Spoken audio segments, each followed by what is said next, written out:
Chapter 1, Out of the Shell and Famished. Breathing is normal, vital signs are stable. The little guy is out of danger, it seems he just overexerted himself while clawing out of the shell. But Dr. Wu, the size of this hatchling is a bit too. Muffled voices drifted into his ears as the consciousness within the Giganotosaurus hatchling slowly flickered to life. Ha, what a weird dream. I was in a giant egg. Why would I be in an egg? I'm supposed to live in a sofa?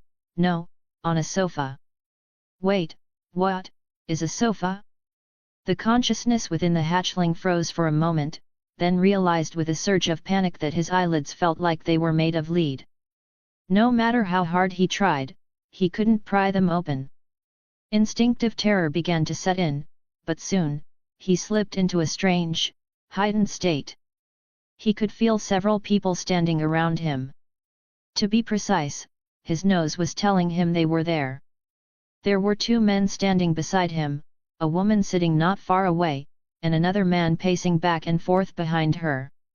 It was a bizarre sensation. His nose acted like a real-time radar, feeding a constant stream of information directly into his mind. Oh, another man just appeared. His footsteps were fast, heading straight for him. Wu. What have you been doing behind my back?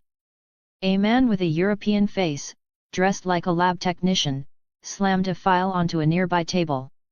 His voice trembled with rage as he interrogated Dr. Wu. Henry Wu finally looked away from the Giganotosaurus hatchling, turning slowly toward the man. Before he could speak, the technician became hysterical. Damn it! A giant egg just appears out of nowhere in front of everyone. Don't tell me you don't know what this means. Do you want the tragedy of over a decade ago to repeat itself? The man's eyes were bloodshot, glaring intensely at Wu. Clearly, he was a survivor of the incident from 14 years prior. Right now, there might be a pack of dinosaurs out there without trackers, growing up where we can't see them, and then. On that point, I think your concerns are misplaced.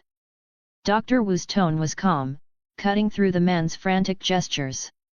The moment we confirmed that Giganotosaurus, what was her name again? Wu tilted his head slightly toward his assistant. His voice carried an unshakable confidence, the kind of poise that suggested everything was under his control. Caroline, her name is Caroline. The assistant was clearly choked by the tension in the room, answering nervously, though her eyes betrayed an excited spark of curiosity. Ah, yes, Caroline. Wu nodded. Once we confirmed she had laid eggs, we immediately swept every habitat on the island and cross-referenced the DNA of every animal. Fortunately, this was an isolated incident. Our preventative measures worked. Out of the 5 eggs she laid, only 1 survived. Wu turned back to the incubator, staring at the Giganotosaurus hatchling with eyes full of excitement, and perhaps a hint of madness. And the hatchling born from this egg contains a genetic sequence, the very sequence his parents lacked as Giganotosaurus. There is no known biological DNA that perfectly matches it. Note, ARK dinosaurs are bioengineered for war, so it's only logical they wouldn't show up on a standard test. At this, Wu couldn't help but smile. If he isn't a monster, then he is a true dinosaur. You mean he atavistically regressed? Damn it, is that even possible?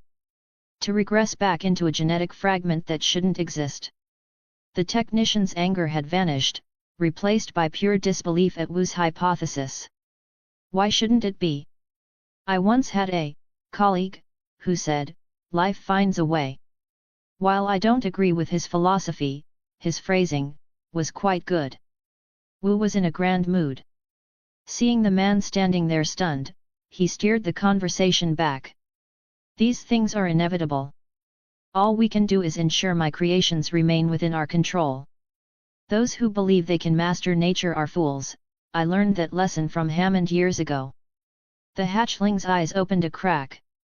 The heavy weakness had finally faded, and he began to curiously survey his surroundings. He had heard their conversation clearly, but unfortunately, he didn't quite understand it. They were speaking English, and the knowledge of that language in the little Giganotosaurus's head was sparse. However, he managed to piece together a few key facts. 1. His mother's name is Caroline. 2. He is a purebred Giganotosaurus. Lastly, this seems to be the past. His mind held information about the story of Jurassic World, but those events all seemed to take place in the future. And the man in front of him was the creator responsible for those future disasters. Gentlemen, the female researcher, who had been watching the drama from her computer, finally spoke up. If you don't mind, we should return the little guy. She pointed to her screen, which showed 2 sleeping, adult Giganotosauruses. If they wake up and realize their only living offspring is missing, I suspect it will be a catastrophe. Wu nodded and gave a light chuckle. Yes. And they need a better environment. I don't think Mr. Masrani will mind investing a bit more in our first true dinosaur. And the research budget, the assistant added solemnly, seeing Wu had stopped talking. Caroline, then my name will be Carlo. Having processed the intel, the hatchling, now Carlo, didn't stay idle and gave himself a name based on the information in his mind. Moments later, staff members lifted him out of the incubator and moved him onto a transport truck heading toward the exhibit, accompanied by a researcher. On the truck, Carlo suddenly realized something. According to the data in his brain, a newborn dinosaur should only be about the size of a human hand.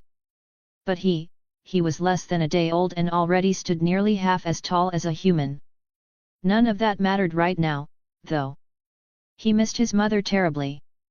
Because as his control over his body returned, he felt hungry.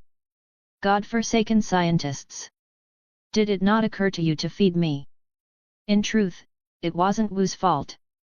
Because Carlo was so large, they had already fed the unconscious hatchling an amount of food far exceeding what a baby only a few hours old should have been able to eat. Note 1. Carlo is named after Reuben Carolini, the discoverer of Giganotosaurus carolinii. Note 2. Caroline is derived from the species name Giganotosaurus carolinii. Chapter 2. Surely no one refuses dinosaur milk?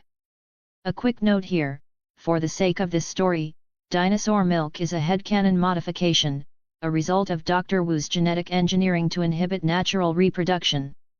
The driver was steady, taking his time with the delivery. But while the driver wasn't in a hurry, Carlo certainly was. If he had any strength left in his body, he'd have stood up and let out a high-pitched bellow to speed things along. After what felt like either 2.5 years or 2.5 minutes, the truck finally lurched to a halt. Following a few more bumps, Carlo felt himself being lowered onto the ground. Only after the engine's roar faded into the distance did Carlo shakily push himself up. Despite this being his first time standing, his coordination was surprisingly high. If he weren't so weak from hunger, he would have tried a light jog just to test his legs. Lifting his head, he carefully surveyed his surroundings. He was in a redwood forest, surrounded by massive, ancient trunks. One tree nearby had been snapped midway up, clearly the work of humans. High above, a section of opaque glass was embedded into the suspended logs, likely a viewing gallery for tourists. These guys, they probably wouldn't drop me too far from my parents, Carlo thought. After a moment's consideration, he decided to use his sense of smell to track them down. He tilted his small head, the skin on the sides of his snout twitching rhythmically. The scent of damp earth, the fragrance of the trees, and then, a familiar musk. It wafted through the other smells, faint but undeniable, marking this territory as occupied. There. That's it. Carlo felt a surge of joy. This was the scent he had caught right after hatching, though back then it had been so overpowering it drowned out everything else.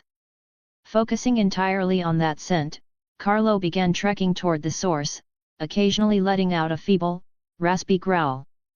10 seconds after one of his calls, a response echoed through the woods. The sound was low and resonant, yet strangely gentle, as if the caller were afraid of startling him. It was deep enough that it was hard to tell exactly how far away it originated. Exchanging calls every so often, Carlo pushed deeper into the brush toward the strengthening scent. Soon, the ground began to vibrate. The earth itself was trembling, announcing the arrival of the forest's master. She was here. A Giganotosaurus, 13 meters long and roughly 4.5 meters tall, stepped out from behind a massive redwood. Despite her immense size, she had been perfectly camouflaged in the shadows of the grove. If she hadn't revealed herself, Carlo wouldn't have known she was so close. She stood there, towering over him, looking down into Carlo's eyes. Her previous urgency was replaced by a flash of bewilderment. Clearly, she couldn't wrap her head around why her newborn hatchling was this huge. The genetic memory didn't mention anything about this. For no reason at all, Carlo felt a pang of nerves. He suddenly understood why the tourist areas used privacy glass. No one wants to lock eyes with a predator, especially an apex killer from 97 million years ago.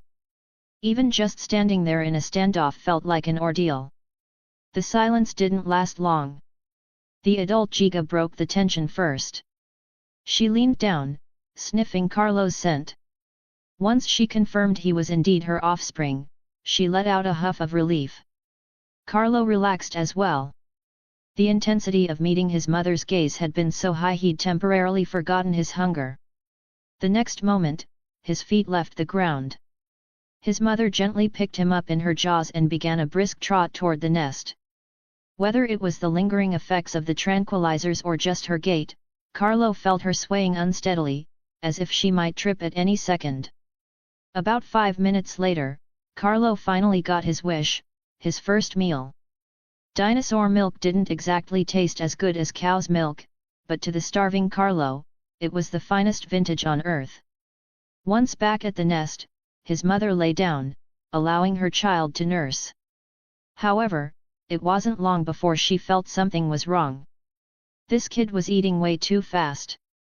She felt her supply dwindling rapidly.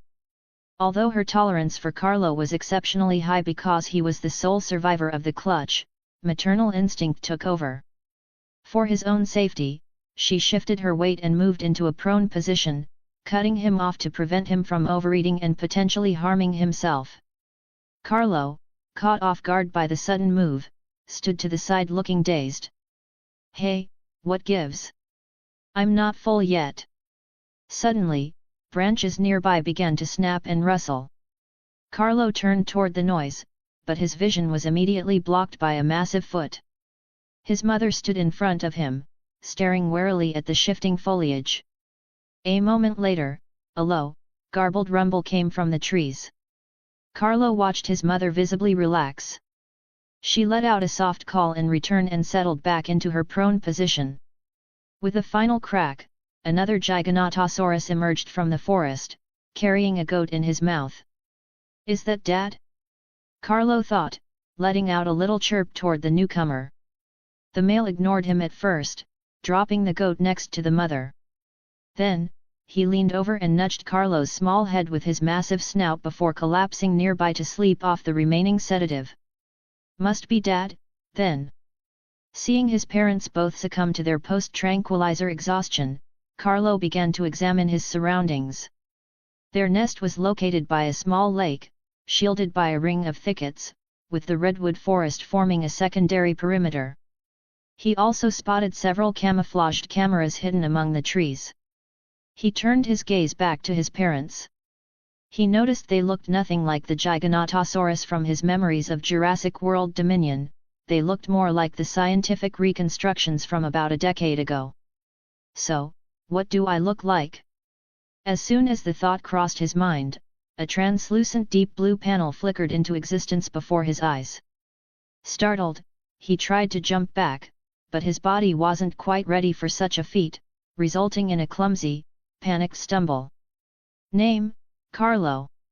Family: Giganotosaurus carolinii. Available points: 10, grayed out. Health: 11,451.4/80,960, the classic ARK experience, born at low health. Stamina, 750/750. Oxygen, 510/510. Food, 4890.5/10600. Weight, 0/898. Melee damage, 180%. Carlo eventually calmed down and studied the panel with curiosity. He didn't know what it was, but his brain felt a rush of excitement, urging him to test it out. Unfortunately, no matter how much he poked at it, nothing happened. The 10 points seemed locked until he reached adulthood. On the bright side, even though he was just a hatchling, his experience points were steadily ticking upward. Wait, it looks like I can open the family tab. The panel shifted. His personal information collapsed into his name, and a line extended from his name box, branching out to connect to 2 other names. Mother, Caroline. Father, Father. Carlo mentally poked fun at his father's lack of a creative name, then tried to open their panels. This time he succeeded. Name, Caroline. Family, Giganotosaurus carolinii. Level, 150. Available points, 54. Health, 1660/1660. Stamina, 750/750. Oxygen, 160/160. Food, 4240/4240. Weight, 0/1000. Melee damage, 100%. Name, Father. Family, Giganotosaurus carolinii. Level, 150. Available points, 41. Health, 1760/1760. Stamina, 880/880. Oxygen, 150/150. Food, 3067.9/4240. Weight, 0/800. Melee damage, 97%. Wait, what? Are you guys actually my parents?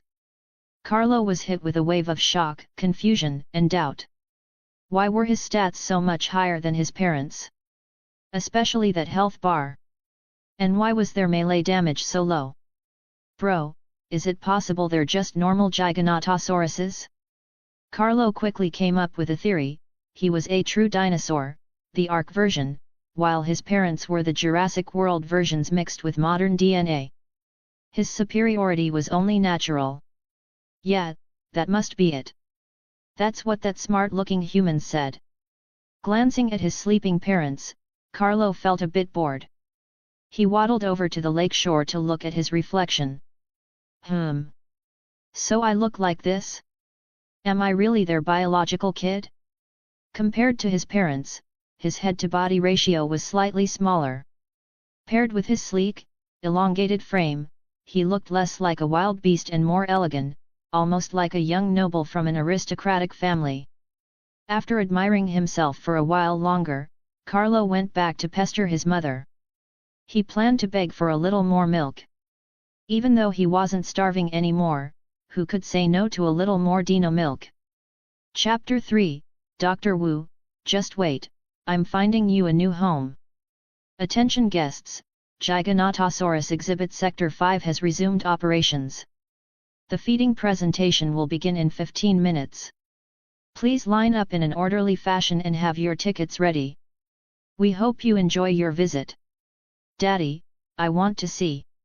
A little boy, about 7 years old, sat perched on his father's shoulders, pointing toward the entrance. Ah, son, the carnivore exhibits are always so crowded. How about we go see the herbivores instead? The father seemed worried that the feeding show might be too bloody, fearing it would have a negative impact on his child. Oh! The boy looked disappointed, but he obediently nodded. Hey, honey, I think we should actually check it out. We might get to see this, a woman nearby said, tilting her phone screen toward the man.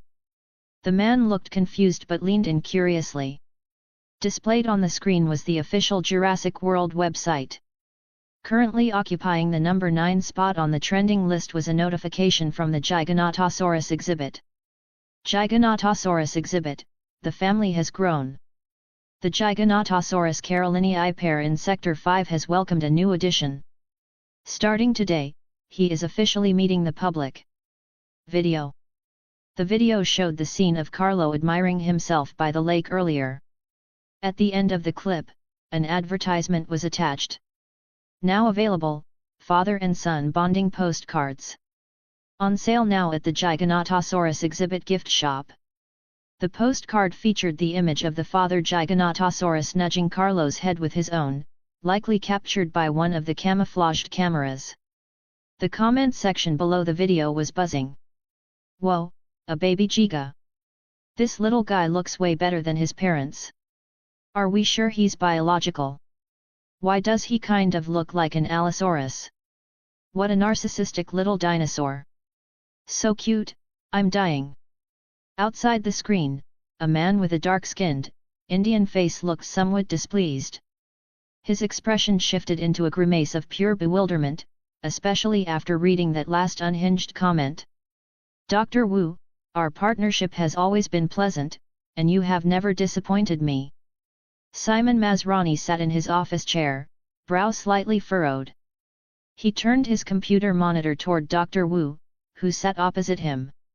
Did you come here just to ask me to build a natural ecological zone for this little thing? Henry Wu was a scientist through and through. He disliked negotiating with businessmen and usually left such tasks to his assistants.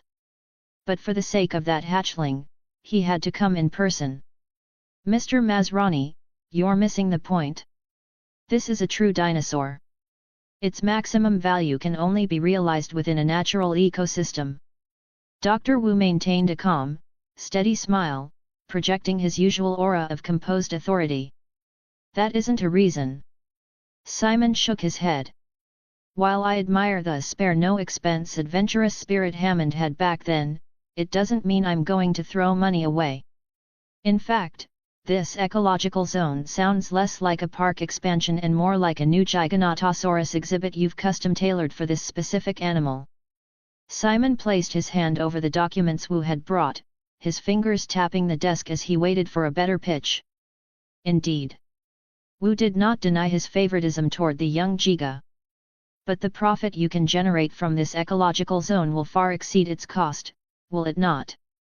Simon didn't answer, merely looking at Wu with a flicker of interest.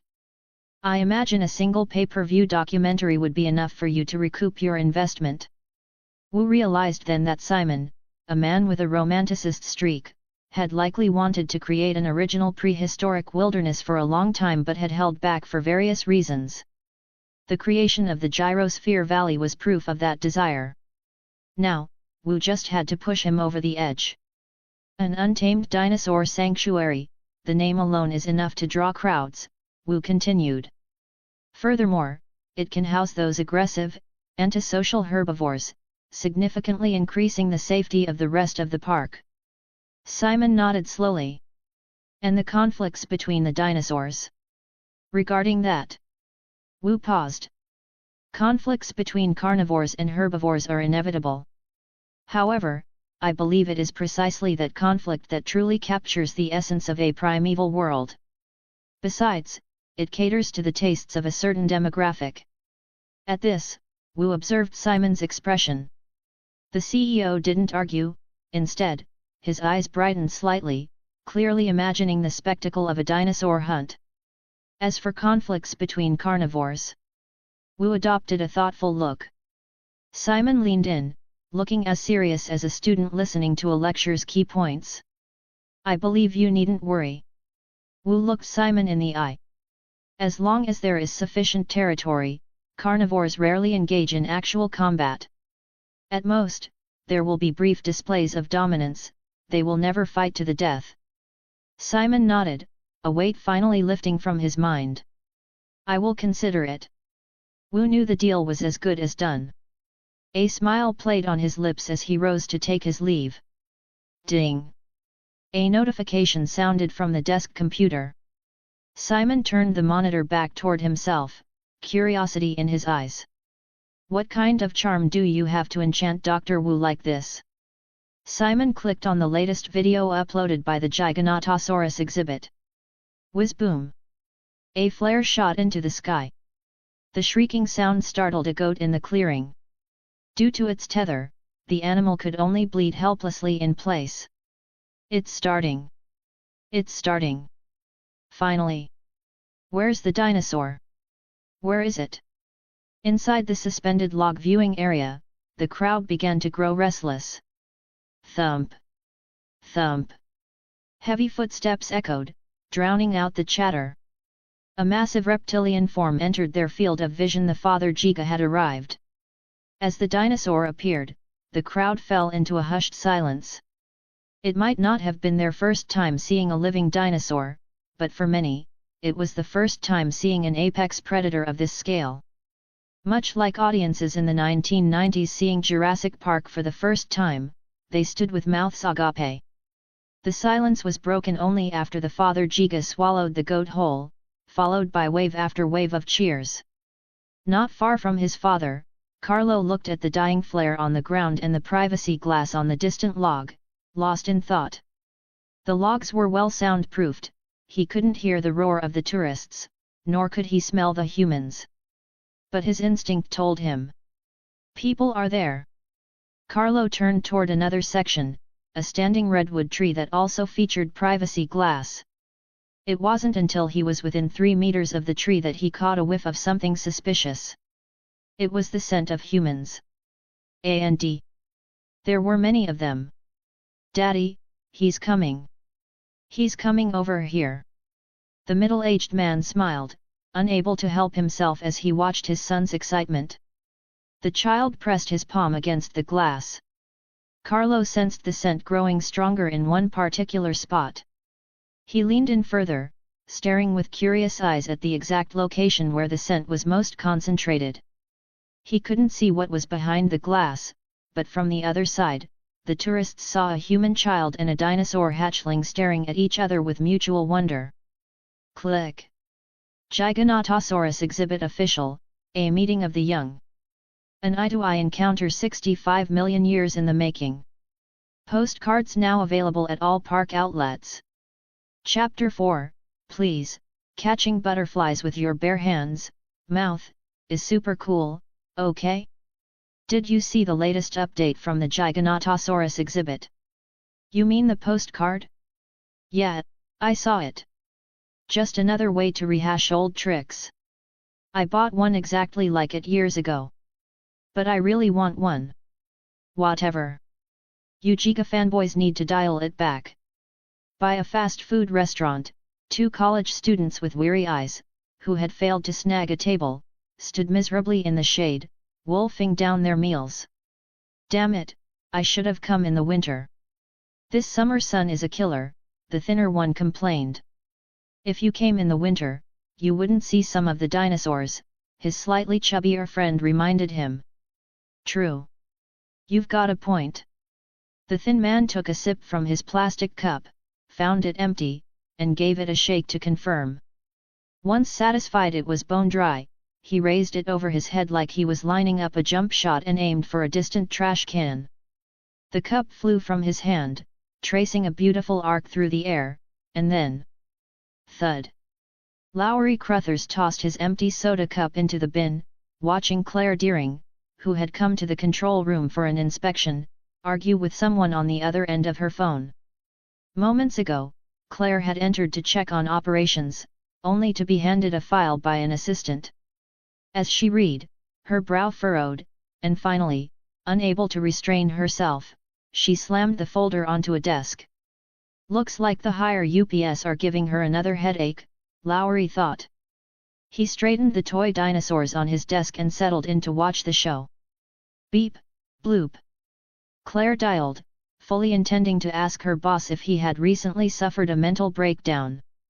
As the operations manager, she was the one Simon Masrani entrusted with the park's oversight, knowing he lacked the patience for management. 10 minutes ago, she had been reveling in the fact that the park was stable and the boss hadn't pulled any stunts.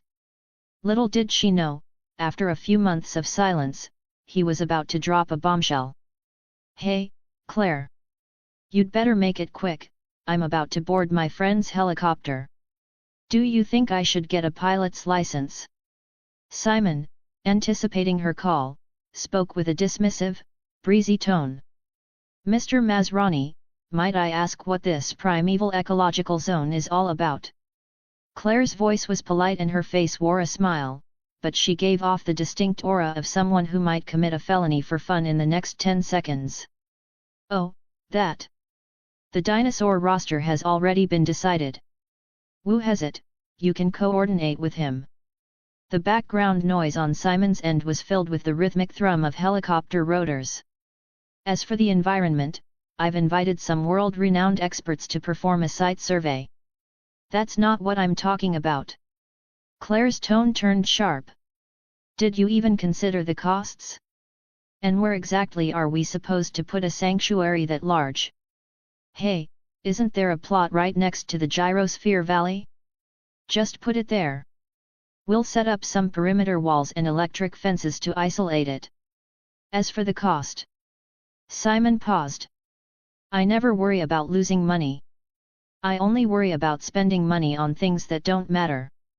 Claire's retort died in her throat.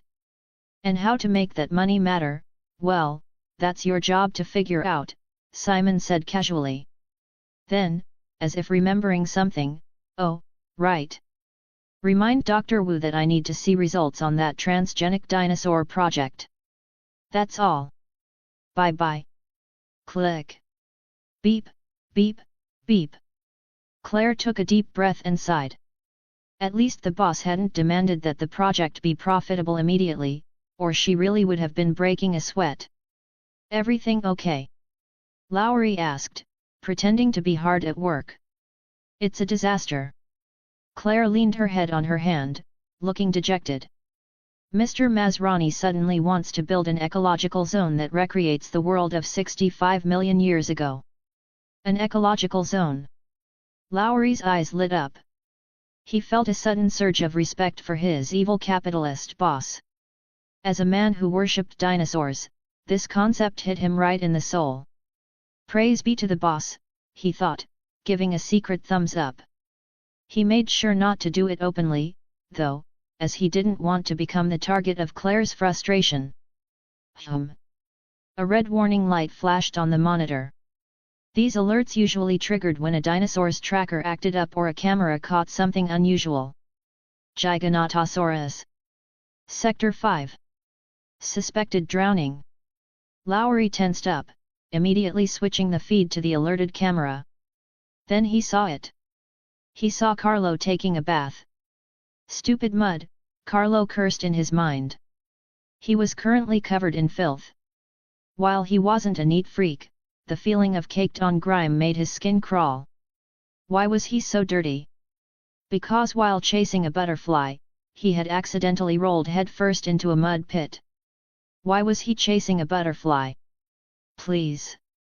Being able to catch a butterfly with your bare hands, or mouth, is the ultimate sign of explosive power and agility. It's an honor reserved for the strong. However, the butterfly was cunning. It had forced Carlo to resort to his super-secret sneak attack method. Of course, not only did the sneak attack fail, but he had ended up face-planting in the muck. It was an utter disgrace to the Giganotosaurus name. Sigh. I, Master Carlo, am simply too kind-hearted to see a fragile life extinguished. If I had actually caught it, it probably would have died. Yes, I'm just too virtuous. Unable to admit defeat, Carlo leaned heavily into the spirit of self-delusion. I might lose the physical battle, but on a spiritual level, I am unbeatable.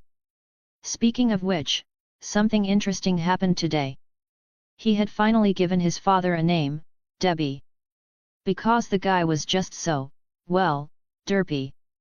Earlier that morning, Debbie had found the provided goat and tried to call Carlo over to learn how to hunt. However, Carlo's mother had shut that down immediately, claiming the child was still too young. At that moment, the look in Debbie's eyes revealed a level of pure, unadulterated stupidity. Hey? Too young? I remember catching small animals when I was his size. Why is this kid still drinking milk every day? Clearly, Debbie had forgotten the fact that his son was only 2 days old. Aeon. A low bellow echoed from the distance. It was his mother, Caroline, calling him for a meal. She called him whenever her milk came in. Perhaps because she had lost his 4 siblings, she poured every ounce of her maternal instinct into him.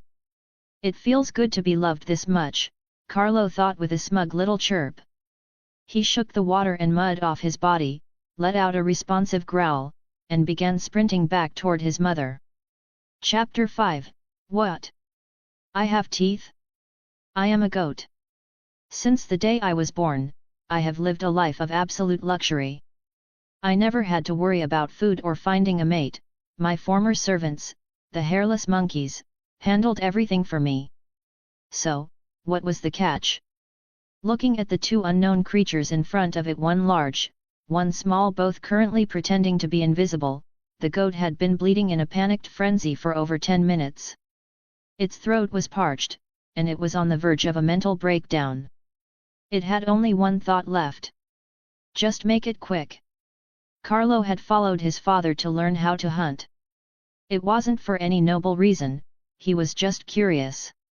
His derpy father, Debbie, had given him an appreciative nod when he saw him following, as if to say, "That's my boy." But now, Carlo had been crawling along the ground behind his father for 10 minutes. He really wanted to ask, "Do you realize that goat can see you?" The tourists in the viewing log were having a blast, snapping photos like paparazzi. They didn't care if the hunting method was absurd, as far as they were concerned, they were getting their money's worth. Ha ha ha, look at them. 2 little mounds of scales, so cute. Oh man, look at that goat's face. I'm dying. Do these 2 goofs really think the goat can't see them? People were slandering the dinosaurs, but the dinosaurs didn't care. There were plenty of other humans ready to argue with the hecklers anyway. After all, humans love nothing more than bickering with their own kind. Suddenly, something clicked inside Carlo. His aura shifted instantly. His breathing became incredibly slow and shallow, as if he had ceased to be a living thing. As he moved forward again, his footsteps made no sound. It was as if he belonged to the earth itself. In front of him, Debbie noticed the silence beside him. He tilted his head slightly, and seeing that his son was still following perfectly, he felt a flicker of confusion.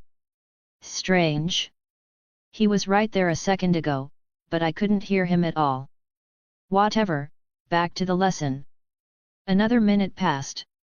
Debbie was practically nose to nose with the goat now, the animal could feel the hot dino breath on its face. Debbie tilted his head toward Carlo. Your turn, kid. Carlo locked his eyes on the goat. The hunting genes etched into his marrow roared to life. Unlike his mother's regal, crushing pressure, Carlo's gaze was that of a stalking leopard, relentless and lethal. Carlo lunged. Thanks to his uncanny body control, he latched onto the goat's neck mid-air. But perhaps he used too much force, or perhaps the goat's body was simply too fragile, he ended up flipping right over the goat's head. Yet, he didn't let go. The result was Carlo performing a 180-degree horizontal flip using the goat's neck as a pivot. At the apex of the turn, his sheer momentum caused his upper and lower jaws to scrape along the goat's throat before finally snapping shut. Imagine a pair of scissors sliding across a wooden table as they cut, they move further away as they close. Though the goat's body had absorbed some of the impact, Carlo still went flying. He landed on his side, but he ignored the dizzying ringing in his head. Instinct was screaming at him to pounce again. Kill the prey. Carlo scrambled up. No, he didn't exactly stand. He retracted the leg touching the ground, gave a slight kick flip, and immediately resumed his prowl. He leaped again. This time, his power was perfectly calibrated. He landed half a meter behind the goat's neck. One quick lunge was all it would take to tear its throat open. He opened his mouth, aiming for the lower throat. He intended to clamp down until the life left the beast. But just as he was about to bite, he stopped. Not out of sudden compassion, but because the goat was already dead. A ring of jagged lacerations encircled the goat's neck, and blood was gushing out. The ground was stained crimson, and the actual wound was becoming a blur of red. Only now did Carlo notice the metallic tang of blood in his mouth. He felt a sudden sense of bewilderment. He licked the sides of his jaw and felt small, razor-sharp teeth. Wait! I have teeth? Since when? Unlike a T-Rex or an Indominus Rex, whose teeth are always on display, Carlo's teeth were hidden behind thick, fleshy lips in a relaxed state. This was why he hadn't even realized he'd grown them. If I remember correctly, I'm only 3 days old.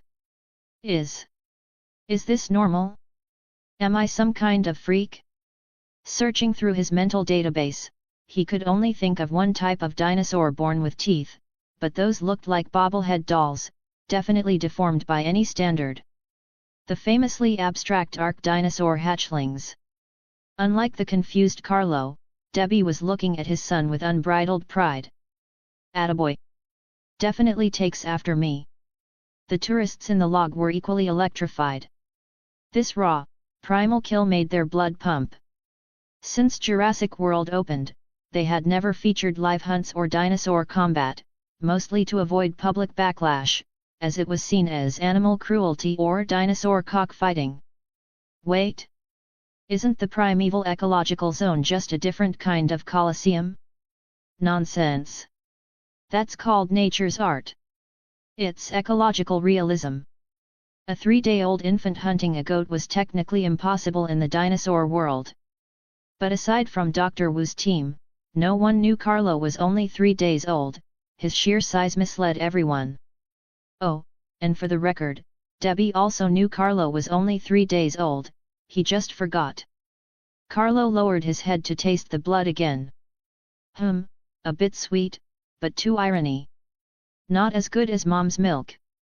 Figures, I'm still a baby. He bit down on the goat's neck and dragged it toward Debbie. He looked up and let out 2 chirpy growls, as if presenting a trophy, and gestured that they should take the food back to Caroline.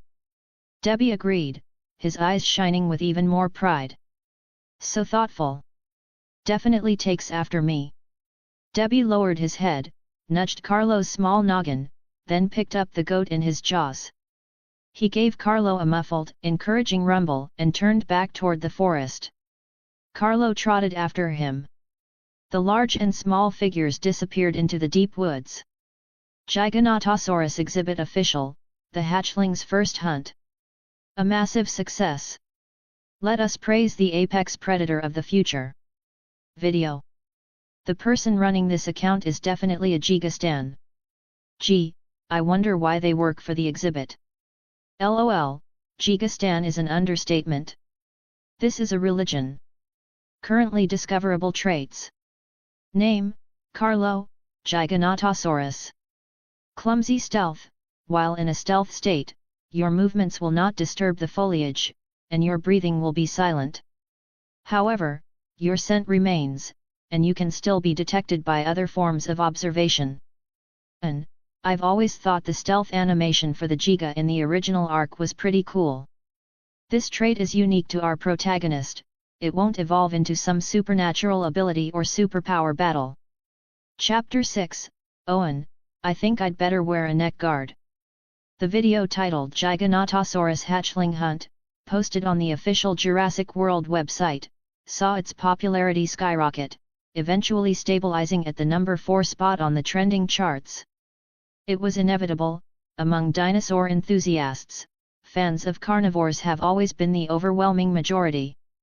For those dedicated to paleontology, the footage also served as exceptional academic material.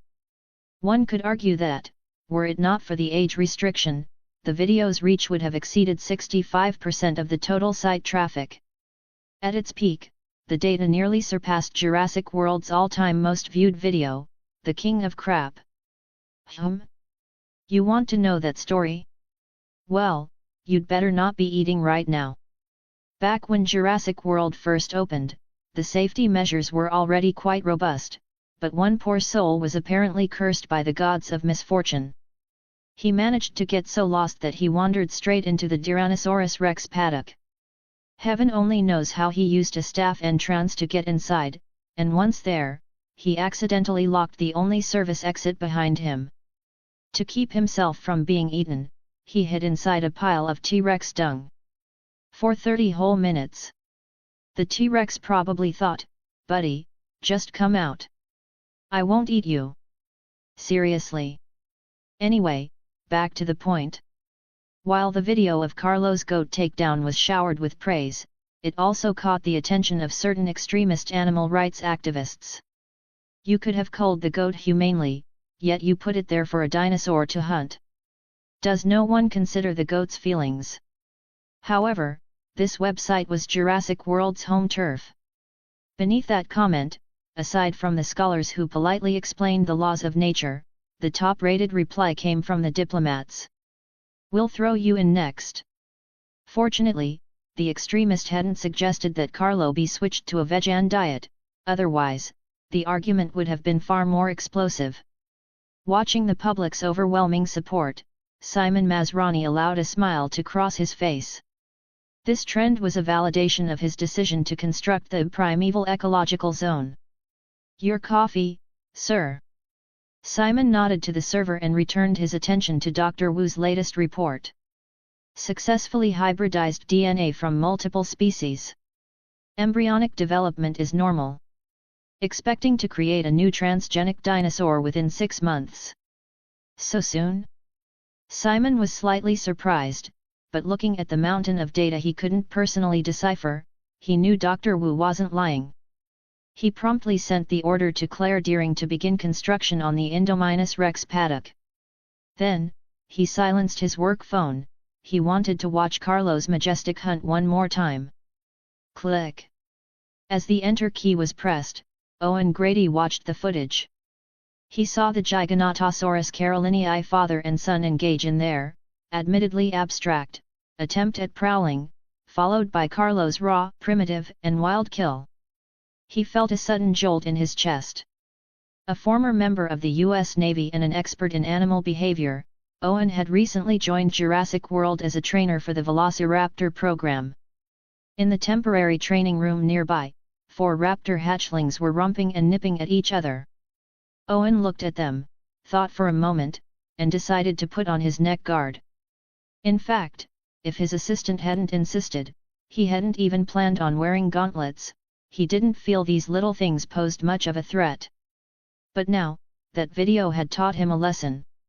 With these carnivores, no matter how stupid, silly, or even cute they look to you, you should maintain a fundamental level of respect and awe.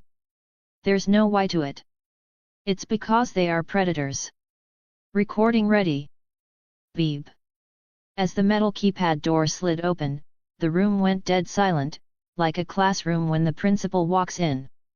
4 juvenile predators turned simultaneously to stare at the stranger. "I am Carlo Grills. This is the most dangerous place on Earth. There are 2 massive apex predators here.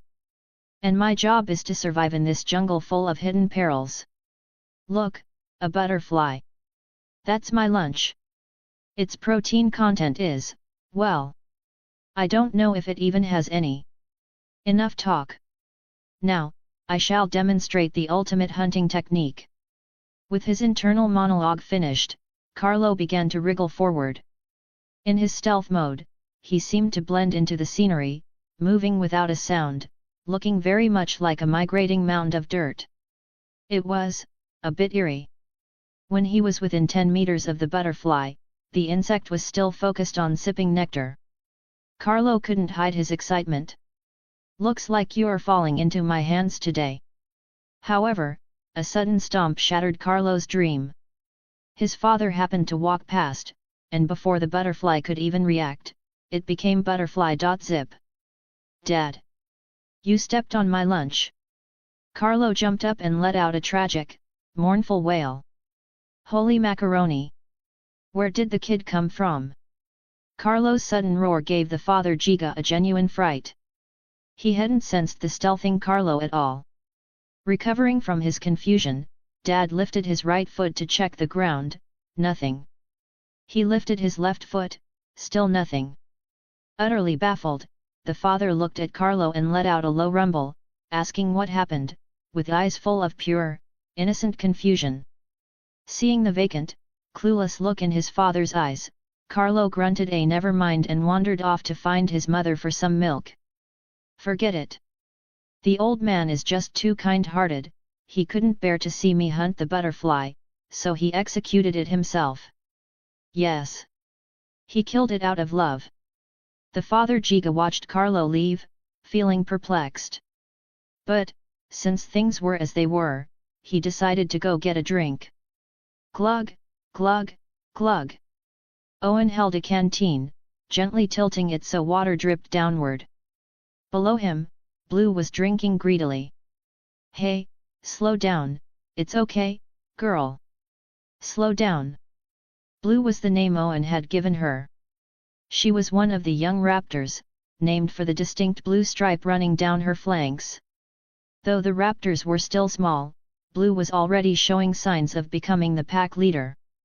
She was smart, and Owen had taken a real liking to her. Owen, you've got a letter here. Barry's voice came through the headset, and Owen withdrew the canteen. As Owen pulled the water away, Blue looked up at him with her large eyes. Owen couldn't quite place the look. Was it curiosity? A thirst for knowledge? She really was different. See you next time, girl, Owen said with a light smile as he left the training room. An interesting little one. Barry teased as Owen stepped out. Yeah, she's special, Owen replied, taking the envelope from him. A letter? Who writes letters these days? Owen was surprised. He racked his brain but couldn't think of a single person who would send him mail. Maybe someone likes the old school vibe, Barry said, shrugging to indicate he had no idea who the sender was either. Chapter 7, Grant, I am definitely not going back to that island. Dr. Grant, you have a letter here. I see it, Billy. Just put it on the desk. A man with hair that had turned almost entirely white sat in a tent, staring obsessively at a velociraptor claw in his hand. His name was Alan Grant, an archaeologist dedicated to paleontology. He was a man who always wore a fedora and possessed a fanatical curiosity about dinosaurs. Even now, with living dinosaurs appearing before the world's eyes, he chose to stay at his dig sites, searching for the footprints of these ancient creatures in the dust. He knew that the dinosaurs in Jurassic World weren't true dinosaurs. Or perhaps, two near-death encounters with these prehistoric beasts had left him with a touch of PTSD. The zero-distance contact in the wild kind of PTSD. Rip. Using the raptor claw to slice open the envelope, Grant pulled out the letter. Dear Dr. Alan Grant. I am Simon Masrani. You may have heard of me, Jurassic World is currently under my ownership. After a board meeting, we have decided to spare no expense in creating a primeval ecological zone, a place where dinosaurs can live as they once did. To this end, we would like to formally invite you to serve as our risk assessment consultant. Of course, we have also invited Dr. Ellie Sattler and Dr. Ian Malcolm. I believe no one in this world understands the potential dangers lurking within this park better than you three. Please do not be quick to refuse. Upon completion, I will personally gift you a dig site, of your choosing. Yours sincerely, Simon Masrani. It's fair to say Simon was truly going all out for this primeval ecological zone. Aside from being a risk assessor, Dr. Grant was a scholar who understood these creatures better than anyone. With him on board, the success rate of the zone would increase exponentially. However, I'm not going, Alan Grant muttered to himself, tossing the letter into the trash. He had sworn never to set foot on that island again. Ring, ring. His phone lit up. The caller ID read, Ellie Sattler. Grant drifted into memory. She was a paleobotanist who had studied fossils with him, and later, they had survived the original Jurassic Park together. She had since started a family, while he remained enamored with skeletons in the dirt. He picked up. "Hey, Alan. Did you get the letter?" "I did. Are you going?" "I am not." "Really? That's a shame. I'm planning to go." "Why?" Grant was genuinely confused. Ellie's experience at the park had been arguably more terrifying than his own. "I'm curious to see what the park has become. Plus, word is they've reconstructed several species of ancient plants. I want to see them for myself." Ellie's voice was still full of life. Alan remained silent. Since the incident over a decade ago, he hadn't trusted arrogant, overconfident scientists. "What about Malcolm? Have you asked him?" "He's going, too." "Why?" "He's the most vocal opponent they have." Grant was shocked. Ian Malcolm had consistently opposed the resurrection of dinosaurs, believing these creatures had no place in the modern world. "It's because he's the opposition that he's going," Ellie said with a hint of a smile. "Mr. Masrani invited him to give a lecture, to the scientists." "Sounds like something he'd do." A moment of silence followed. "So, Alan, are you really not coming?" Grant sighed, his tone resigned. "Fine. I'll go." He couldn't leave his old friends to face it alone. In the end, he decided to join them. Today marked 1 month since Carlo's birth. Unfortunately, there was no party. Where did the other 20-odd days go? Eating, sleeping, catching butterflies, and jumping out to scare goats. Time flies when you're a dinosaur. Carlo now stood 1.5 meters tall, roughly the height of a human. At this moment, he was crouched in a thicket, staring intently at the feeding station ahead. Whir! The sound of an engine signaled the metal floor on the ground to split and slide apart. Once the hatch was fully open, a metal platform carrying a deer slowly rose. Click! The platform locked into place. The deer wasn't tethered, it was frantically scanning its strange new surroundings. It didn't dare bleat or move, sensing the musk of a predator in the air. Something was watching it. Bang! A flare shot up. Like a human suddenly discovering a cockroach on their back, the deer bolted, sprinting away from the sound. It was running directly toward where Carlo was hidden. 30, 25. 20. Carlo was downwind, so the deer couldn't smell him. Even so, he had to strike early, he was becoming too large for the low grass near the platform to hide his frame. When the deer was only 10 meters away, Carlo moved. He lunged from the brush, opening his jaws wide, aiming for the neck. Snap! The sound of jaws slamming shut echoed. Carlo had bitten the air. The deer proved why it was one of nature's most agile reactors. The moment Carlo lunged, it calculated the distance. With a small mid-air hop and a powerful leg tuck upon landing, it leaped again. This second jump narrowly avoided Carlo's bite. Bypassing the need for a slow start, the deer sped off in the opposite direction for its life. Carlo didn't give up. The moment his prey fled, he adjusted his strategy. He would turn this into a race of endurance. His burst speed couldn't catch a deer. At his limit, he could only match its pace. Having lost the advantage of a head start, he had to keep the deer in his sight at all costs. Thump, thump, thump, thump. His acceleration was slow. It took a full 7 seconds to reach top speed. By then, the deer was a mere dot in the distance, nearing the treeline where its camouflage would make it nearly impossible to track. Huff! Carlo exhaled a hot burst of breath, focusing his entire mind on his sense of smell. It was a risky move. He had to maintain high-intensity exertion while keeping his mind clear and his breathing steady. One slip up and he'd suffer a debilitating cramp or stitch. In a nearby tree, a hidden camera lens adjusted its focus, locking onto Carlo's silhouette. The hunt was on. Want to read ahead of schedule? Head over here patreon.com/AlexandraSTL. Remove the hyphen for normal access. Chapter 8, Grant, my heart finally, almost, stopped.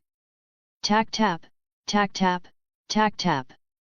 Thump, thump, thump. The deer darted past with light, nimble steps, a gust of wind trailing in its wake that sent the surrounding grass and flowers into a gentle sway. 10 seconds later, massive talons followed. Heavy, booming footsteps descended, completely obliterating the hoof prints left on the meadow just moments before. 15 minutes had passed. Carlo's focus remained razor sharp. The deer had tried everything: obstacles, jagged turns, dense thickets to throw him off, but time and again, Carlo's nose locked onto its scent. Its maneuvers had achieved nothing but narrowing the gap between predator and prey. The deer glanced back, seeing Carlo still in relentless pursuit. Panic flared in its eyes. It had never encountered a predator capable of maintaining such a high-speed chase for this long. Its breathing, already labored from the exertion, grew frantic. It was terrified.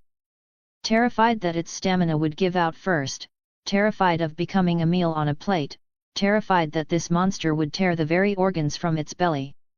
Its breath hitched for a microsecond, then resumed a jagged, desperate rhythm. Carlo, mid-hunt, caught the shift in the air. He realized instantly. It's got a stitch in its side. Diverting his attention from the tip of his snout, Carlo took a massive, lung-filling breath. Roar! Carlo let out a thunderous bellow and immediately lunged into a frantic sprint. Hearing the roar from behind, the deer's heart skipped a beat. It didn't dare turn its head, it feared that if it saw him, it would lose even the courage to keep running. It was overextending its body now, ignoring the stabbing pain in its side, desperately commanding its legs to keep moving. Tack tap, tack tap. Its speed faltered. It was that sensation from a long-distance run: your mind commands your feet to lift, but your body rebels, forcing your leaden legs back down. It had reached its limit. The noise behind me stopped. Maybe he couldn't keep up either, that was just a loser's final roar, haha. The deer comforted itself internally, but its legs never stopped. It didn't dare stop. It didn't dare look back. Tack tap, tack tap. Wait, is my leg stuck on a rock? Why is the rock in the air? How strange. Suddenly, a massive, backward-tugging force hit. Alarm bells screamed in its mind. Having closed the distance, Carlo had seized the perfect opening, clamping his jaws onto the deer's raised left hind leg. With a gentle tug backward, the deer's delectable neck was brought into the perfect strike zone. Crunch! The sound of sharp teeth piercing flesh rang out. Carlo latched onto the deer's throat, turned, and braked hard while lifting his head. The entire deer was hoisted into the air, spinning in a 200-degree spiral. The deer was fortunate, its body was so numb from exhaustion that it didn't feel the agony of the teeth sinking in. As it flipped through the air, its neck snapped instantly, sparing it the despair of being eviscerated alive. Huff, huff. Carlo was tired, but not from physical exhaustion. It was the mental fatigue that follows the release of extreme concentration. He quickly opened his status panel. He needed to confirm one thing. Name, Carlo. Family, Giganotosaurus carolinii. Available points, 33, grayed out. Health, 13,150.7/80,960. Stamina, 750/750. Oxygen, 510/510. Food, 9,890/10,600. Weight, 0/898. Melee damage, 180%. My stamina really didn't drop. Note, the classic ARK mechanic: unwritten dinos don't consume stamina, they even regenerate it while moving. About 10 days ago, when the goats were replaced with deer, Carlo had begun his true training. He had failed several times initially, usually requiring Caroline to finish the job. But during those days, he noticed something wrong with himself. Despite chasing for ages, his body felt like it had an infinite reservoir of energy. Aside from a bit of mental drain, he felt no physical fatigue. Over the last 2 days, he'd confirmed it, he truly did not consume stamina. Am I, really a monster? Picking up the deer, Carlo began the trek back to the nesting grounds. He didn't know why his abilities were so terrifying, but since things had turned out this way, first, it was time for some milk. Giganotosaurus exhibit official, Baby Giga's first successful white-tailed deer hunt. A 23-minute high-speed pursuit. The perfect fusion of stamina and power. Videos X2. There were 2 videos, a 22-minute full-length version, with a few gaps where cameras missed the action, and a highlight reel featuring the best parts. The way the deer tried to lose Carlo and how Carlo countered every move was condensed into the second video, leaving viewers in awe. How long? Holy crap, did he just run that deer to death? What a joke, 23 minutes to catch a deer and the official account is proud of it. Could your 10-year-old kid outrun a deer in a marathon? Simon Masrani watched Carlo on the screen, feeling more satisfied by the second. He was becoming captivated by the little guy. The beauty of the power displayed in the hunt, the predator constantly improving through failure, was this not exactly what he envisioned for a dinosaur? Bigger. Scarier. Cooler. Though he was still a child, he would eventually grow into a titan. And as an adult, he would surely be the crown jewel of the upcoming primeval ecological zone. In fact, it was Simon's decision to switch the prey from goats to deer. If the boy wanted to learn to hunt, he deserved better quarry. It was a total win-win. Knock, knock. Claire's voice drifted in from the door. Mr. Masrani, the expert's plane is expected to arrive in 30 minutes. Understood. I'll head out to meet them now. Simon grabbed his custom-tailored suit jacket from the chair and the files from his desk, heading for the door. Gentlemen, ma'am, would any of you like a drink? No, thank you, Grant replied, waving a hand. I'll have an orange juice, Malcolm added. Certainly, sir. One moment. A claw holding a glass of orange juice passed before Grant's eyes. Grant's half-closed eyes snapped wide open. He whipped his head to the side. Is something wrong, sir? A person wearing a flight attendant's uniform, but possessing the head of a velociraptor, asked with genuine concern. Grant's face turned pale with horror, looking worse than if he'd seen a ghost. He turned to look at Malcolm, only to find he also had a raptor's head. What is it? Malcolm asked. Are you okay, Alan? Hearing Ellie's voice, Grant froze. He turned stiffly, only to find that she, too, was sporting a raptor's head. Oh, God! At this moment, Grant wholeheartedly agreed with Malcolm, he should have stayed at his dig site studying skeletons, rather than coming face to face with this. Want to read ahead of schedule? Head over here patreon.com/AlexandraSTL remove the hyphen for normal access. Chapter 9, Grant, actually, it doesn't need to be that reliable. Huff, huff.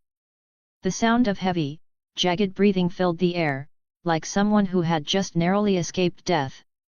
Dr. Alan Grant bolted upright, waking from his dream. Oh, God, Grant gasped, his breath slowly steadying as the fog of sleep cleared. Are you all right, Alan? Grant glanced at Ellie Sattler. Only after confirming she wasn't a velociraptor did he let out a long sigh of relief. I'm fine. Just a nightmare. I hope it wasn't a prophetic one, Dr. Ian Malcolm quipped from the opposite seat. He had aged, his hair was a distinguished silver, but his long legs were as prominent as ever, lending him an even more dashing air than in his youth. Grant looked at him, paused in thought, and then replied seriously, No, I don't think you're going to turn into a raptor. Ian froze for a second, clearly not expecting a joke from the usually stoic Grant. A smirk tugged at the corner of his mouth. It seems our Dr. Grant's love for velociraptors and this island runs deep. Didn't you have a private vacation with them a few years back? Grant realized he was referring to the incident on Isla Sorna and said ruefully, I was tricked into that one. Recalling the ordeal, Grant turned to Ellie with renewed gratitude. I should thank you again, Ellie. You saved my life that time. It was nothing, Alan, Ellie replied with a small smile. Lines of age had traced her face, but her beauty remained unmistakable. In all honesty, you gave me quite a scare. That roar on the other end of the line, it's a nightmare I'll never truly shake. Her smile faded into a somber expression. Unfortunately, we are about to face those nightmares again. Perhaps for months, perhaps for years, Ian said with a chuckle. Though he was describing a grim reality, his face showed no trace of fear. He added, let's just hope the current park manager hasn't scheduled any T-Rex car chase tours. Ian's dark humor remained intact. Grant opened his mouth to respond, but the pilot's intercom interrupted him. Ladies and gentlemen, we are beginning our final descent. Please fasten your seatbelts and look out the windows. If you're lucky, you might spot some dinosaurs right now. Aeon. A Brachiosaurus drinking from a lagoon lifted its head and let out a resonant call as the small private plane streaked across the sky. While most Jurassic World tourists arrived via ferry and monorail, Simon Masrani maintained a private airfield on the island specifically for VIPs. The private jet touched down, leaving dark tire streaks on the runway before coming to a smooth halt at the far end. Soon, a mobile stairway docked with the fuselage. The door hissed open. Grant and Ellie emerged first, followed by Ian, who was already muttering under his breath. Oh, for heaven's sake, did you see the crowd in the main plaza? It's a literal buffet line. The other two gave him a look. A buffet line? Ian, do you mean that in the way we think you do? Beep beep. A small airport shuttle pulled up. A staff member gestured respectfully toward the seats. As they boarded, Ian couldn't help himself. This vehicle appears to be electric. It won't shut down, will it? The driver reacted quickly, smiling over his shoulder. Rest assured, sir. Every vehicle in our fleet has an independent backup power source. Before long, the trio met Simon Masrani in the terminal lounge. A pleasure to meet you, Dr. Grant, Dr. Sattler, Dr. Malcolm. Simon beamed, shaking hands with each of them. You've had a long journey. I've arranged rooms at the hotel for you. We can discuss the details of the project tomorrow morning. Does that sound acceptable?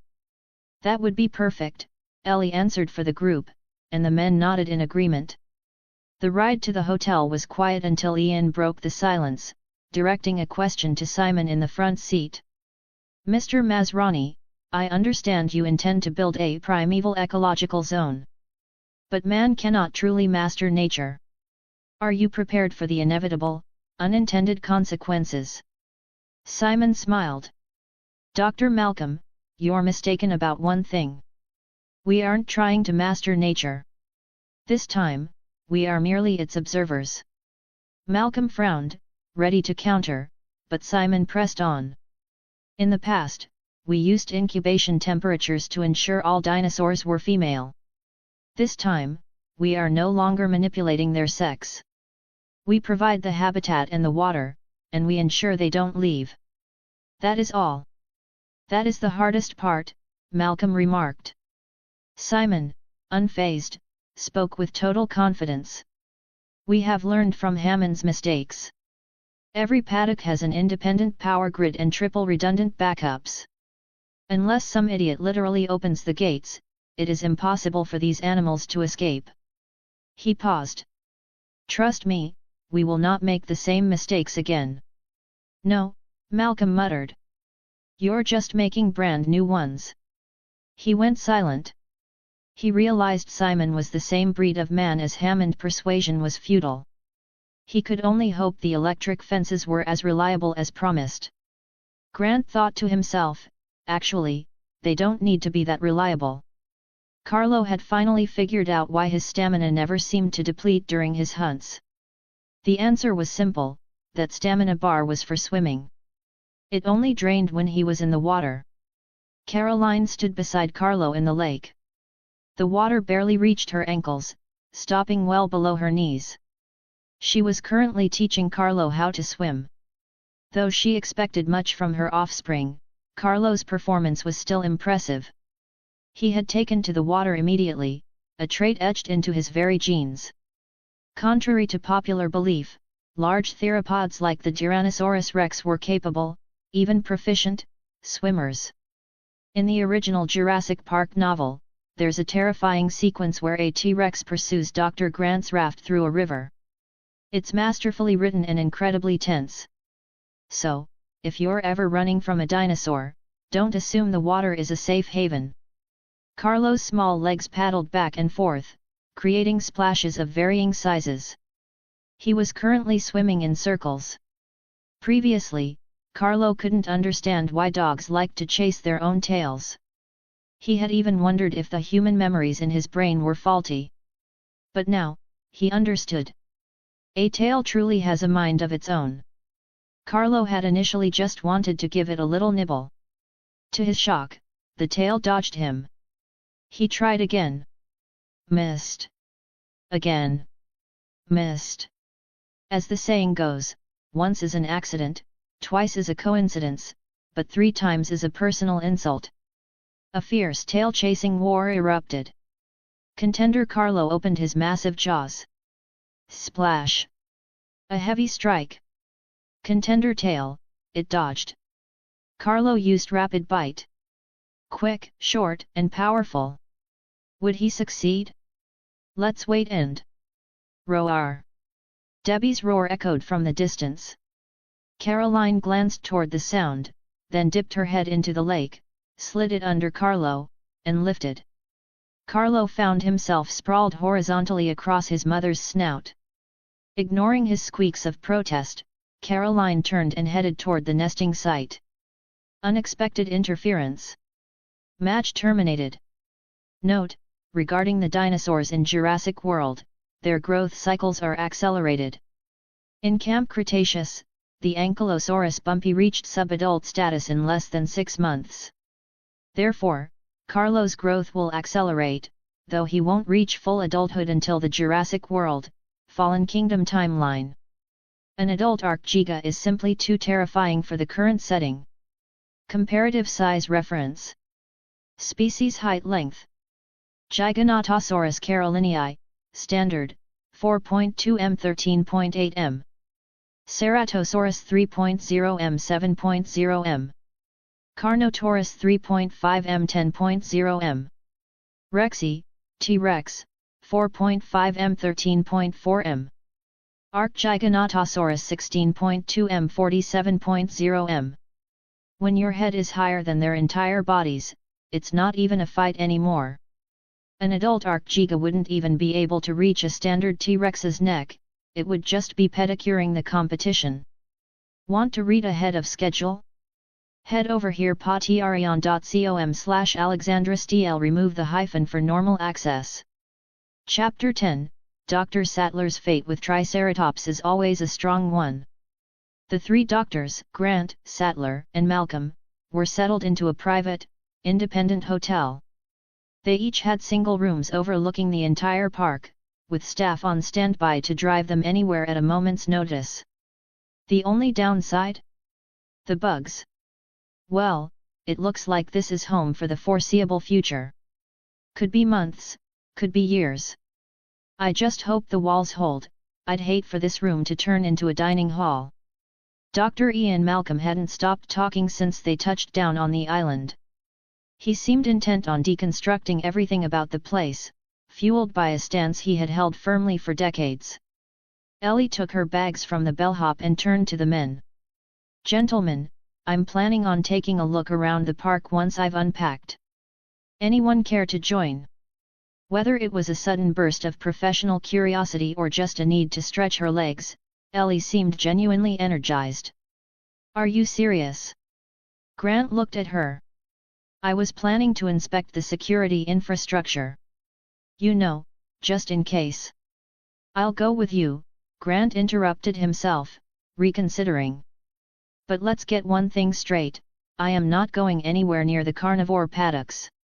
A flicker of an old memory crossed his face as he added that last part. "Then we meet in 15 minutes. Ellie checked her watch. 15 minutes, Grant confirmed. "Then I wish you both a lovely holiday," Malcolm said with a grin as he headed toward his room, muttering to himself. "I need to chart my escape routes. And maybe book a spa treatment. I have a transmission from the storm tracking station. It shows a cell passing over the north of the island. Should I trigger the shelter protocols?" Isla Nublar, situated in a tropical monsoon climate, was plagued by tropical cyclones from mid-May through mid-September. Consequently, Jurassic World took storm prevention very seriously. "How long will it stay?" Claire Deering walked over, checking the data on the console. "A few hours, maybe. The eye isn't passing directly over us." "Fine. Close all northern attractions. Issue a level 2 weather alert. Advise guests to move indoors immediately." "Right away." Claire didn't wait for Lowry to finish. She turned to another technician, her voice rising, "Notify the ACU. Eyes on every asset. We cannot afford a slip-up right now." "Copy that." A flash of lightning split the sky. Carlo let out a series of low growls, staring up at the vault of heaven as it was swallowed by bruised, black clouds. Dinosaur enclosures weren't fully enclosed, except for the aviary, they were open to the elements. Carlo watched the lightning arc across the sky, a trace of fear flickering in his eyes. It was biological instinct. Even if the memories in his head told him that humans used handy little gadgets like lightning rods to divert the strikes, he couldn't put his mind at ease. "Roar!" A resonant bellow echoed. With heavy, rhythmic footsteps, Caroline stepped forward and shielded Carlo beneath her massive frame. Unlike Carlo, she had survived several tropical storms. She didn't know what the bright things in the sky were, she only knew they brought the searing flames that consumed everything. She would not let them touch her child. Rumble. Roar. Lightning strode across the sky, followed instantly by a crack of thunder, but it was all drowned out by Debbie's defiant roar. No one challenged the majesty of an apex predator, not even the heavens. Debbie turned and gave a low rumble toward Caroline and Carlo, signaling them to take cover. As the heavy rain began to fall, masking scent and sound, he began to prowl the perimeter of his territory. He had to ensure his family's safety. Splosh! Lightning illuminated the sky once more. Anwu! In the gentle giant's petting zoo, a juvenile triceratops wearing a saddle let out a plaintive cry. Fortunately, there was no child on its back. "Hey! Back off!" An ACU trooper flicked on his stun baton, the tip crackling with blue electricity. "Wait! Stop!" Dr. Grant was the first to charge in, stepping between the trooper and the dinosaur. He held up a single hand, signaling for the man to stand down. Dr. Sattler was right behind him. She placed her hands on the Triceratops' brow and cheek, beginning to soothe the creature. "Easy, sweetheart, easy. I'm right here. Everything is going to be okay." The trooper opened his mouth to bark an order at the intruders, but then he saw the band on Grant's wrist, a VIP bracelet. He'd only ever seen a single V rank before. He promptly shut his mouth, deactivated the baton, and signaled that everything was under control.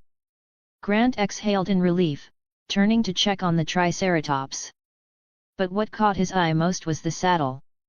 "You're using dinosaurs this small as pets for children. You let kids ride them." Grant had assumed this was just a feeding interaction area. He hadn't realized the park went this far. While Grant was a magnet for kids, he didn't actually like them. He knew all too well how much damage a child without a moral compass could do. And they were loud. A staff member nearby, sensing the accusation in Grant's voice, retorted, "They're just animals." "I know they're animals. Of course I know." Grant's voice rose. "And because they're animals, they get scared. They get angry. And right now, this one doesn't even have the right to hide behind its own mother." Grant was genuinely angry. The Triceratops had been his favorite dinosaur since childhood, and the sight of its exploitation hit a nerve. The ACU trooper sighed internally. "See? This is why scientists are the worst. Never argue with them unless you are one." "Alan." Ellie placed a hand on Grant's shoulder, her touch grounding him. "Attention guests, a storm is approaching. Please proceed to the nearest indoor facility." The PA system droned on with the weather warning. Grant's expression soured. "You've got to be kidding me. Again. Doctors." An assistant appeared behind them. Once they turned to look at her, she continued, "Would you like me to take you back to the hotel?" "Yeah. Let's go." Grant rubbed his forehead. He should have known. Every park placed humans above the animals. As long as it turned a profit, they'd make these creatures do anything. "Alan." "I'm fine, Ellie." Grant took a deep breath, calming himself. At least this park was planning to build the primeval ecological zone to give the animals some semblance of freedom. It was, in its own way, quite dino-mane. Watching Grant walk away, the ACU trooper looked up at the gathering gloom and told the staff member, "Take care of these little ones.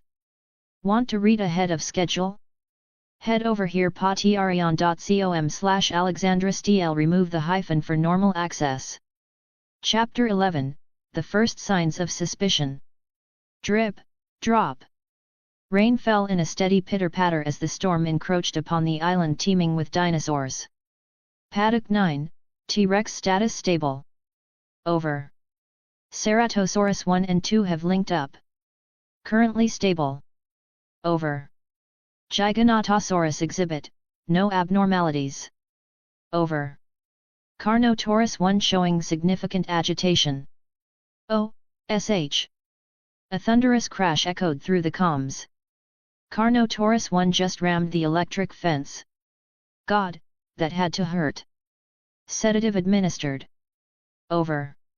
The Asset Containment Unit, ACU, under the Jurassic World banner was methodically monitoring every move the dinosaurs made. Click, thud.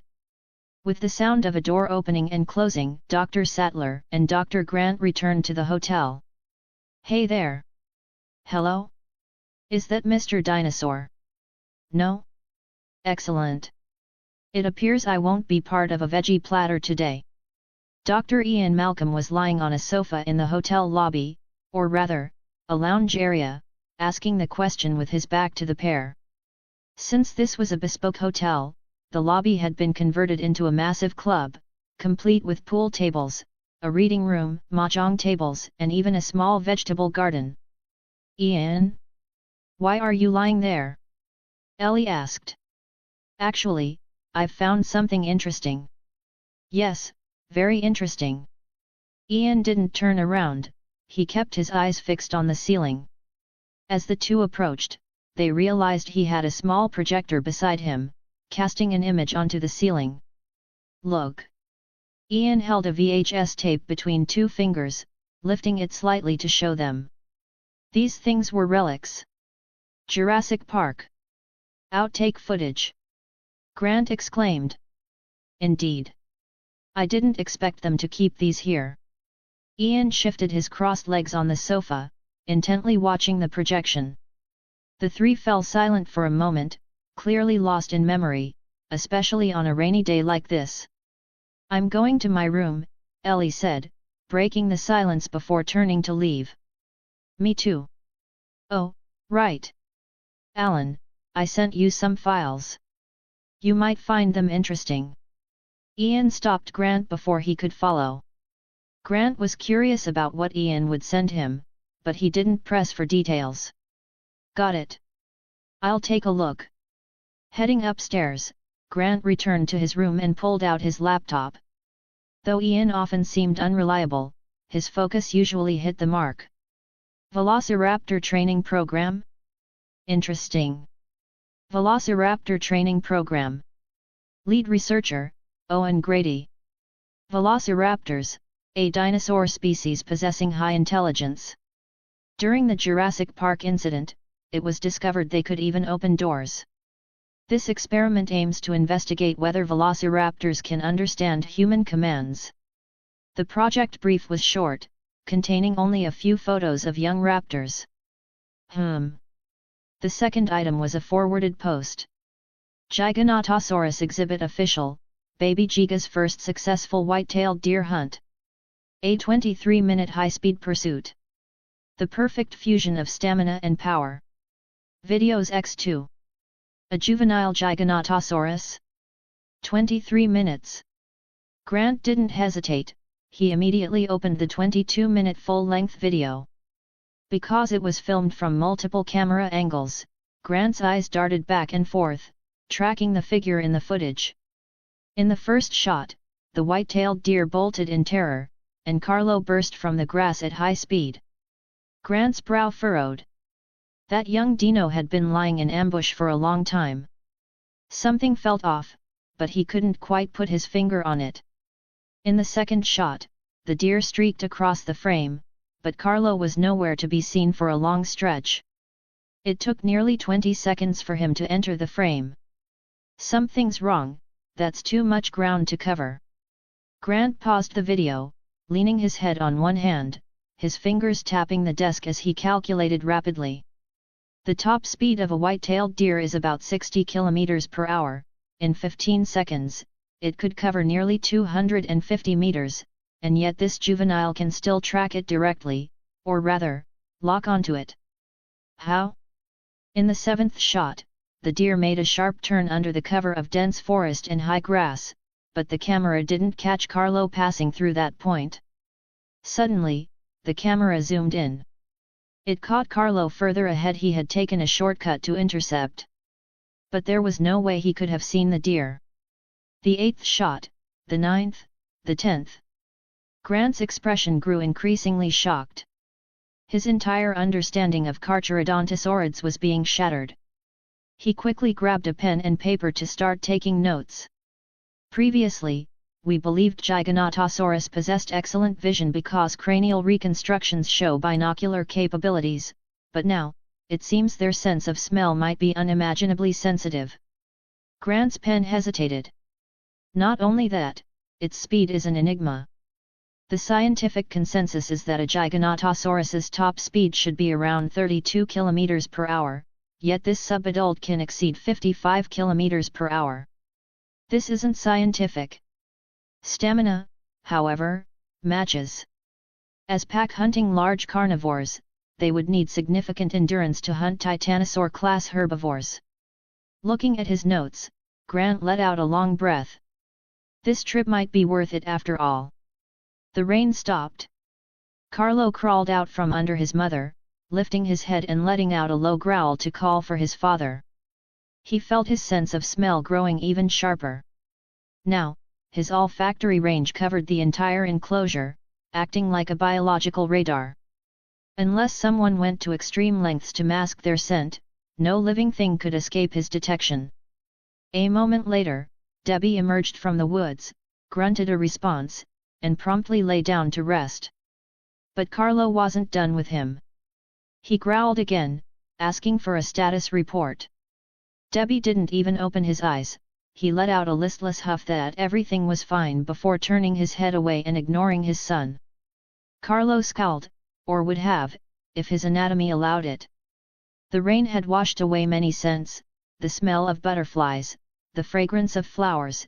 It felt like the air held nothing but the freshness of damp earth. But Carlo still detected it, the scent of a human. What kind of person would break into a Giganotosaurus paddock during a tropical storm? Carlo felt it was necessary to investigate. Though the scents in the air were scattered, it was a piece of cake for Carlo, whose smell blanketed the enclosure. He just had to head toward the area where the scent was most concentrated. Letting out a loud roar toward his mother, Carlo turned and left. Remember, always check in with your parents before heading out. Good habits start young. Caroline lifted her head, only to find Carlo already gone. She sighed and settled back down to rest. Want to read ahead of schedule? Head over here patreon.com/alexandrastl. Remove the hyphen for normal access. Chapter 12, Confirmation of the Dinosaur Roster. It was gone. The scent vanished right here. Carlo stood beneath the observation log near the feeding station, the exact spot where staff usually fired the signal flares. Because this area was sheltered from the rain, the scent remained thick and pungent. Right here, wait. Carlo sniffed again. He realized the most concentrated scent was behind the camouflaged service door used by the staff. There's a scent trail on my side of the hidden door too. That means a human definitely opened it, but they didn't come in? They just stood at the threshold and looked? If they wanted to watch us, wouldn't the cameras be easier? Carlo couldn't wrap his head around human logic. He looked back at the feeding platform, then toward the dense forest within the enclosure. Based on the scent data, this person just pulled the door open, stood there for a moment, and shut it again. But what if there was more than one? Is it possible someone has already slipped into the paddock? Carlo looked up toward the canopy of the towering redwoods, lost in thought. Regardless of the truth, he decided it was best to stay close to Debbie and Caroline for now. Doctors Grant, Sattler, and Malcolm entered the conference room together. Though called a meeting room, it felt more like an auditorium. The three of them were seated at a central, oval table while a podium stood off to the side. Is this a press conference or a trial? Ian Malcolm remarked. Shortly after they sat down, the lights dimmed, leaving only a single spotlight illuminating the podium.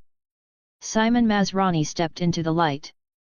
Good morning, everyone. It is an honor to have you here. I sincerely apologize for the inconvenience yesterday's storm caused. Without further ado, let's get straight to the point. Simon picked up a remote and pressed a button. A video began to play on the screen behind him. What is a dinosaur to you? The question appeared in bold text, followed by a montage of tourist interviews. A giant creature, I guess. Answered a woman in sunglasses and a sun hat.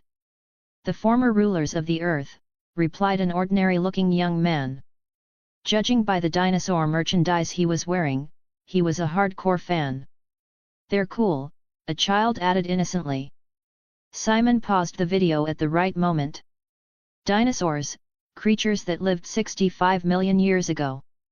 They are so fascinating, so alien, that even today, we never stop searching for their traces.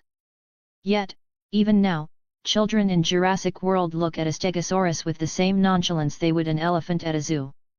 These prehistoric animals remain a mystery to us. We are the ones who brought them back to this world. We have a responsibility to give them a place of their own, a place to show their true nature. And I, Simon Masrani, invite you to help achieve this grand vision. Simon gestured toward the shadows.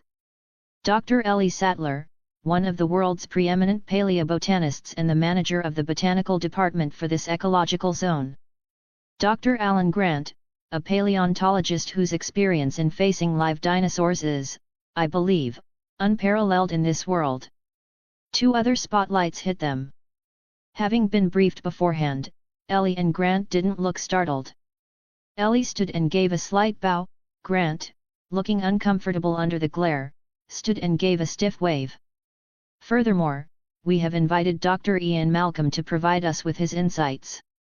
I believe no one can question his intellect. The lights didn't find Ian, however, as he had sternly refused to participate in the theatricality. The presence of these three sparked a wave of hushed whispers among the audience. Their involvement was seen as the ultimate endorsement of the park's safety. As the lights moved away, Grant grumbled quietly, now I know why he told me I could pick any dig site I wanted. Turning back to Simon, he clicked the remote to reveal a long list on the screen. Finally, Dr. Henry Wu has provided us with the true inhabitants for our primeval ecological zone. Project Primeval, Dinosaur Roster. Giganotosaurus family, 2 adults, 1 juvenile. Ceratosaurus, 2. Carnotaurus, 2. Dilophosaurus, 5. Brachiosaurus, 1 herd. Diplodocus, 1 herd. Sinoceratops, 1 herd. Triceratops, 2 small herds. Parasaurolophus, 3 herds. Stegosaurus, 3 families. Ankylosaurus, 1 herd. Gallimimus, 2 large herds. Dryosaurus, 2 herds. Compsognathus, 3 small clusters. The names appeared with pictures and brief descriptions, though it was mostly for show. The audience members were either experts themselves or executives who didn't need to know the biology, the blurbs were just there for the aesthetic. Is the park running normally? Claire Deering arrived at the control room. With the storm over, the maintenance checks had begun. Even with independent systems and backups, any minor glitch could lead to catastrophe. The Pachycephalosaurus paddock had a short circuit in the fence, and the Giganotosaurus exhibit cameras went offline for 10 minutes. It's all fixed now. Everything else is green, Lowry reported enthusiastically. He didn't want his boss to know he'd been slacking off all day. Claire sighed in relief. With the CEO's VIP guests on site, no errors were permissible. Midnight, Giganotosaurus Sector 5. The surveillance monitors showed a heartwarming image of a family of 3 sleeping peacefully. Every few seconds, the screen flickered almost imperceptibly. "Damn it, do we really need a sample from this dinosaur?" a man whispered into his headset. He was crouched in a tree, clad in a ghillie suit. "Shut up and do your job. Get the epidermal sample and let's get home," a male voice responded. "Gentlemen, we need to move faster," a woman's calm voice added. "If the Jurassic World tech team realizes we've looped their cameras, we're going to be fugitives. This is insane. Why do they want these 2 Giganotosaurus specifically? Their genetics are superior." The boss took an interest. The man in the tree kept talking to ease his nerves. He wasn't a professional hunter, his camouflage skills and marksmanship were the results of a crash course a few months prior. He was only here because his family was in debt, and he had to do the dirty work for the creditors. Huff. He took a deep breath, held it, and aimed his dart rifle at the 2 adult giants. Thwip, thud. Thwip, thud. The sound of darts hitting flesh echoed twice. "The small one is blocked. I'm going down to sedate him manually." "Copy. We have 30 minutes.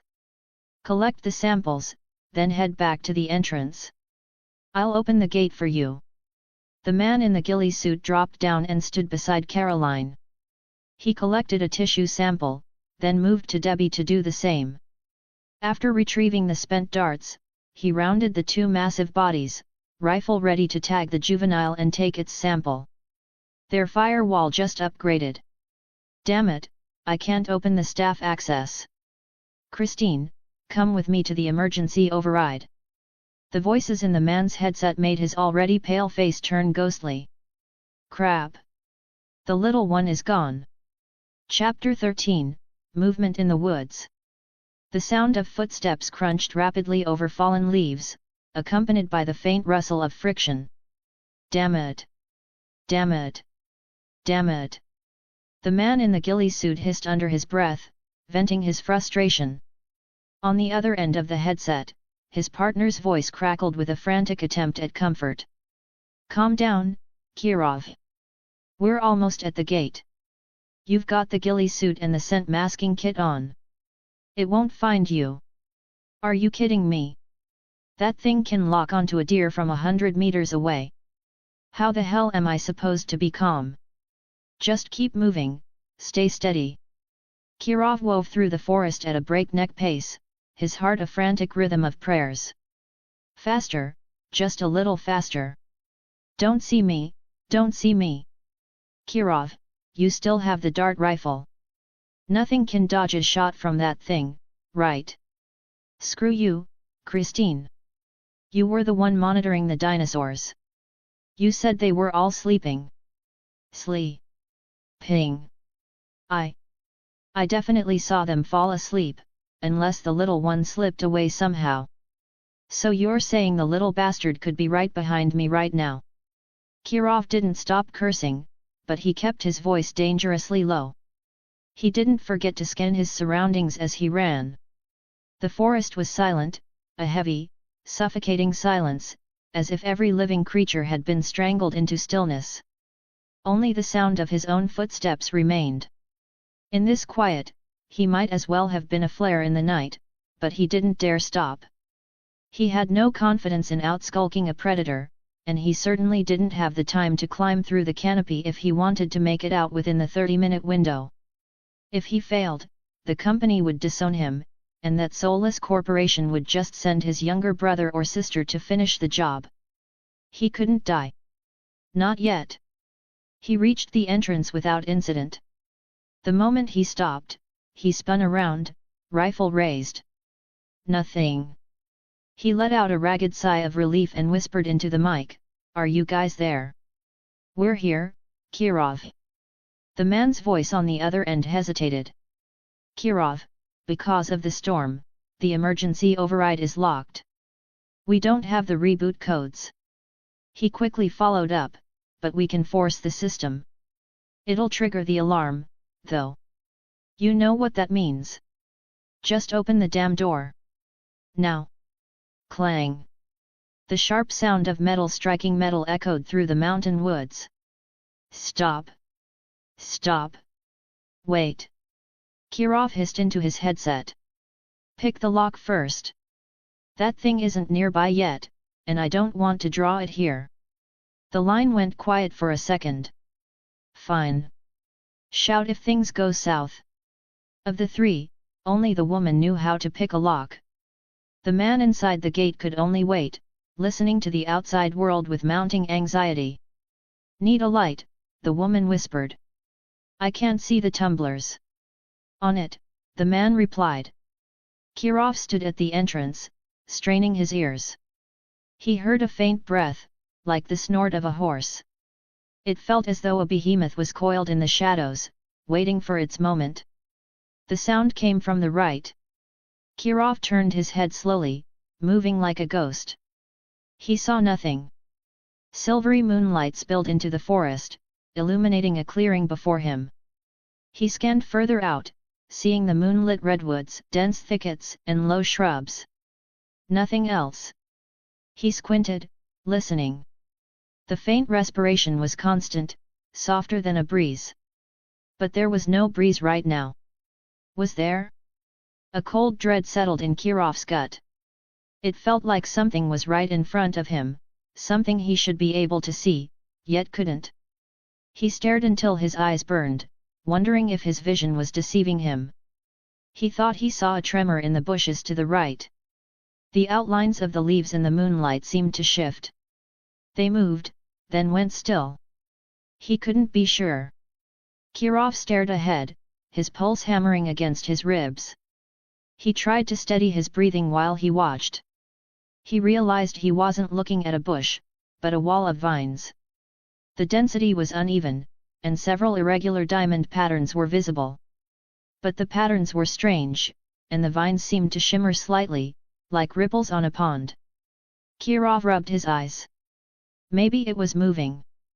Maybe something behind the vines was pushing them. But it didn't look like that. It was something else. Should he fire? He only had 2 tranquilizer darts left. If he guessed wrong. Beep beep. Suddenly, the alarm blared. Warning lights began to spin, bathing the area in a rhythmic, strobing red glow. Holy sh! Kirov jumped, his finger twitching on the trigger. The dart hissed through the air, burying itself harmlessly in a distant tree. The red light hit the clearing, casting geometric shadows across the open ground and onto the shrubs at the edge of the woods. In that instant, Kirov saw the shape of the shrubs change. He scrambled to reload, finally letting his voice crack as he screamed into the headset. "Damn it! Why didn't you warn me before triggering the alarm? Shut up! We're almost through. Come on, Christine. Help me push this door." With the alarm screaming, the voices on the other end stopped whispering. Their shouts could be heard even through the heavy gate.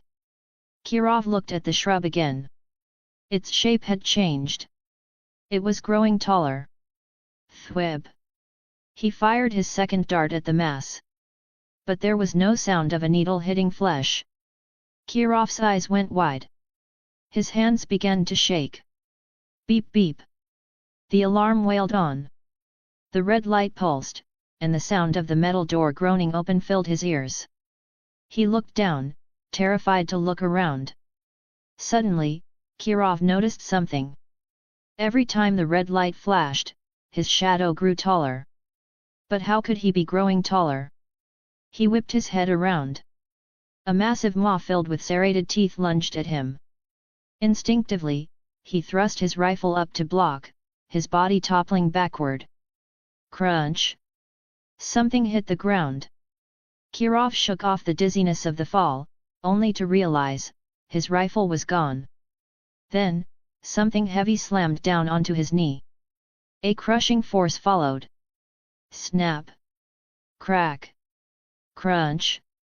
Something had broken, and it had definitely been shattered into splinters. The doors open. Kirov! Where are you? The man from the other side squeezed through the gap in the gate and turned to pull it further open. ARK! A blood-curdling scream erupted to the man's left, echoing through the trees. He froze, feeling his foot come down on something. He looked down and saw Kirov's dart rifle. Then, his neck creaked as he turned slowly toward the source of the scream. Beep beep! As the alarm light strobed, he saw a 2-meter-tall silhouette flickering in and out of the red glow. But what remained constant were the glowing yellow pupils glaring through the dark. It was watching him. The man felt the fabric of his trousers grow wet. He backed away, his voice a trembling whisper. No! No! His legs gave out, and he slumped onto the ground. The silhouette lifted its foot from Kirov's shattered knee and turned slowly. No, don't, please! Thump, thump! The heavy footsteps approached. Christine, right! Christine! The man suddenly remembered his companion and screamed, looking back through the gate. But there was no one there. Chris, ugh! As if disgusted by his wet trousers, the figure slammed a foot onto his chest. He wheezed, his hands clawing at the creature's outer toes, begging with the last of his strength. Please! I don't want to die. Want to read ahead of schedule? Head over here patreon.com/AlexandraSTL. Remove the hyphen for normal access. Chapter 14, The Thieves. Please! I don't want to die. The silhouette ignored his pleas. The massive foot remained planted on his chest, pinning him down until he could barely draw breath. Suddenly, a cylindrical object, flickering with a rhythmic light, flew through the gap in the gate and landed right in front of Carlo. Carlo tilted his head slightly, peering at the device with a touch of curiosity. Bang! A blinding flash erupted. For a moment, Carlo's world turned into a void of pure white. He let out a sharp, pained howl, the first sound he'd made since revealing himself. In the chaos of his sensory overload, Carlo felt a sudden blast of pressurized air shove him aside. Unable to maintain his balance on one leg, he toppled over, landing heavily on his side. His vision hadn't returned, but his nose told him more people had arrived. Unsure if these newcomers possessed the means to kill him, he chose the better part of valor. Within seconds, he had vanished back into the blackness of the jungle. ACU! Hands behind your heads! 7 team members stormed through the gate. One of them held a compressed air cannon, the tool used to knock Carlo back, leveled at the man on the ground. The others fanned out, weapons raised, scanning the treeline to ensure the predator didn't circle back for a second strike. Cough, cough. The man tried to gasp for air but collapsed into a fit of violent coughing. The ACU lead saw the man's condition and immediately spoke into his radio. "We need medics at the Sector 5 service entrance. Dinosaur attack. Bring a stretcher." "Make it 2, lead," another teammate called out. He had discovered a second body lying nearby and looked up after checking for a pulse. "We've got another one over here." The lead glanced toward the second man and keyed his mic again. "Correct that, 2 stretchers." "Dear God, look at his leg."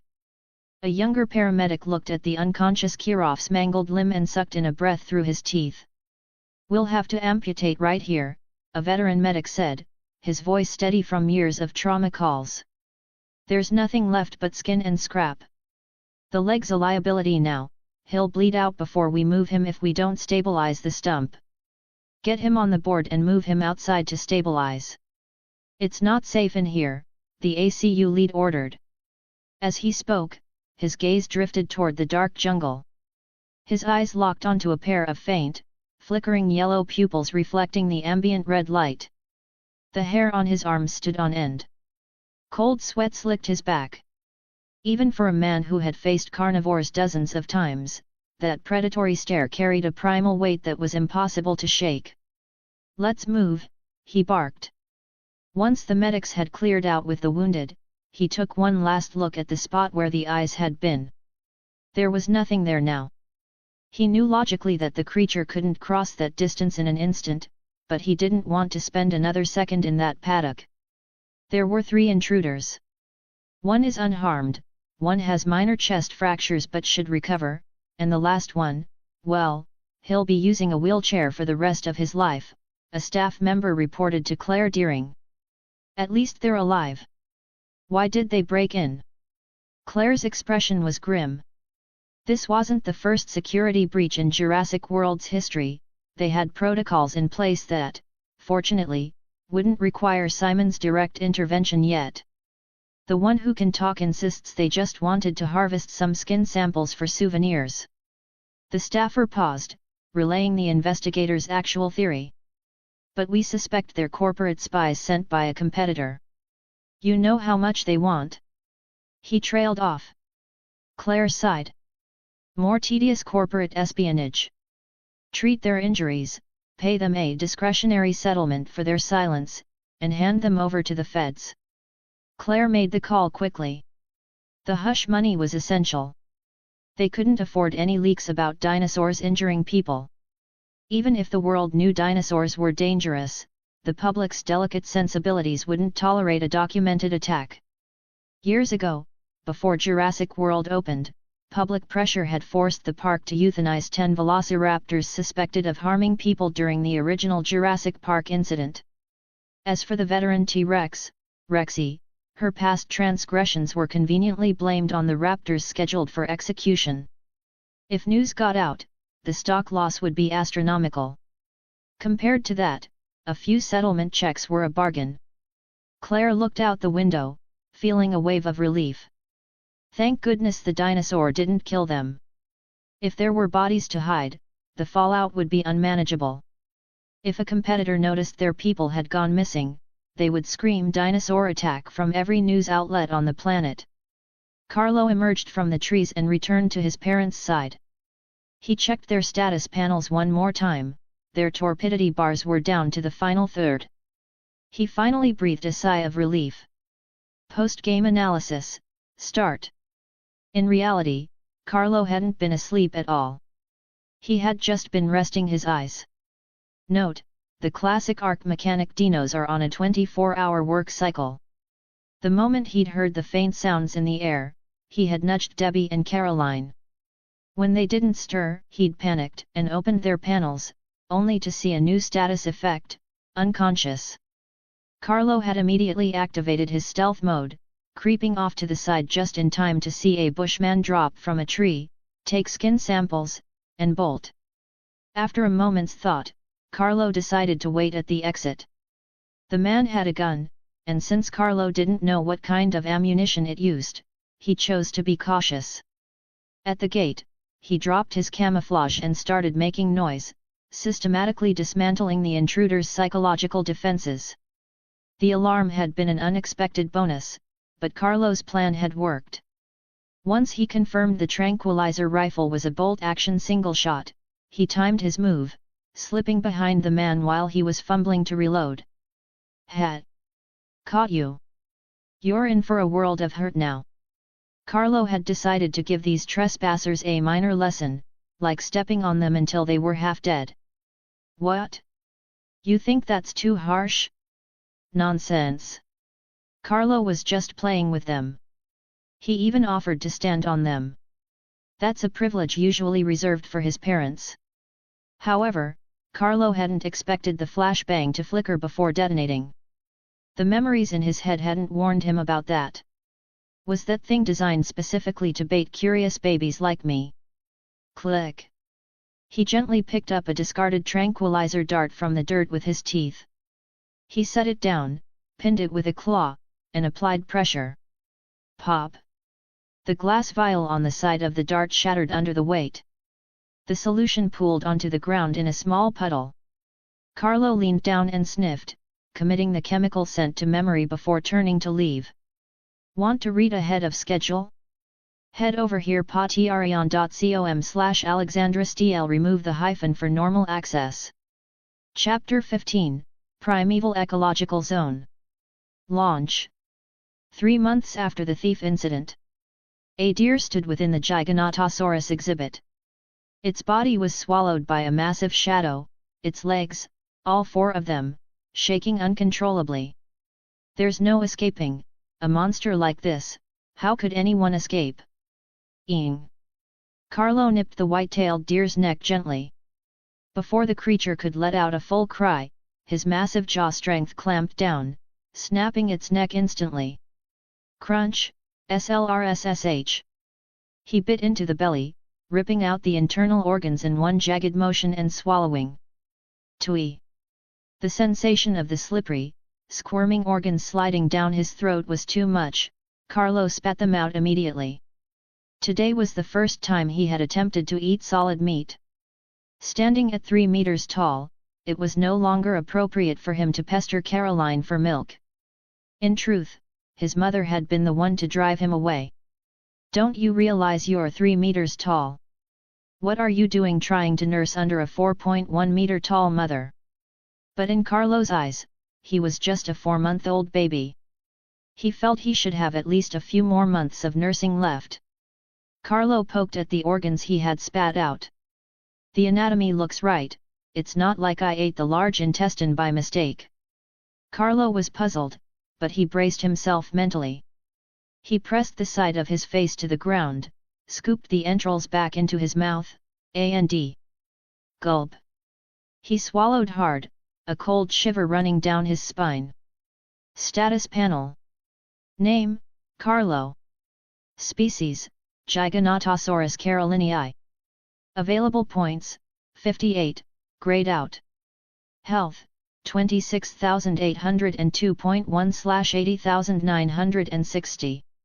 Stamina, 750/750. Oxygen, 510/510.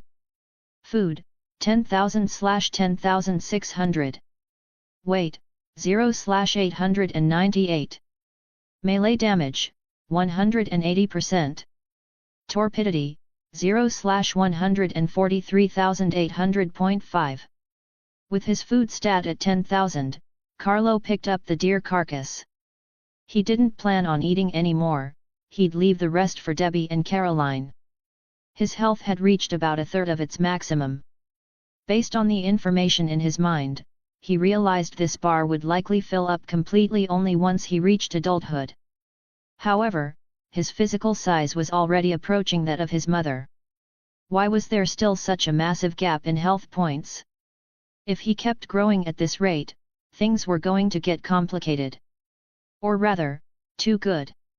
Dr. Wu, is the growth rate of this Giganotosaurus perhaps a bit too fast? Dr. Henry Wu took the tablet from his assistant, scrutinizing the data on the panel. He rubbed his chin, lost in thought. The growth rate, it is indeed rapid, but still within a normal accelerated range for our assets. Is it a result of inherited growth hormones? But there shouldn't be a corresponding gene sequence in its fragments. Dr. Wu set the tablet down, leaning his weight on the desk. No, perhaps its own genetic sequence inherently possesses this capability. Keep recording. We know precious little about the Giganotosaurus, we haven't even determined the maximum size for the species. This individual, it might just break the records. A thin smile touched Wu's lips. This little guy, well, big guy, never ceased to provide surprises. Dr. Wu, the two Indominus rex hatchlings have been transported into their respective holding paddocks, another female assistant reported, checking her tablet. Dr. Wu stiffened slightly. He turned to a researcher and commanded, project the real-time surveillance of both Indominus specimens onto the main screen. We must observe them around the clock. This was to monitor for stress responses as the hybrids adjusted to their new environment. Even without his orders, the staff knew the gravity of this task. And regarding the Primeval Ecological Zone project, the assistant asked, fearing Wu might have forgotten. Leave that to the doctors. They will handle it. During the planning phase, Henry Wu had only seen Dr. Grant once from a distance, as Grant was focused on the Giganotosaurus habitat. Dr. Ellie Sattler dealt primarily with one of Wu's female researchers who specialized in paleobotany. As for Ian Malcolm, he was only there for his lectures and a vacation. Since their philosophies clashed so violently, they hadn't met at all. Suddenly, Dr. Wu remembered something. Before the release, remember to give the female Giganotosaurus, I've forgotten her name again. Regardless, give her the serum to neutralize the preventative measures we implemented previously. Owen Grady was currently inside the Primeval Ecological Zone assisting with scent neutralization. He was responsible for the Ceratosaurus habitat. If everything went according to plan, the Ceratosaurus released here would choose to set up camp on site. The habits of these dinosaurs were somewhat similar to velociraptors, though they lacked such a vast social circle, typically living in groups of only 1 to 3. They maintained individual territories but socialized occasionally, standing together against intruders too large to handle alone. 2 Ceratosaurus were scheduled for release, 1 male, 1 female. Calculations suggested they would likely form a pair, so they had been allocated a substantial territory. In a letter, Simon Masrani had promised Owen that if the raptor training showed results, a dedicated velociraptor paddock would be built.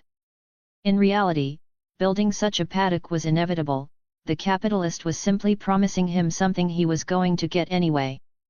Consequently, Owen's life now consisted of bonding with raptors in the morning, working on the ecological zone in the afternoon, and returning to the raptors before clocking out. However, it wasn't a total loss. He had successfully landed a dinner date with his superior, Claire Deering. Scent clearing in the Ceratosaurus zone is complete. Ready for asset release. Copy that. A man in security attire replied into his radio, then reported to Dr. Grant, who was standing nearby. Doctor, all designated release sites have been cleared. The scent clearing had been Grant's specific requirement. Ever since witnessing Carlo's terrifying tracking ability, he had placed extreme emphasis on this factor. He nodded to the guard and then looked at Ellie. Ellie, how are things on your end? The plants are fine, Ellie replied with a smile. I think they're eager to welcome their new neighbors. She wasn't just being poetic, the relationship between plants and herbivores is often symbiotic. Some plants require animals to disperse seeds, others rely on them to complete the cycle of life. Simply put, if a plant doesn't want to be eaten, it evolves to be unpalatable. Grant nodded, then turned to Masrani's assistant, the project lead. Everything is ready. The assistant nodded. Then let us invite our guests of honor to move in. Chapter 16, Wake Up and Go Window Shopping Bonus Chapter. Are you serious? What? Is there a problem? We're just going to drive in there and put 2 darts in them? Just like that? Exactly. God, you have to be kidding me. Under the moonlight, 2 men in park technician uniforms sat in a jeep at the gate of Giganotosaurus Sector 5, waiting for the massive doors to grind open. Seriously though, how do you think they're going to transport these multi-ton monsters to the new zone? I don't know. Maybe some kind of heavy lift crane. Wouldn't that just choke the life out of them? I said I don't know. You're so annoying. Hey, take it easy, I'm just curious. The employee holding the tranquilizer rifle turned away, hugging his weapon and making it clear he was done talking. The driver, left with nothing but silence, started to feel a bit restless. The woods were too quiet, it was beginning to give him the creeps. Nighttime at the park wasn't nearly as exciting as the brochures made it out to be. Most of the attractions were closed. Only the shops on Main Street and a few late-night rides remained lit, leaving the rest of the island in an eerie, prehistoric hush. Team 3, come in. Do you copy? Whoa! The driver jumped at the sudden burst of static from the radio. The gunman, however, remained calm and pressed the transmit button. Team 3 copies. Understood. The gate will open in 1 minute. This is the last group of carnivores to be moved. The driver hit the ignition, and the jeep's dashboard and headlights flickered to life. Phew, nothing's gonna go wrong, right? Relax. We do this quick. The dosage in these darts is enough to keep them under until tomorrow morning. But I remember those thieves who broke in a few months back. Shut up! The gunman finally snapped, silencing his talkative companion. Ahead of them, the heavy gates began to part. The warning lights pulsed with a silent red glow, the sirens had likely been deactivated to avoid stressing the assets. Recalling his partner's questionable intellect, the gunman added cautiously, "Turn off the headlights once we're inside." "Oh, right. Good call." The driver immediately switched them off. "You seriously weren't planning on turning them off?" The gunman's eyes widened in disbelief. He was starting to get a bad feeling about this too. In the darkness, Carlo cracked one eye open. "There's no scent, am I overthinking it? Why does it feel like something just entered the enclosure? It shouldn't be. I already mangled 2 of them, are humans really this slow to learn?" Suddenly, a tranquilizer dart hissed out of the trees, burying itself deep into Carlo's neck. His pupils dilated, and then... Torpidity, 500.0/143,800.5. Torpidity, 0/143,800.5. In just 3 seconds, his torpor had completely flushed. But immediately following his hit, 2 more darts streaked through the air, striking Debbie and Caroline. Seeing the unconscious status appear on their panels, Carlo felt a wave of helplessness. The darts worked fine. The problem was him. He decided the best course of action was to stay still and see what happened. After all, the humans certainly thought he was out cold. About 3 minutes later, a vehicle pulled up to their nesting site. Team 3 reporting. All assets sedated, the gunman informed the radio. Copy that. Stand by. The transport team is moving to your position. Carlo didn't quite understand why these 2 didn't get out of the car. If they stepped out, he could play some very interesting games with them, though he doubted they'd share his sense of humor. My God, the driver marveled. This little Giga has to be 10 meters long by now. Last time I saw him, he was barely a meter tall. 8 meters, no, at least 9, the gunman corrected, eyeing Carlo's length. The driver paused, then looked at Carlo again. You think the boss just has too much money? Insisting on moving these guys to a whole new sector. What? We're moving. Hearing this, Carlo was suddenly very much awake. Although he didn't speak English, the information in his mind seemed to have a built-in translation feature that rendered the gist of the conversation for him. "So you're here to help us move house? You should have said so. Why go through the trouble of drugging us?" Honestly. Carlo relaxed, his heart swelling with a quiet anticipation. Will the new place have butterflies? He hadn't seen a butterfly in months. Even the deer at the feeding station had stopped running from him, making life quite dull. Carlo squeezed his eyes shut, exactly like a child pretending to be asleep to avoid detection, while using his sense of smell to map out the arrivals. Soon, 3 transport trucks arrived, followed by a mobile heavy lift crane. Staff members approached Carlo, bucking 2 thick, seatbelt-like harnesses around his torso. That tickles." Carlo let out a heavy, huffing breath, which sent the nearby workers scrambling back in terror. Vroom! The crane groaned as Carlo was hoisted into the air and lowered into one of the trucks. Taking advantage of the moment no one was looking, he shifted into a more comfortable position and resumed his act. Thump thump! Someone knocked on the side of the truck and shouted, "Ready to go." Carlo felt the slight lurch of motion. Heck yeah! Road trip. 30 minutes later, Carlo was hoisted once more and sat down on solid ground. He was the last one moved. Debbie and Caroline were already sprawled out nearby, albeit in rather unflattering positions. Once the lights dimmed and the last of the staff departed, Carlo stood up to survey his surroundings. Suddenly, he felt a twinge of nostalgia for his old paddock. It wasn't that this place was bad, as it actually felt far more natural than the old enclosure. But it was missing the most crucial element. There was no scent of them here. Though Carlo possessed human knowledge, he had been raised by dinosaurs. His instincts were prehistoric. A place without their scent wasn't a territory, it was an unknown void. To make matters worse, he realized his olfactory radar could no longer cover the entire area. This place was gargantuan compared to his old home. This wasn't necessarily a good thing. His brain told him he was safe, but his subconscious screamed that he needed to patrol. If he didn't secure the perimeter, his parents wouldn't be safe while they slept. Carlo began to regret not actually passing out. It was a dark, stormy-looking night, and the jungle felt vast and intimidating. Who knew what dangerous things were lurking in the shadows? Arguably, Carlo was the most dangerous thing in those shadows.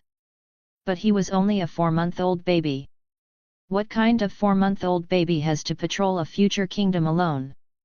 Even a little dino gets scared, okay. Bonus chap for the lots of power stones. Want to read ahead of schedule?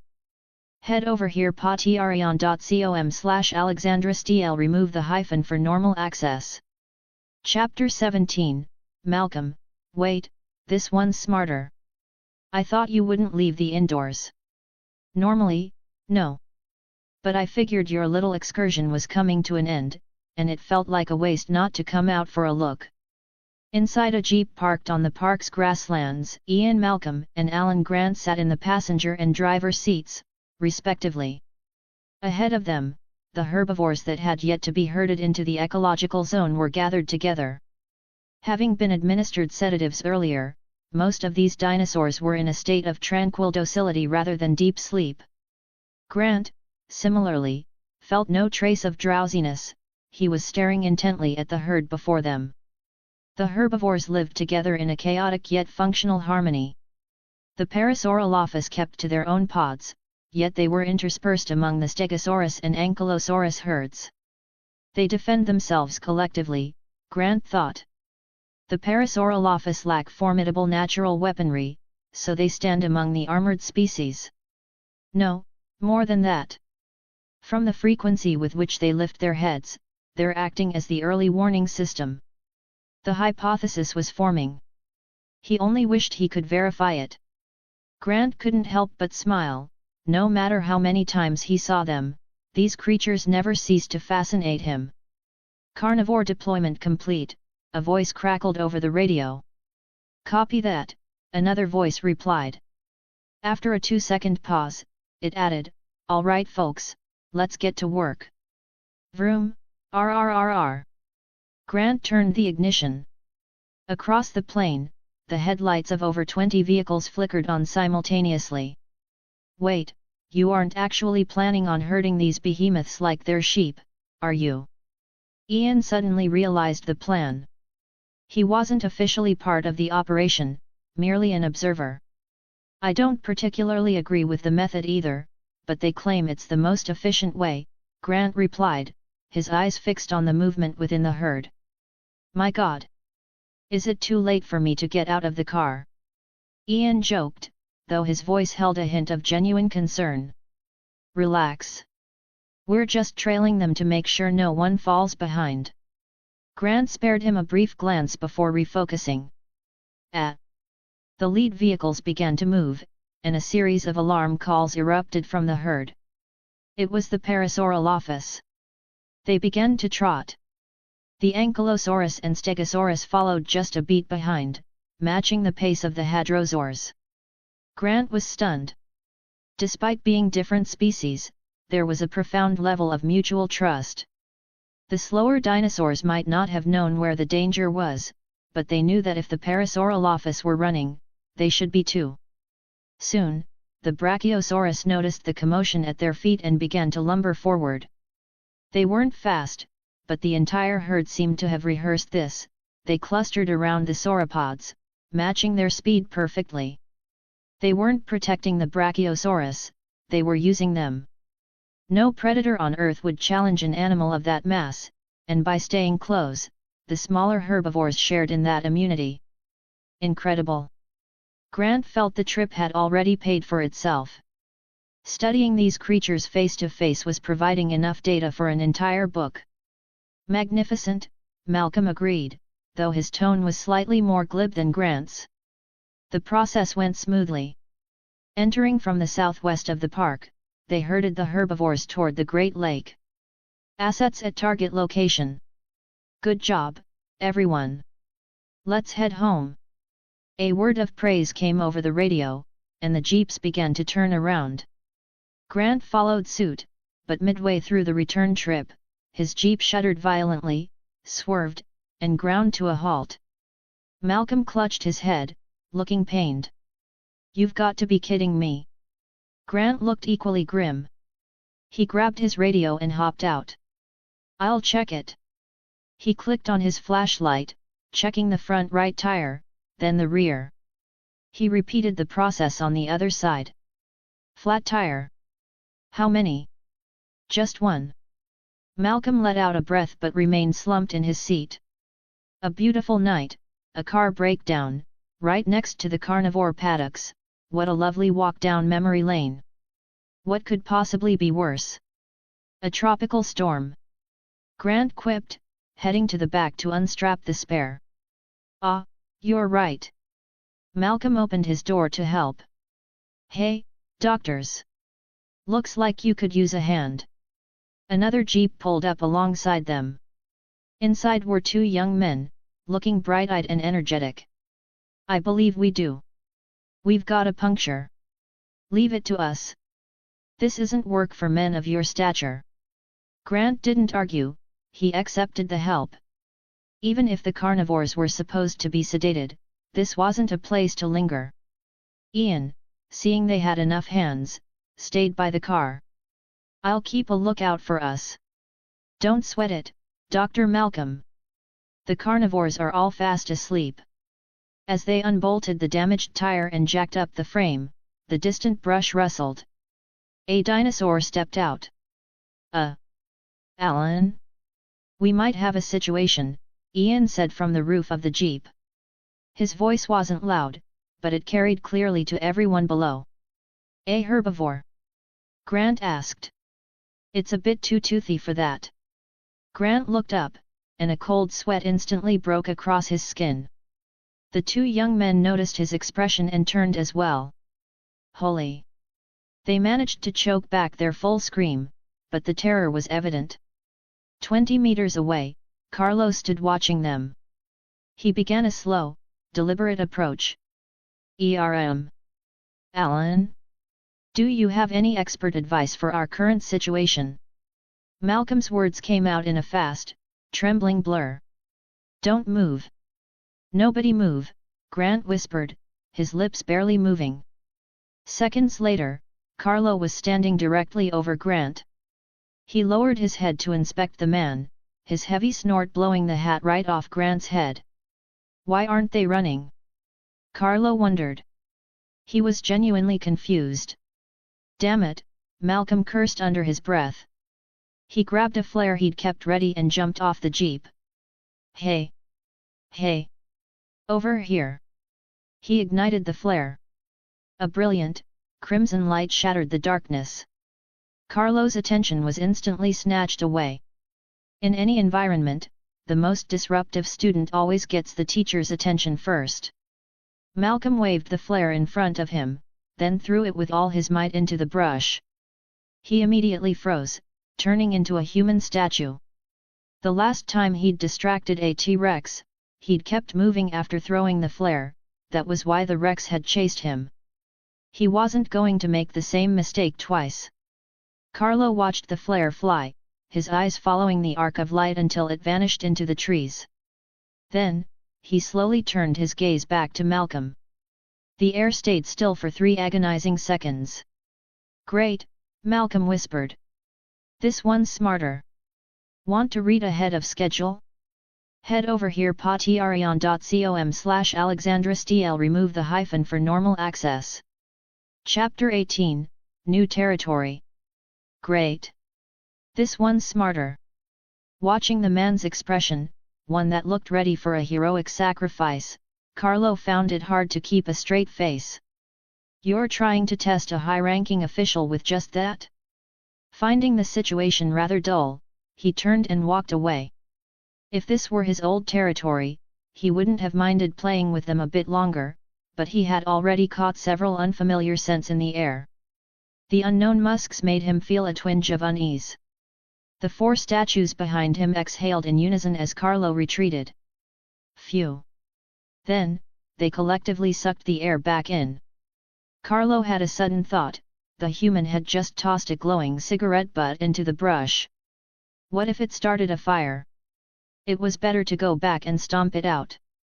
Humans really have no manners, he grumbled inwardly.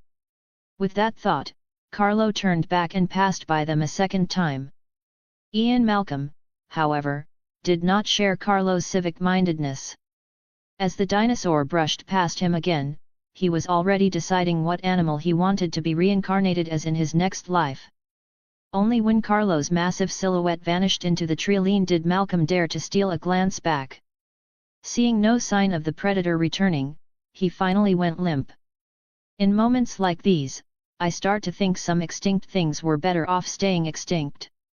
The voice of a survivor. Malcolm's words snapped the other 3 out of their trance. You're right about that, Grant admitted, despite his deep love for the species. He looked at the 2 young technicians. They didn't say a word, they simply bolted the tire onto the jeep with record-breaking speed and prepared to floor it.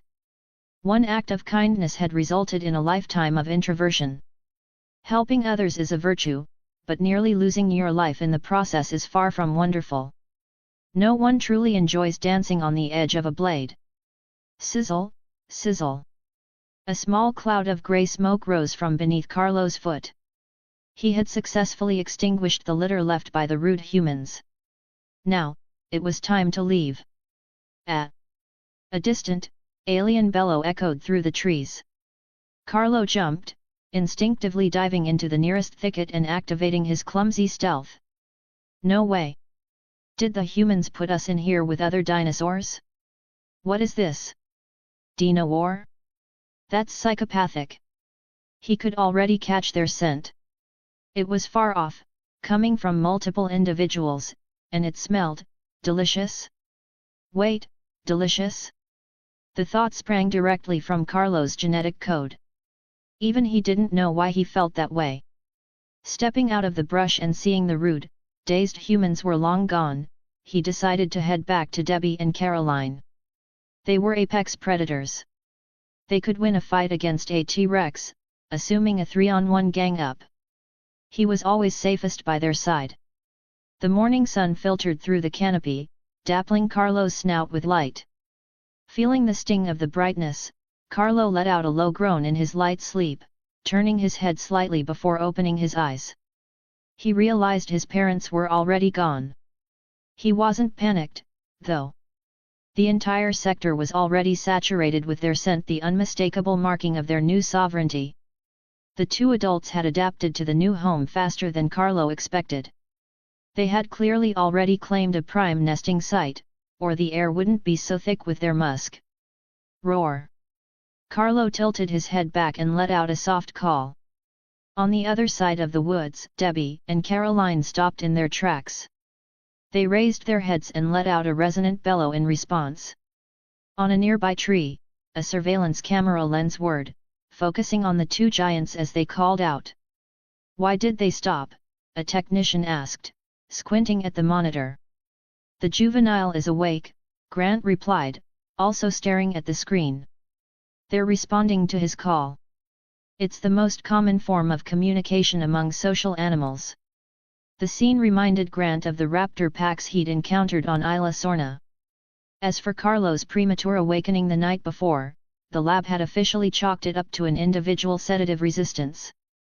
They noted that future doses for the asset would need to be increased. The Giganotosaurus are adapting remarkably fast. Is it because the subadult performed a scouting patrol last night? Grant wondered. If that was the case, how were they confirming the perimeter? Smell. It had to be. Unlike raptors, these dinosaurs could relay a wealth of information through scent markings without ever making physical contact. "Dr. Grant!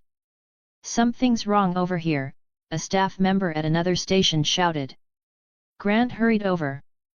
The technician pointed at his screen and explained, "The two Carnotaurus are acting up. They've become aggressive the moment they sighted each other." Grant leaned in, his eyes narrowing as he watched the two theropods. "They're asserting dominance," Grant concluded quickly. "What? But they're of opposite sexes. Shouldn't they be, well?" The technician trailed off, confused. "Carnotaurus aren't naturally pack hunters. They aren't like Ceratosaurus, who are willing to share territory to a degree." Grant paused. "They're drawing lines. It's a simple skirmish for space. Once mating season hits, they'll make up." The technician grinned but didn't reply, looking somewhat amused by the thought. "If my theory holds, we'll see one or two more confrontations between these carnivores in the hunting grounds over the next few days. They need to establish the pecking order for the ecosystem," Grant predicted. The technician's face paled slightly. "There won't be any major casualties, will there?" "No, I don't believe so," Grant said confidently. "The territory is vast enough. They'll likely stick to displays of strength and skill to settle the score. Step, step, step. A rhythmic, light-footed pace. Even for a dinosaur, the walk radiated pure joy. Roar!" Carlo gave a soft huff as he reached his parents, trotting up to them. The two adults each nuzzled Carlo's cheeks twice before Caroline turned and let out a low rumble, signaling for him to follow. Carlo chirped in response, trailing behind them. They pushed through a dense thicket to reveal a small lake. It was clearly man-made, the edges were shallow, and even at its center, it was only about 3 meters deep. Carlo could stand in it without getting his back wet. Reaching the water's edge, Carlo lowered his head at a 45-degree angle, dipping his lower jaw into the cool liquid. Once the water filled his mouth, he leveled his head with his body and tilted back to swallow. He repeated the motion 5 or 6 times before stopping. He had been on patrol since the previous night and hadn't rested until dawn. He was parched. Seeing his parents settling down onto the grass to recover their strength, Carlo followed suit, curling up nearby. There was still plenty of time before their usual feeding, and for now, the family of 3 wasn't hungry. Official Jurassic World social media: the Giganotosaurus family from Sector 5 has officially moved to their new home. Let's wish them a warm welcome. Bye bye, Paddock 5, sob. Want to read ahead of schedule? Head over here patreon.com/AlexandrisDL. Remove the hyphen for normal access. Chapter 19, Triceratops, so sorry for failing to amuse the great Giganotosaurus. What? The whole family moved to a new exhibit.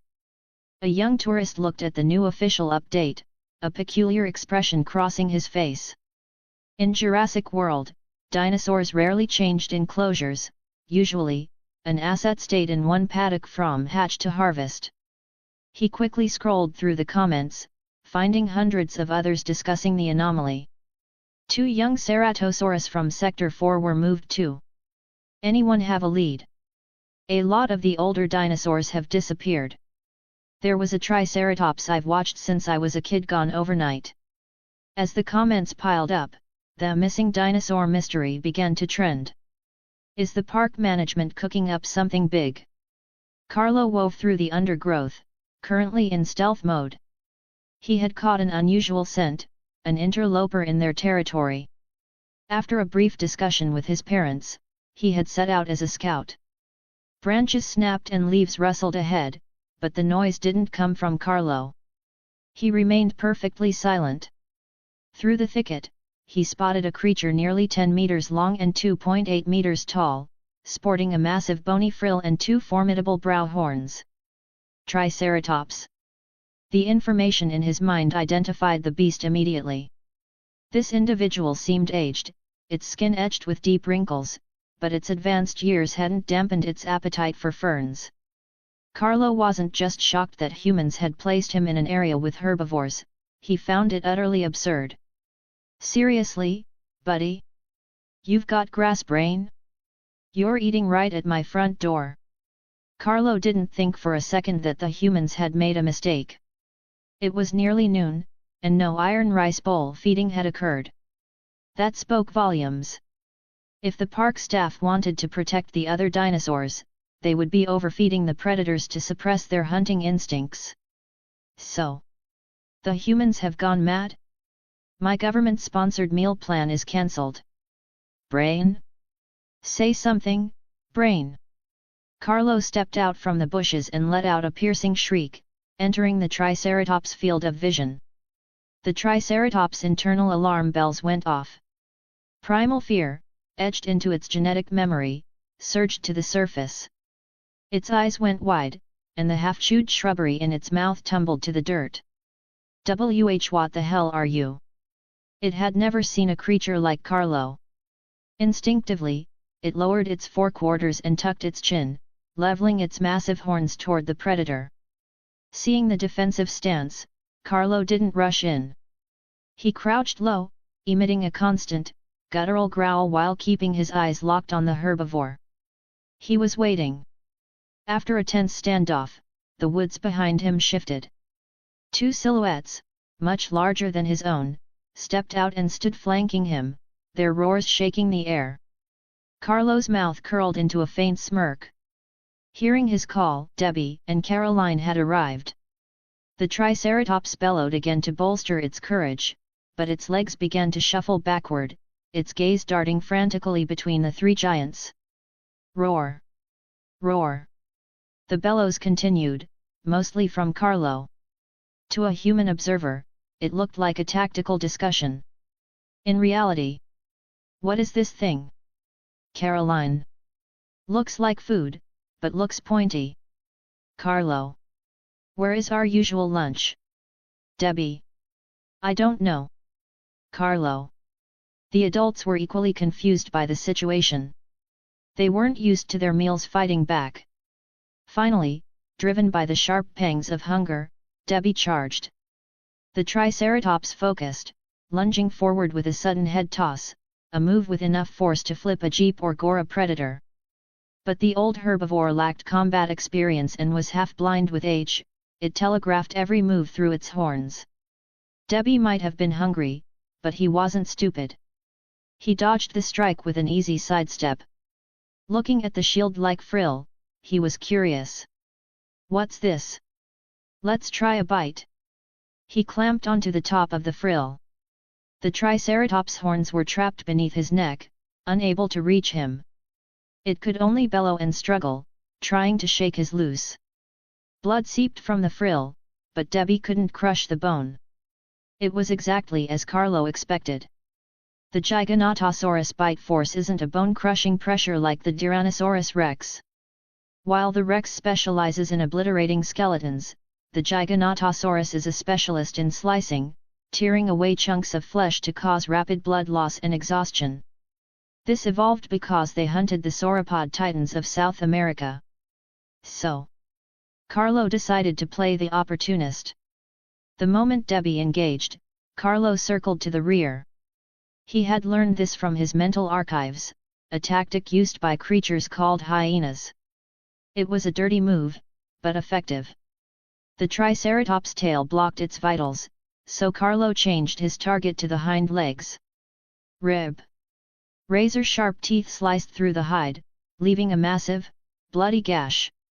The Triceratops buckled under the sudden agony. Debbie saw the opening and pinned the animal's horns down with his full body weight. Carlo understood the assignment. He continued to tear at the wounded leg. Caroline, who had been waiting for her moment, struck from the opposite side.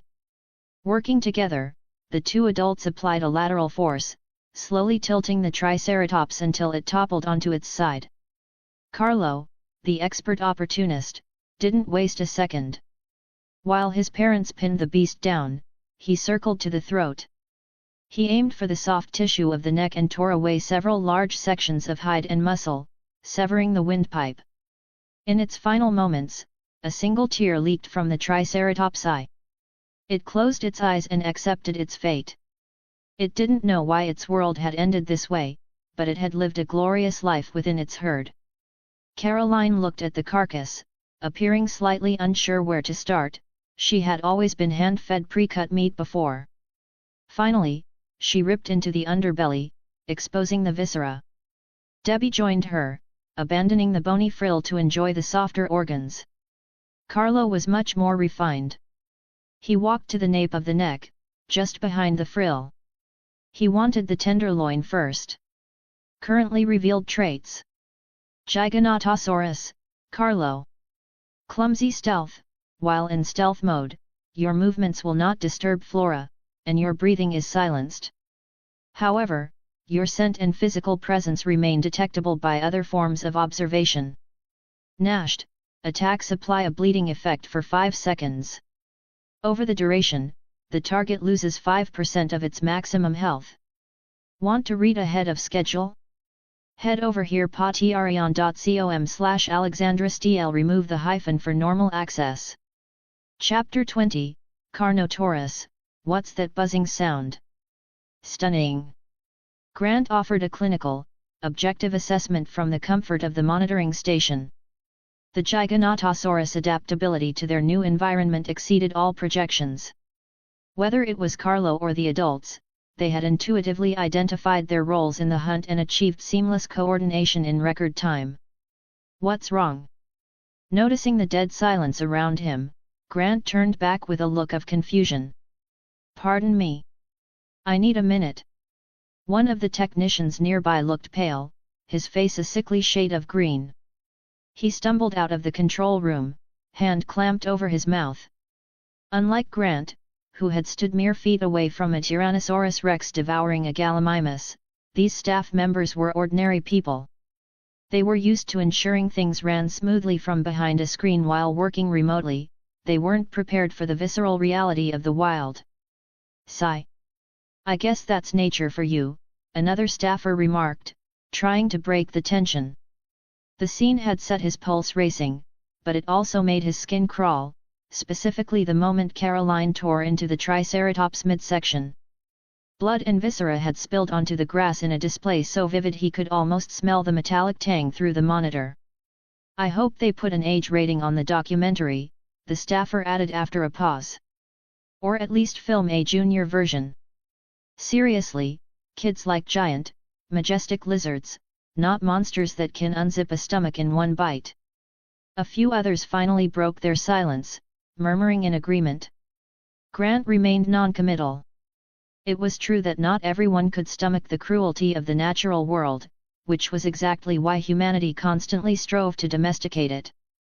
Perhaps they had succeeded. They had, after all, resurrected creatures that nature had long ago scrubbed from the earth. But who was to say that this human meddling wasn't just another gear in nature's vast, indifferent machine? Were they creating nature, or was nature simply directing their hands? Masrani had a grand vision. He wanted to guide nature, to curate a window into a world 65 million years old. And what about himself? Was he here for his old friends, or was he here for the dinosaurs? Grant didn't have an answer. Fossilized skeletons had been his life's work, and yet, standing here, he found himself missing the bones. He had never been arrogant enough to try and recreate nature, he was simply obsessed with these creatures. From the beginning to the end. That was all. Primeval Ecological Zone, noon. A creature nearly 4 meters tall was currently behaving in a most suspicious, dino-sneaky manner in broad daylight. This was a Carnotaurus. Specifically, this was Carnotaurus 1. Like Carnotaurus 2, they were veteran employees with some seniority at the park. However, due to their overly enthusiastic hospitality toward guests, they had been blacklisted from public exhibitions. Their release point was the furthest from the herbivores. Fortunately, herbivores tend to form their own social circles and settle in their favorite spots, otherwise, he would have had to travel a long way to find these snacks. One might wonder, wouldn't herbivores be safer staying together? Why split up?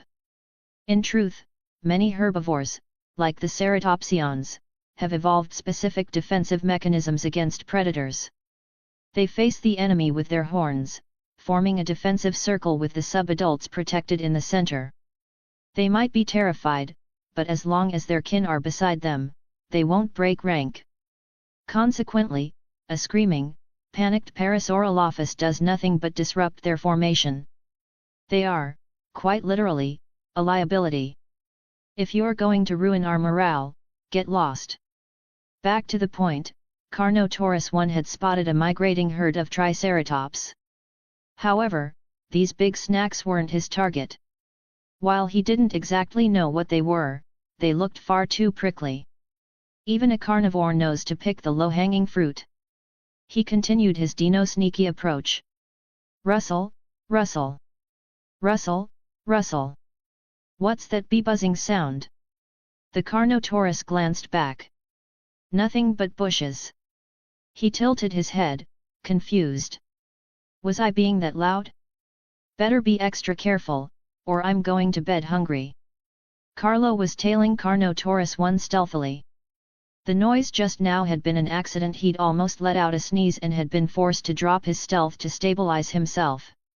As the saying goes, when the stomach is full, the mind wanders too. Well, Carlo wasn't quite at that age yet. Simply put, he was looking for entertainment. Curiosity about new things was etched into the very marrow of a young dinosaur's bones. While wandering, he had stumbled upon the Carnotaurus on a hunt and excitedly decided to shadow the pro. After all, Debbie and Caroline didn't exactly have a manual for this. Man, I really do everything for this family.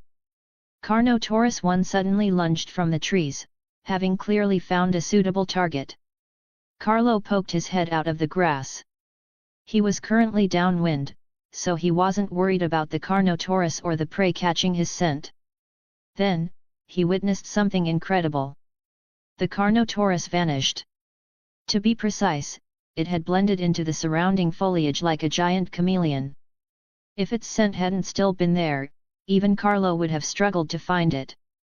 Note, in Michael Crichton's original The Lost World novel, Carnotaurus were given chameleon-like camouflage abilities, though unlike the Indominus rex, they cannot hide from thermal imaging. The Carnotaurus' objective was clear. He approached a herd of Stegosaurus, but they weren't the goal. He wanted to create chaos, to scare the Parasaurolophus out of the herd's protection. Rustle, rustle. The leaves shivered. A Parasaurolophus lifted its head from the ferns, scanning the surroundings. Nothing unusual. No predator scent. But it felt a primal, instinctive panic. Roar! An unfamiliar bellow exploded right in its ear. The hadrosaur let out a sharp, terrified honk. The surrounding stegosaurus didn't have the luxury of worrying about the Parasaurolophus. They panicked as well, searching for the silhouette of a predator.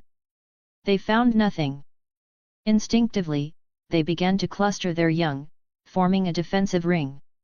Unlike the Triceratops, they pointed their spiked tails outward to ward off attackers.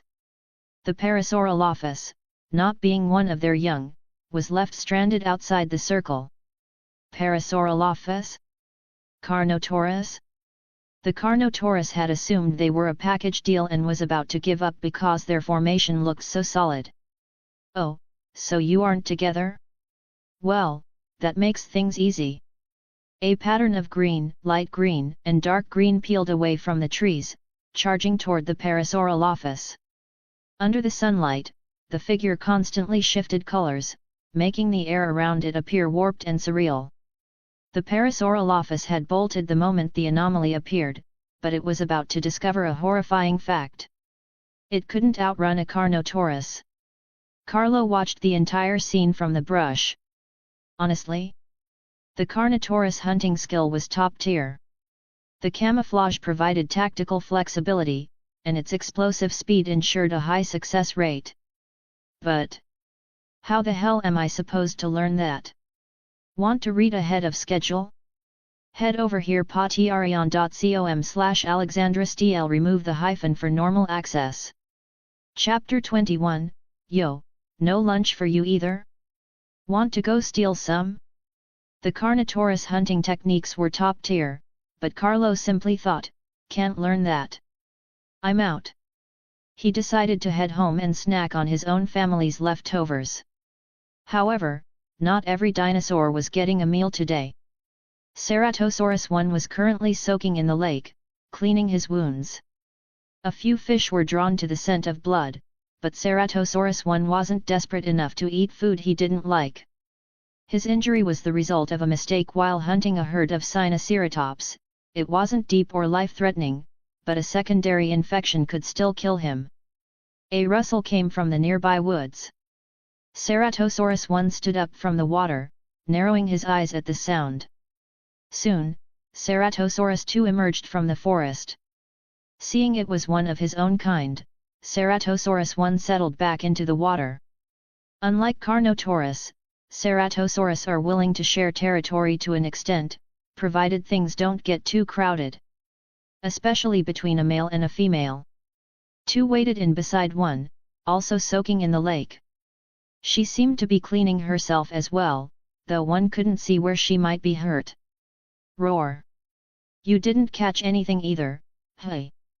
Ceratosaurus 1 let out a low rumble, breaking the silence. Roar! Mind your own business. Ceratosaurus 2's tone carried a hint of defensive embarrassment, though her posture remained lazy and relaxed. 1 wasn't quite sure if she was actually angry, so he didn't dare speak again. The 2 dinosaurs sat side by the lake, watching the sky turn a dusty amber. The air was quiet, and the atmosphere was pleasant. If it were mating season, they would surely be engaged in other activities. But it wasn't, and more importantly, neither of them had eaten. 1 enjoyed this feeling, it was far more comfortable than his old enclosure. If he could just get a full belly, life would be perfect. In a daze, he felt something nudge him. He turned to find Ceratosaurus 2 leaning against him. For a moment, he panicked. Roar! Do you want to go get some food? Ceratosaurus 2 rumbled at Ceratosaurus 1, her tone suggesting something devious. Roar! Yes. Ceratosaurus 1 only had 2 states of being, hungry or flustered. Currently, he was both. Ceratosaurus 2 let out a series of low growls, explaining her plan. On her way back from her failed hunt, she had caught the scent of fresh blood. She'd peeked through the trees and saw a dinosaur slightly larger than themselves had made a successful kill. She had come back to recruit Ceratosaurus 1 for a raid. Ceratosaurus 1, the pure-hearted one, readily agreed. Dr. Grant remained in the monitoring room. He had to ensure the primeval ecological zone was functioning as intended. Doctor, Ceratosaurus 1 is moving toward Carnotaurus 1's position. Estimated contact in 5 minutes, a staff member called out, raising a hand. Grant, who had been resting his eyes on the sofa, scrambled up instantly. The staff could work in shifts, he couldn't. Put the feed on the main screen. Grant was tense. The main event had finally arrived. Conflicts between carnivores would determine if the ecosystem was sustainable, and more importantly, validate his long-held theories on dinosaur ethology. Only one. Grant scanned the monitor for the second Ceratosaurus, but failed to find her. Just the one, the technician confirmed. Number 2 has left her habitat as well, but she isn't moving toward the Carnotaurus. Grant's confusion deepened.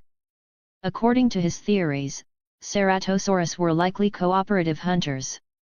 If they hadn't caught anything all day, they shouldn't be acting solo. But there was no time for deeper thought. Ceratosaurus 1 and Carnotaurus 1 had made contact. Roar! Roar! The two theropods bellowed at each other. Fresh Parasaurolophus blood still stained the snout of the Carnotaurus. He had clearly been in the middle of a feast. Luckily, he had noticed the stranger's approach, or he would have been ambushed. The Carnotaurus stared at the slightly smaller intruder. The stranger's eyes were fixed on the carcass. He's here to steal my kill? Roar! He bellowed again, trying to intimidate the intruder into retreating. Roar! The Ceratosaurus stood his ground, shouting back. It seemed a fight was inevitable. The Carnotaurus led with a direct charge, intending to use his superior mass to break the opponent's spirit. Ceratosaurus 1 didn't flinch, standing his ground to take the hit. The Carnotaurus was taken aback. Something was wrong, this opponent didn't look like he could handle a head-on collision. He slowed his pace slightly, his caution overriding his aggression. He was quickly left bewildered. Even though he had pulled his strength back to about 70%, the impact sent the Ceratosaurus tumbling backward through the dirt. Ceratosaurus 1 let out a pathetic wail but scrambled back to his feet immediately, resuming his defensive stance. The Carnotaurus was even more confused now. Seriously, buddy? You're not leaving? I just flipped you. He studied the Ceratosaurus again. The intruder had no visible injuries. Was he faking it? That made no sense. If the Carnotaurus followed through with a killing blow, the stranger would be dead. Facing an unpredictable opponent, the Carnotaurus remained wary, weighing his options. He was already about 70% full, the nutrients from this kill would last him days. Continuing the fight might result in an unnecessary injury. Roar! The Carnotaurus let out a low huff and stepped back. He planned to tear off one more large chunk of meat for himself and leave the rest of the scraps to the intruder. Suddenly, the scared Ceratosaurus 1 charged at him like he'd lost his mind. Shocked, the Carnotaurus braced himself to counter. 10 meters. 5 meters. 3 meters. 5 meters. Just before entering striking range, Ceratosaurus 1 swerved, sprinting in the opposite direction. He kept running, getting further and further away until he disappeared into the trees. The Carnotaurus stood frozen, a very human-like look of utter bafflement in his eyes. He didn't react until the intruder was long gone. He left? Just like that. The Carnotaurus relaxed, letting out a triumphant roar toward the treeline. Regardless of the weirdness, he had won the dispute. He was the king of this sector now, every other creature would have to walk around him. Heh. Still, he knew it wasn't entirely safe. Desperate, hungry predators could be unpredictable, just like that stranger. He turned back to his kill, intending to drag it back to his own territory. After all, a half-eaten carcass isn't that heavy. Wait, he could have sworn his prey had 2 legs left. Why was there only one? Had he remembered wrong? That's impossible. How do you run on 1 leg? The Carnotaurus was deeply confused. But there were no other dinosaurs around to give him an answer. Want to read ahead of schedule? Head over here patreon.com/alexandrastl. Remove the hyphen for normal access. Chapter 22, readers only need the title, but an author has plenty to consider. Ceratosaurus 1 returned to his habitat to find Ceratosaurus 2 already waiting for him, a Parasaurolophus leg clamped firmly in her jaws. Their ruse was simple, perhaps even infantile to a human or to Carlo, but for a Carnotaurus, it was just right. As Ceratosaurus 1 approached, Ceratosaurus 2 took the initiative, dropping the leg on the ground to let him eat first. Although she had exerted considerable effort tearing the limb from the carcass, she knew it paled in comparison to the tension Ceratosaurus 1 had endured while facing off against the Carnotaurus. As for Ceratosaurus 1, while he had been sent tumbling, there was a heavy element of performance in that role. It was a calculated move to keep the Carnotaurus's attention pinned. The Carnotaurus had been misled by Ceratosaurus 1's size, viewing him as a genuine rival for the kill, which made him overly cautious and gave Ceratosaurus 2 the space she needed to operate. Once Ceratosaurus 1 began to feed, Ceratosaurus 2 dropped her reservations and leaned in to join him. The 2 theropods pulled simultaneously, ripping a massive chunk of flesh from the bone. Sinew snapped, and blood slicked their muzzles, sliding down the raw meat before dripping from the center. Ceratosaurus 1 and Ceratosaurus 2 locked eyes, looking for all the world like a couple sharing a single pocky stick. Romance among carnivores is a grounded, unpretentious affair, though, admittedly, it wasn't much of a good time for the Parasaurolophus.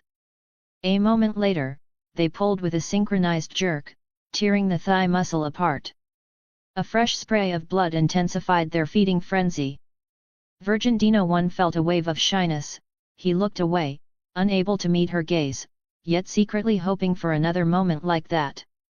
Neither Ceratosaurus had successfully made a kill on their own today, but their cooperation had pushed their relationship to a new level. It was safe to assume that when mating season arrived, Ceratosaurus 1's courtship would be exceptionally smooth. He can do it.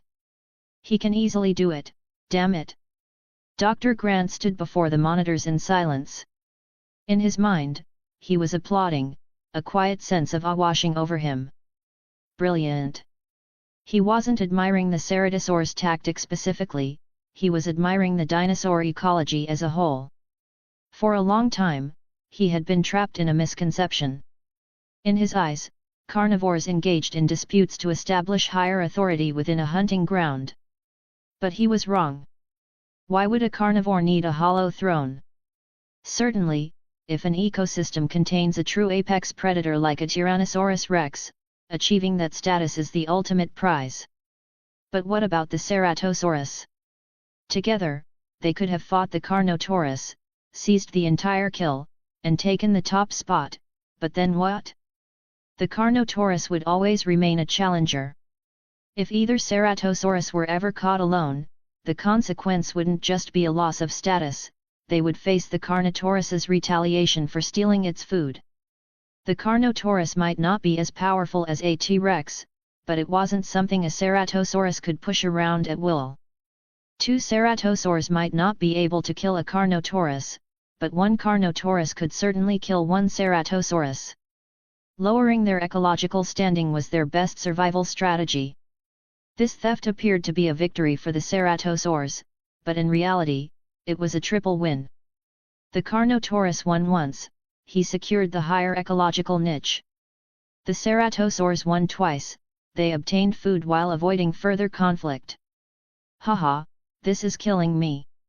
Those 2 are so smart. Unlike Grant, most of the employees in the control room were simply marveling at the cooperation. Did anyone save that clip? That's 100% going into the documentary. Humans always forget to respect nature. For animals that exhibit surprising intelligence, they offer praise, for those that seem dim-witted, they offer mockery, for those that threaten them, they offer death.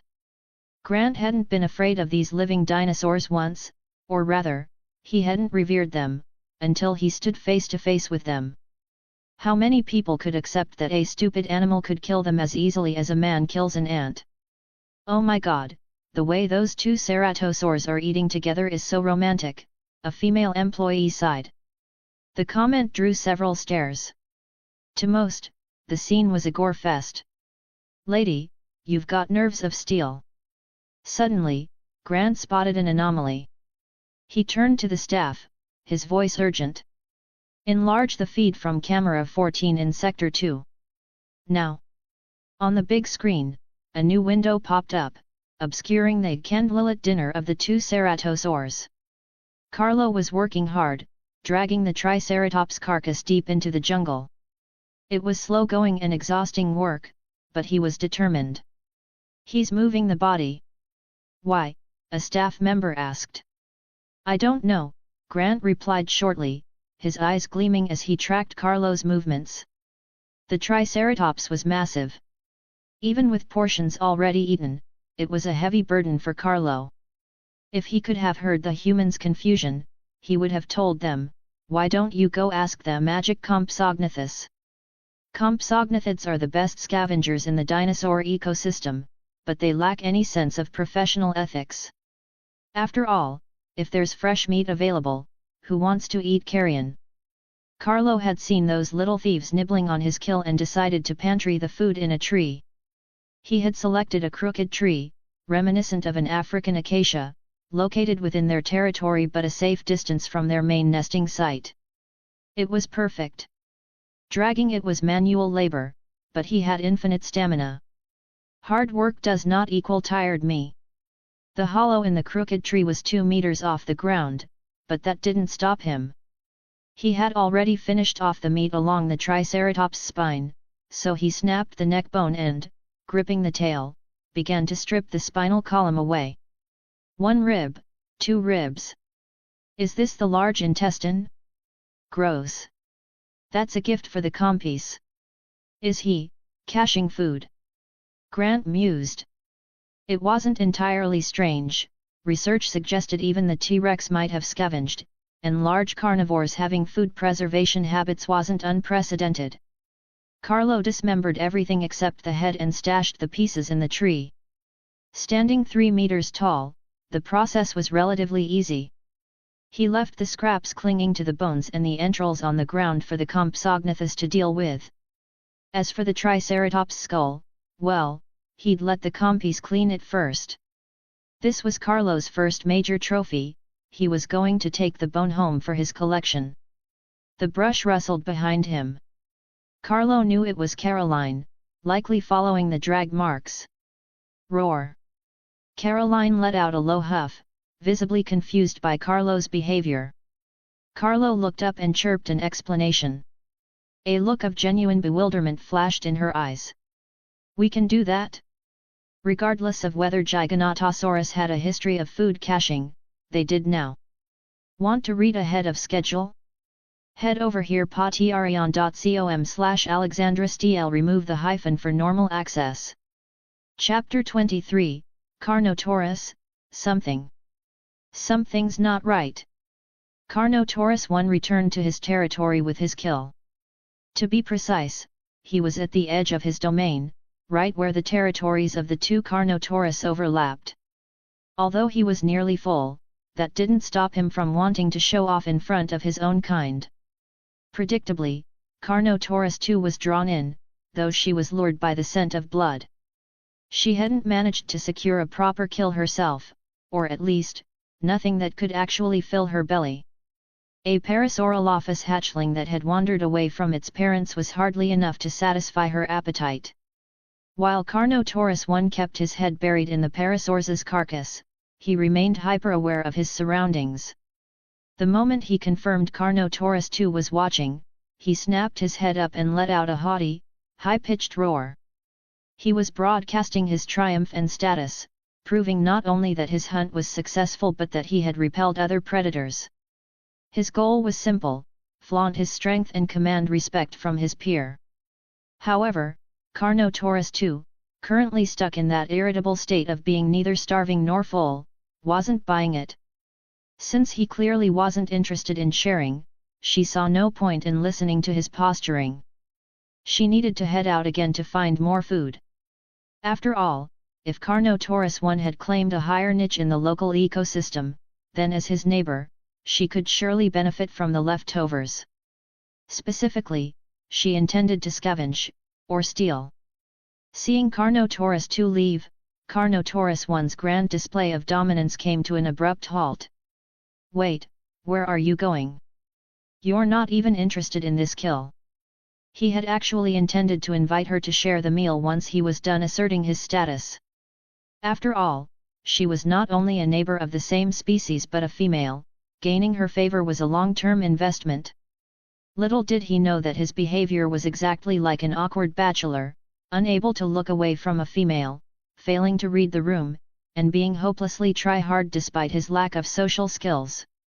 Carnotaurus II left her territory and followed the riverbank. She didn't bother hiding her presence, she was on a blatant mission to claim a meal.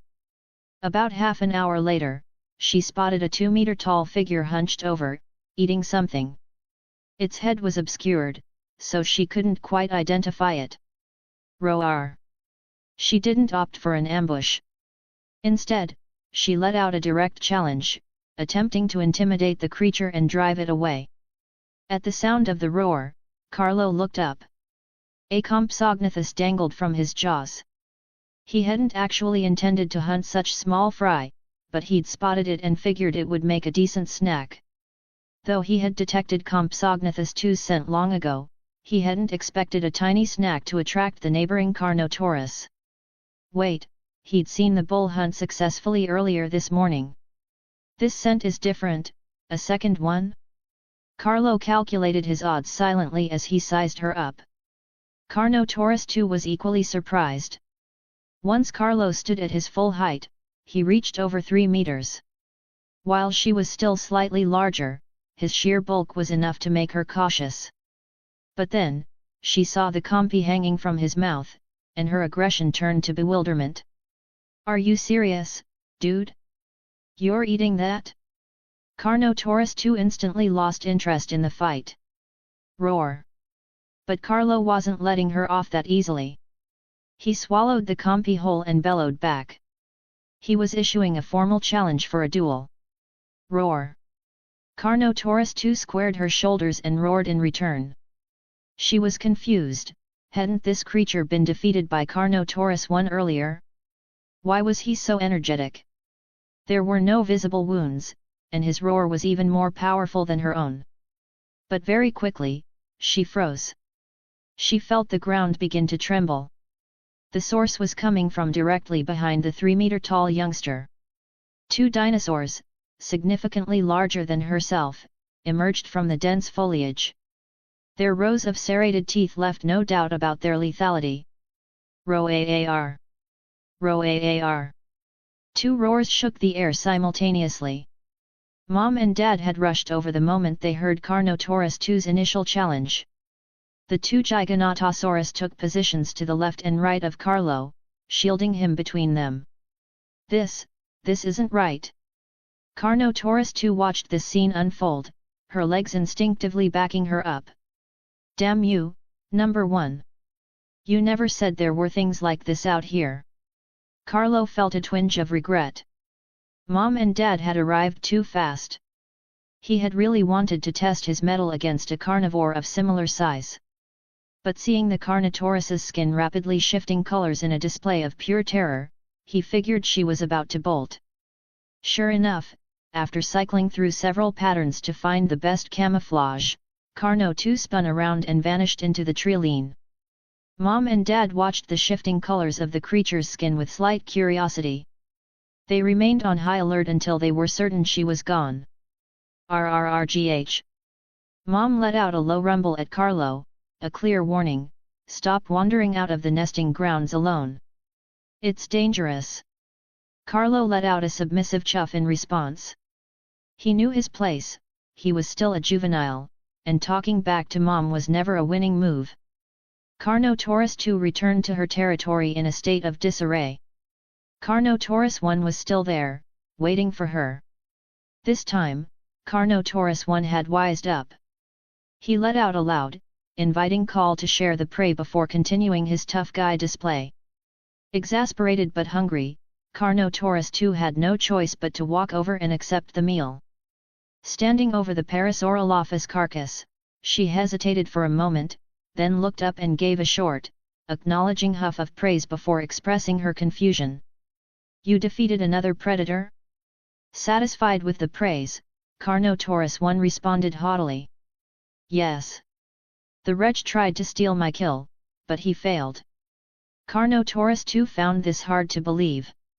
Suspecting that the predator he fought wasn't the giants she had just encountered, she posed a soul-searching question. "Something bigger than us?" At that, Carnotaurus I's bravado completely deflated. He scanned his surroundings nervously and hissed a low question. "There are predators bigger than us here?" He had been advertising his status quite loudly. If he had attracted the attention of something truly massive, he was in for a thrashing. Carnotaurus II saw his terrified expression and knew he hadn't even seen them. She didn't bother replying, lowering her head to tear into the meat. It wasn't exactly fresh anymore, but she knew better than to be picky. No dinosaur turns down a free meal. Carlo lay by the lake, watching fish leap from the water only to splash back down and jump again. Since Mom wouldn't let him out, he was stuck people watching, or rather, fish watching. As the sun dipped into the lake and the forest settled into a deep silence, Carlo's tail thumped rhythmically against the ground, enjoying the tranquility. Behind him, tucked within a subtle mound of earth, a camera lens opened like an eye, recording the entire scene. Want to read ahead of schedule? Head over here patreon.com/AlexandraSTL. Remove the hyphen for normal access. Chapter 24, A Dinosaur Documentary. Owen Grady was inside the raptor training room. The four little ones had already grown significantly larger than a Compsognathus, and they looked much sturdier. They were currently frolicking and nipping at each other within the enclosure. By now, they were well acquainted with the two-legged beast who came in every day to feed them. Knowing he wasn't a threat made them increasingly bold. Owen held a few nut-sized treats in his hand, with a full bag of them hanging from his belt. "Charlie, Echo, Delta." He repeated the young raptors' names rhythmically, tossing each a small snack. He looked, however, a bit preoccupied. Charlie and Echo were locked in a wrestling match, and Delta had scrambled atop a large crate, chirping and squawking at the others. Blue remained where she was, eyes fixed on Owen, waiting for him to toss her food. "Blue, this one's yours." Owen tossed the final treat to her. Blue leaped lightly, caught it in her jaws, and swallowed it after a few quick chews. What kind of woman brings a literal itinerary to a date?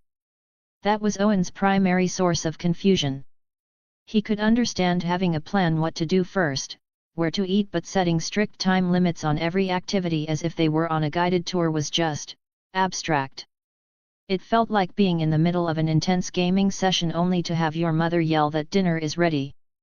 Yeah, exactly like that. High on her perch, Delta was bellowing at Echo and Charlie below. The exchange translated roughly to, "Get up here. You come down." "I don't want to." "Well, I want you down here." Then, Delta lost her footing and tumbled off the crate. Fortunately, it wasn't a high drop, she didn't even sustain a scratch. Owen looked over at the sound. "Oh, geez. Did you guys get into the stimulants today?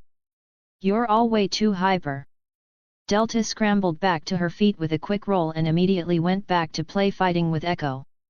Seeing that the raptor was fine, Owen relaxed. All right, everyone back up." He spoke while gesturing with his left hand. Blue, who never took her eyes off him, noticed the movement and turned to call out to her three sisters. "Thanks, Blue." Owen caught the gesture and a small smile played on his lips as he thanked her. As if on cue, the other 3 raptors heard Blue's call and snapped their heads around. Delta hopped down from her favorite crate, Echo stopped trying to gnaw on a stray piece of wood, and Charlie snapped out of her daze. They lined up, 2 to the right and 1 to the left, standing flanking Blue as they all stared at Owen. The sight actually gave Owen a start. His left hand instinctively rose, and he took a half step back, his eyes wide with shock. He looked up at the security camera, his stunned expression captured perfectly in the lens. "Did you get that?" Outside the enclosure, Barry manipulated the camera to nod up and down in affirmation. He then walked over to the observation glass, staring at the incredible scene. They had all heard that velociraptors were intelligent, but that was just hearsay and data logs.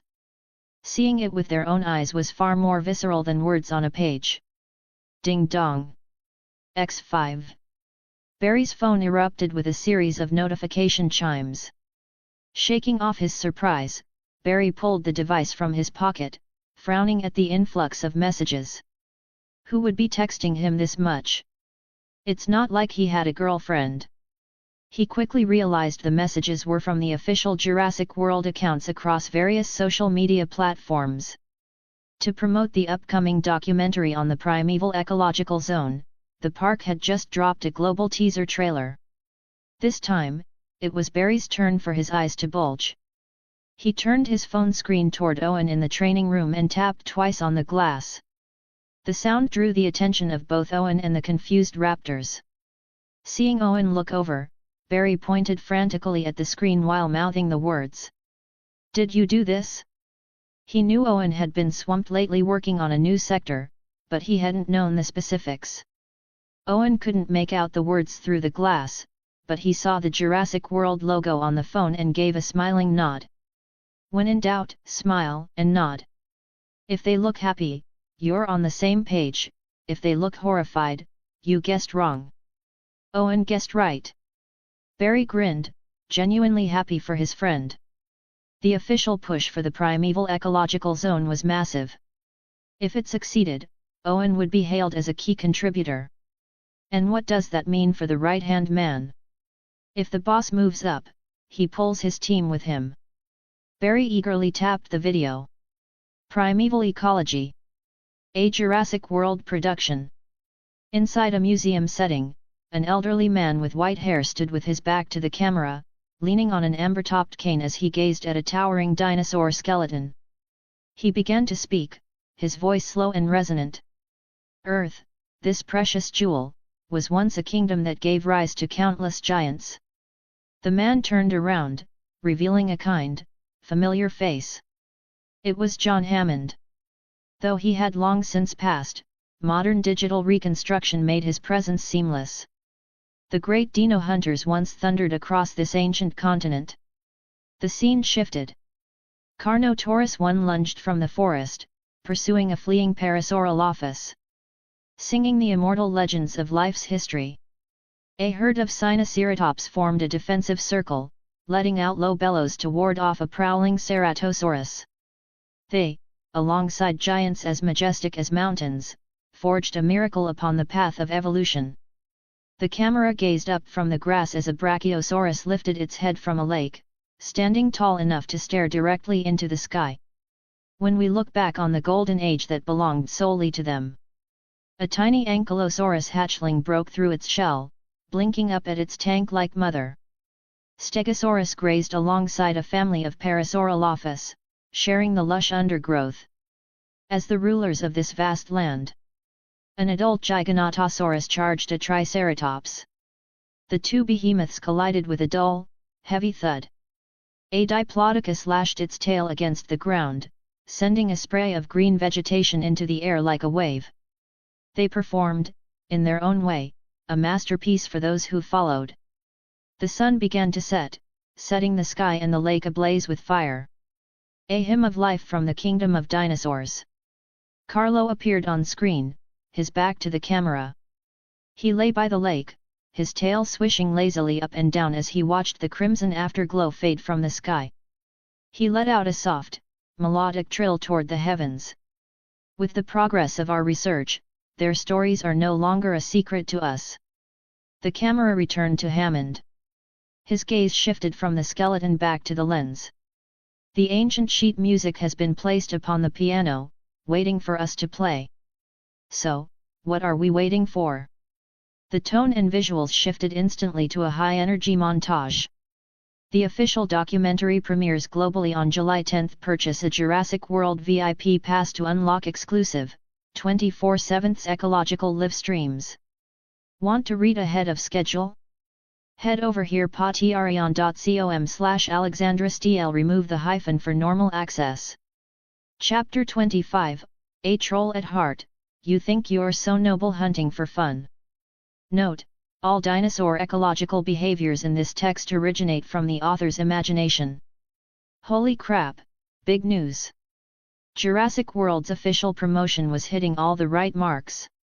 The Primeval Ecological Zone project was trending across every major social media platform. I was wondering why there were so few dinosaurs lately. Turns out they were saving them all for this. Urgent. Is there a T-Rex? I need to see the Rex. Just serve it up already. The Jurassic World marketing team knew how to read the room. Taking advantage of the netizens' soaring enthusiasm and their impulsive urge to spend, they opened the official Ecological Zone website portal. Once inside, you were prompted to link your official Jurassic World account, and then become a VIP to unlock the following features. 1 24/7 ecological live streams. 2 exclusive documentary content. 3 unlock rated R content. 4 ad-free experience only $48 USD. Many users felt like they'd been doused with cold water and left grumbling. However, even more dinosaur enthusiasts, including a fair number of paleontologists, didn't hesitate to pull the trigger. Even if any paleontologist worth their salt knew that Jurassic World's dinosaurs weren't true prehistoric animals, the ecological zone still provided immense reference value. Primeval Giganotosaurus sector, major discovery. Giganotosaurus actually has the habit of caching food. Let us praise the wit of the young Giga. Newcomers might find the official account's tone a bit abstract, but the veterans were already sharing a knowing smile. This familiar feeling, it's you. The original admin. My god, did they get a promotion? I'm a Giga fan, but even I can't match the admin's energy. Let us praise the god of fans. None of this mattered to Carlo. He was just a little dinosaur frolicking in his territory. Mom had said not to wander out of the habitat to play, but surely the territory counted as the habitat? I'm still a good, obedient boy. Carlo's mental victory technique remained as powerful as ever. However, he was currently preoccupied with the fact that there was a super massive lake right in front of him. The kind that would definitely be marked on a map. He really wanted to check it out. There were plenty of herbivores there, and even 2 brachiosaurus that were even larger than Mom and Dad. But that area was outside the territory. Carlo had to find a way to convince himself first. All right, brain, time to do your job. Tell me. How do I go out there? Everything the light touches is my kingdom. Perfect. Let's go with that. Carlo trotted over with a clear conscience. He seemed to have forgotten that as a dinosaur, he lacked the complex linguistic system of a human. Explaining this logic to Mom later was going to be tricky. Many herbivores were drinking near the Great Lake, but none nested here because there wasn't enough of the vegetation they liked. Only the brachiosaurus found their favorite high-altitude nuts here. Consequently, the other herbivores would follow the river to find more suitable living grounds. Still, many chose to drink here due to an unwritten rule in dinosaur ecology. No fighting at the watering hole. Note: this concept is derived from the Jurassic World spin-off Camp Cretaceous and does not apply to aquatic or semi-aquatic species. For carnivores, hunting by the water could contaminate the source. Since water is the source of life, hunting at the watering hole equals killing myself. Rivers, however, had no such protections. Predators often camped there like campers in a video game. Thus, herbivores preferred trekking further to the lake to drink in peace. Carlo didn't know this rule, though his instincts would have stopped him if he tried to hunt. But he wasn't here to hunt. He was here to troll. He quietly circled to the downwind side and activated his clumsy stealth, inching toward a stegosaurus currently drinking. Once he was close enough, he dropped his stealth and stood just 2 meters away, simply staring at it. Sensing movement, the stegosaurus stopped drinking and looked back.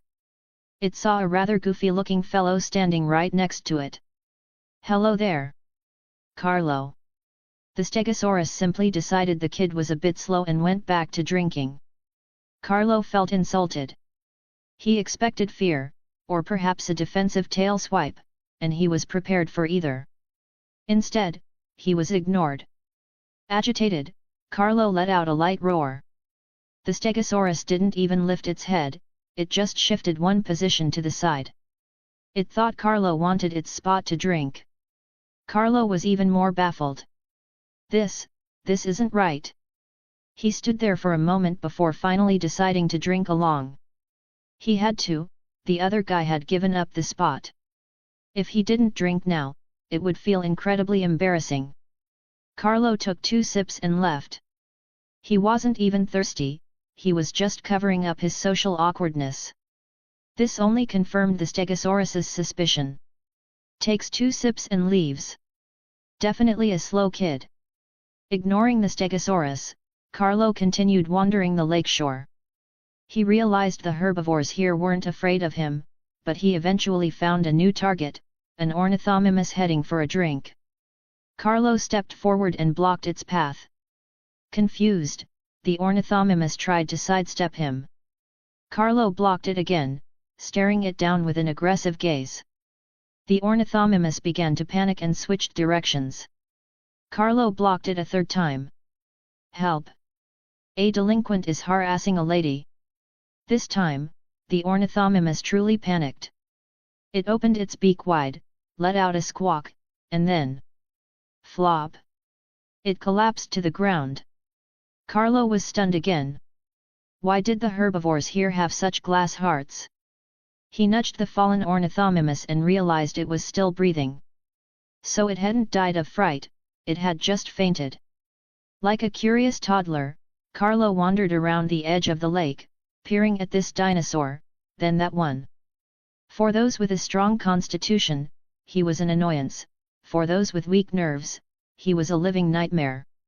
Soon, Carlo truly understood the rules of the place when he spotted a Ceratosaurus. It was drinking right next to a Parasaurolophus, looking for all the world like old friends. "Oh, so you really can't fight here." Having reached this realization, Carlo decided to go check out the Ceratosaurus. Ceratosaurus 1 appeared to be drinking, but he was actually scouting. Thanks to the cleverness of number 2, they had learned to pick out prey at the lake and then stealthily track them until they were far from the water before striking.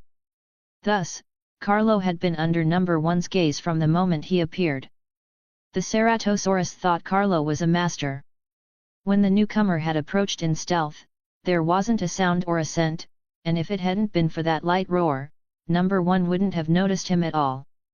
But seeing the stranger circle other dinosaurs instead of drinking made him uneasy. Could it be, he's also picking out prey? Heavens! This dinosaur has the same brilliant intellect as number 2. I must deal with him cautiously. Want to read ahead of schedule? Head over here patreon.com/AlexandraSTL. Remove the hyphen for normal access. Chapter 26, We aren't even the same species. And you actually want to? Me? Carlo's next target was that Ceratosaurus. The creature was slightly smaller than a Carnotaurus, and since this was a safety zone, Carlo felt bold enough to observe it up close. Ceratosaurus 1 also noticed Carlo's approach. He stopped his pretense of drinking and turned his head to eye the newcomer. Seeing the other turn, Carlo halted. Although he felt the predator wouldn't attack, he didn't want to get too close and trigger a stress response. Ceratosaurus 1 was becoming increasingly bewildered. Why is this guy picking me as prey? Is he trying to test my strength? But we're at the watering hole. Unsure of Carlo's intentions, Ceratosaurus 1 shifted his entire body to face him head-on. Carlo grew tense. Did I stress him out? Mom and Dad weren't here to back him up, and he definitely didn't want a scrap. In his momentary panic, Carlo completely forgot the fact that his health pool was already higher, and he was more tanky than his parents. Crap, crap, crap. If I get a scar, Mom is going to lecture me forever. I have to show I'm friendly. Right, friendly. How did Mom and Dad do that body language thing again? Carlo kept his feet planted, leaned his body forward slowly, arched his tail, and began swaying his head gently from side to side before letting out a soft, melodic trill. Ceratosaurus 1 was now utterly floored. Slowly, his confusion morphed into pure horror. A terrifying possibility struck him. His behavior, is it possible, he's courting me? It all made sense now. He wasn't circling those herbivores to pick a meal, he was picking a bride. How did this guy end up falling for me? Wait, courtship is usually initiated by males. This dinosaur has the hots for me, so that means he's a bromancer. The more Ceratosaurus 1 thought about it, the more terrified he became, involuntarily taking a step back. Meanwhile, hidden in the brush, Ceratosaurus 2 watched the scene play out. Unlike her partner, she could tell the newcomer was simply trying to socialize. As a female, she immediately ruled out courtship, at least for a Ceratosaurus. Showing up for a blind date without a gift was like a human getting married without a dowry, it just wasn't done. Seeing number 1 standing there like an idiot, Ceratosaurus 2 stepped out from the shadows and approached. Why is he trying to socialize? Did he get separated from his pack? Or is he the last of his kind? These were the thoughts of a normal dinosaur. Even apex predators can coexist in the same area as long as their food sources don't overlap. There might be friction, but it rarely becomes a fight to the death. She weighed the pros and cons. If this stranger joined them, or if they could at least stay on friendly terms, their chances of survival would skyrocket. After all, they were about the same size, or so she thought, and there were common threats like the Carnotaurus nearby. Perhaps this guy's pack had been wiped out by the bulls? Deciding to take the leap, Ceratosaurus 2 nudged the still guarding number 1 aside and mimicked Carlo's earlier movements. Though her imitation was clumsy, she didn't even get her tail up, it served as a gesture of goodwill. The baffled number 1? Am I being cooked by a different species? Carlo had been feeling awkward, wondering if he should just take a sip of water to break the tension. Then, a second one appeared and reciprocated his friendly gesture. This one was much smarter, she understood him immediately. Carlo tossed his head back and let out a light, appreciative chuff. This gesture was universal among many large carnivores, though for some, like the Carnotaurus, it was more about flaunting strength. Unsure if this was part of the social protocol, and seeing Carlo staring at her, number 2 copied the head toss and gave a soft chuff in return. Carlo had just been sizing up the newcomer, but seeing her praise him, his satisfaction reached a new high. I really am the best. My charm transcends species. Feeling a bit blushy from his own self-praise, Carlo turned and started drinking from the lake to hide his embarrassment, or as much as a dinosaur could. Seeing that he didn't leave but instead exposed his back to them, a sign of trust, Ceratosaurus 2 felt the deal was done. She turned to explain to the still reeling number 1 that the stranger was showing goodwill, and asked why he had been standing there like a statue. When number 1 explained his courtship theory, the calm look in number 2's eyes turned to horror for the first time. Not because of Carlo, but because of number 1. In her experience, a dinosaur's theories usually reflected their own leanings. She thought Carlo was friendly because she didn't want a fight. Number 1 thought he was being hit on, which meant because she was too smart for her own good, her imagination ran wild, and she looked at the 2 males nearby. You No, stop. Now is not the time for those thoughts. She cursed her own intelligence and decided to save the existential crisis for later. She wasn't sure if the social hour was over yet, so she nudged number 1 to drink with her. The stranger had shown them trust, now it was their turn to reciprocate. The 3 carnivores stood side by side, drinking peacefully from the lake. High above, a hidden camera recorded every second of the interaction. However, this footage was not on the live stream. What? You said 24/7 live stream? Oh, I am streaming. I'm just streaming yesterday's footage. This was absolute gold. A special feature. It had to be for Vino, it had to be a pay-per-view exclusive. Who told you VIP got you everything? This footage was practically academic material. A Ceratosaurus from the Jurassic period and a Giganotosaurus from the late Cretaceous coexisting in harmony and even communicating? It was beyond belief. It was a shame Alan Grant was off-duty resting from the high-intensity work, otherwise, he'd definitely have another book in him. The staff were so excited they almost wanted to scream. Somebody get Dr. Grant! Eyes snapped open. Grant found himself, in the jungle. No. That wasn't right. He saw walls around him, and iron-grated entrances. I'm inside, a paddock? Hey! Hey! Over here! A voice called out from above. Grant looked up. The figure was silhouetted against the sun, making it hard to see, but Grant recognized him instantly. Want to read ahead of schedule? Head over here patreon.com/AlexandraStl. Remove the hyphen for normal access. Chapter 27, Turning the World Upside Down. You're doing very well, Alan. Very well. Grant's eyes widened once more, though he had witnessed many such sights on this island. Now, raise your right hand. The black velociraptor stood on the catwalk above the enclosure, barking orders at Alan Grant. Grant found himself raising his right hand instantly. Excellent. Here is your reward. The black raptor rummaged through a metal bucket but pulled out nothing. Then, it plunged its head inside, emerged with a rat clamped in its jaws, and with a violent flick of its neck, tossed the rodent toward Grant. Grant found his mouth hanging wide open, though not of his own volition. Watching the rat, covered in raptor saliva, flying toward him, he finally let out a terrified shriek. Holy! Grant bolted upright in bed, gasping for air as if he had just cheated death. It was a dream. Thank God, it was just a dream. It was so. What's wrong, Alan? That familiar voice rang out again. Grant turned his head stiffly, only to find the same velociraptor lying in bed right next to him. God daik! Grant bolted upright a second time. He whipped his head around frantically to confirm there were no raptors in sight.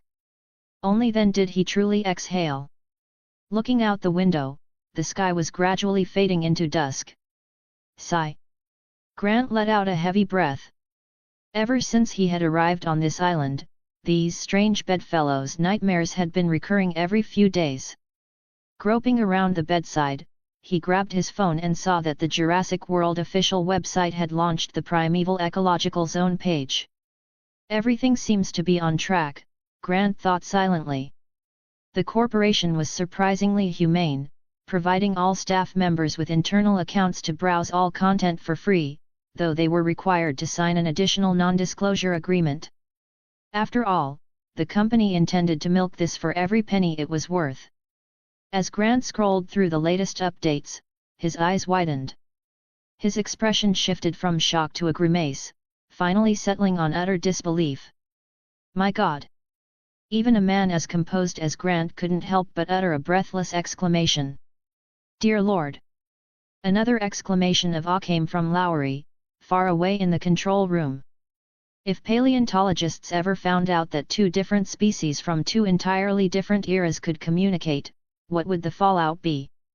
Lowry didn't even want to imagine it. He didn't dare think about it, mostly because he knew the paleontologists themselves wouldn't dare believe it. Clack! Clack! Clack! Clack! The sharp sound of high heels approached. As if possessed by the spirit of Spider-Man, Lowry switched his computer screen with lightning speed. He propped his head on one hand, pretending to be buried in his usual tedious workload. How are operations in the primeval ecological zone? Claire Deering was nearing the end of her workday and had come to the main control room for one final check on the park's status. Over 50 million users have subscribed to the VIP tier. Exclusive pay-per-view videos have already hit 10 million sales, Vivian replied from a console over. Claire simply nodded, offering no further comment. The primeval ecological zone was the Masrani's project. As long as the boss was happy, she was happy. Now, she could finally afford to fret over her own problems. For instance, what kind of man wears board shorts to a date? She didn't understand it. She even suspected there was nothing underneath them. It was true that Isla Nebler was hot, but surely not wear board shorts to a public outing hot. She was, frankly, appalled. Unlike the failed date between Owen and Claire, marred by their mutual lack of understanding, the date between Carlo and the Ceratosauruses was a resounding success, despite the species gap. At the very least, Carlo had a blast. No matter what movement he made, those Ceratosauruses responded. It was the first time he had ever seen such fun dinosaurs. Ceratosaurus 1 sported the classic Death Valley coloration, the same as the individual from Jurassic Park 3, with a pale body and black stripes. Ceratosaurus 2 followed the same pattern but was distinguished by additional black spots. This allowed Carlo to tell them apart easily. He committed their scents to memory and prepared to say goodbye.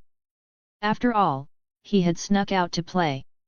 Seeing him approach, Ceratosaurus 1 instinctively clenched its tail, relaxing only when it realized the stranger wasn't heading for its backside. Carlo gave Ceratosaurus 1 a gentle nudge with his flank, then did the same to Ceratosaurus 2 as a parting gesture.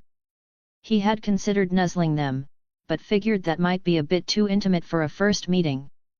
As Carlo lumbered away, Ceratosaurus 2 finally let out a long breath.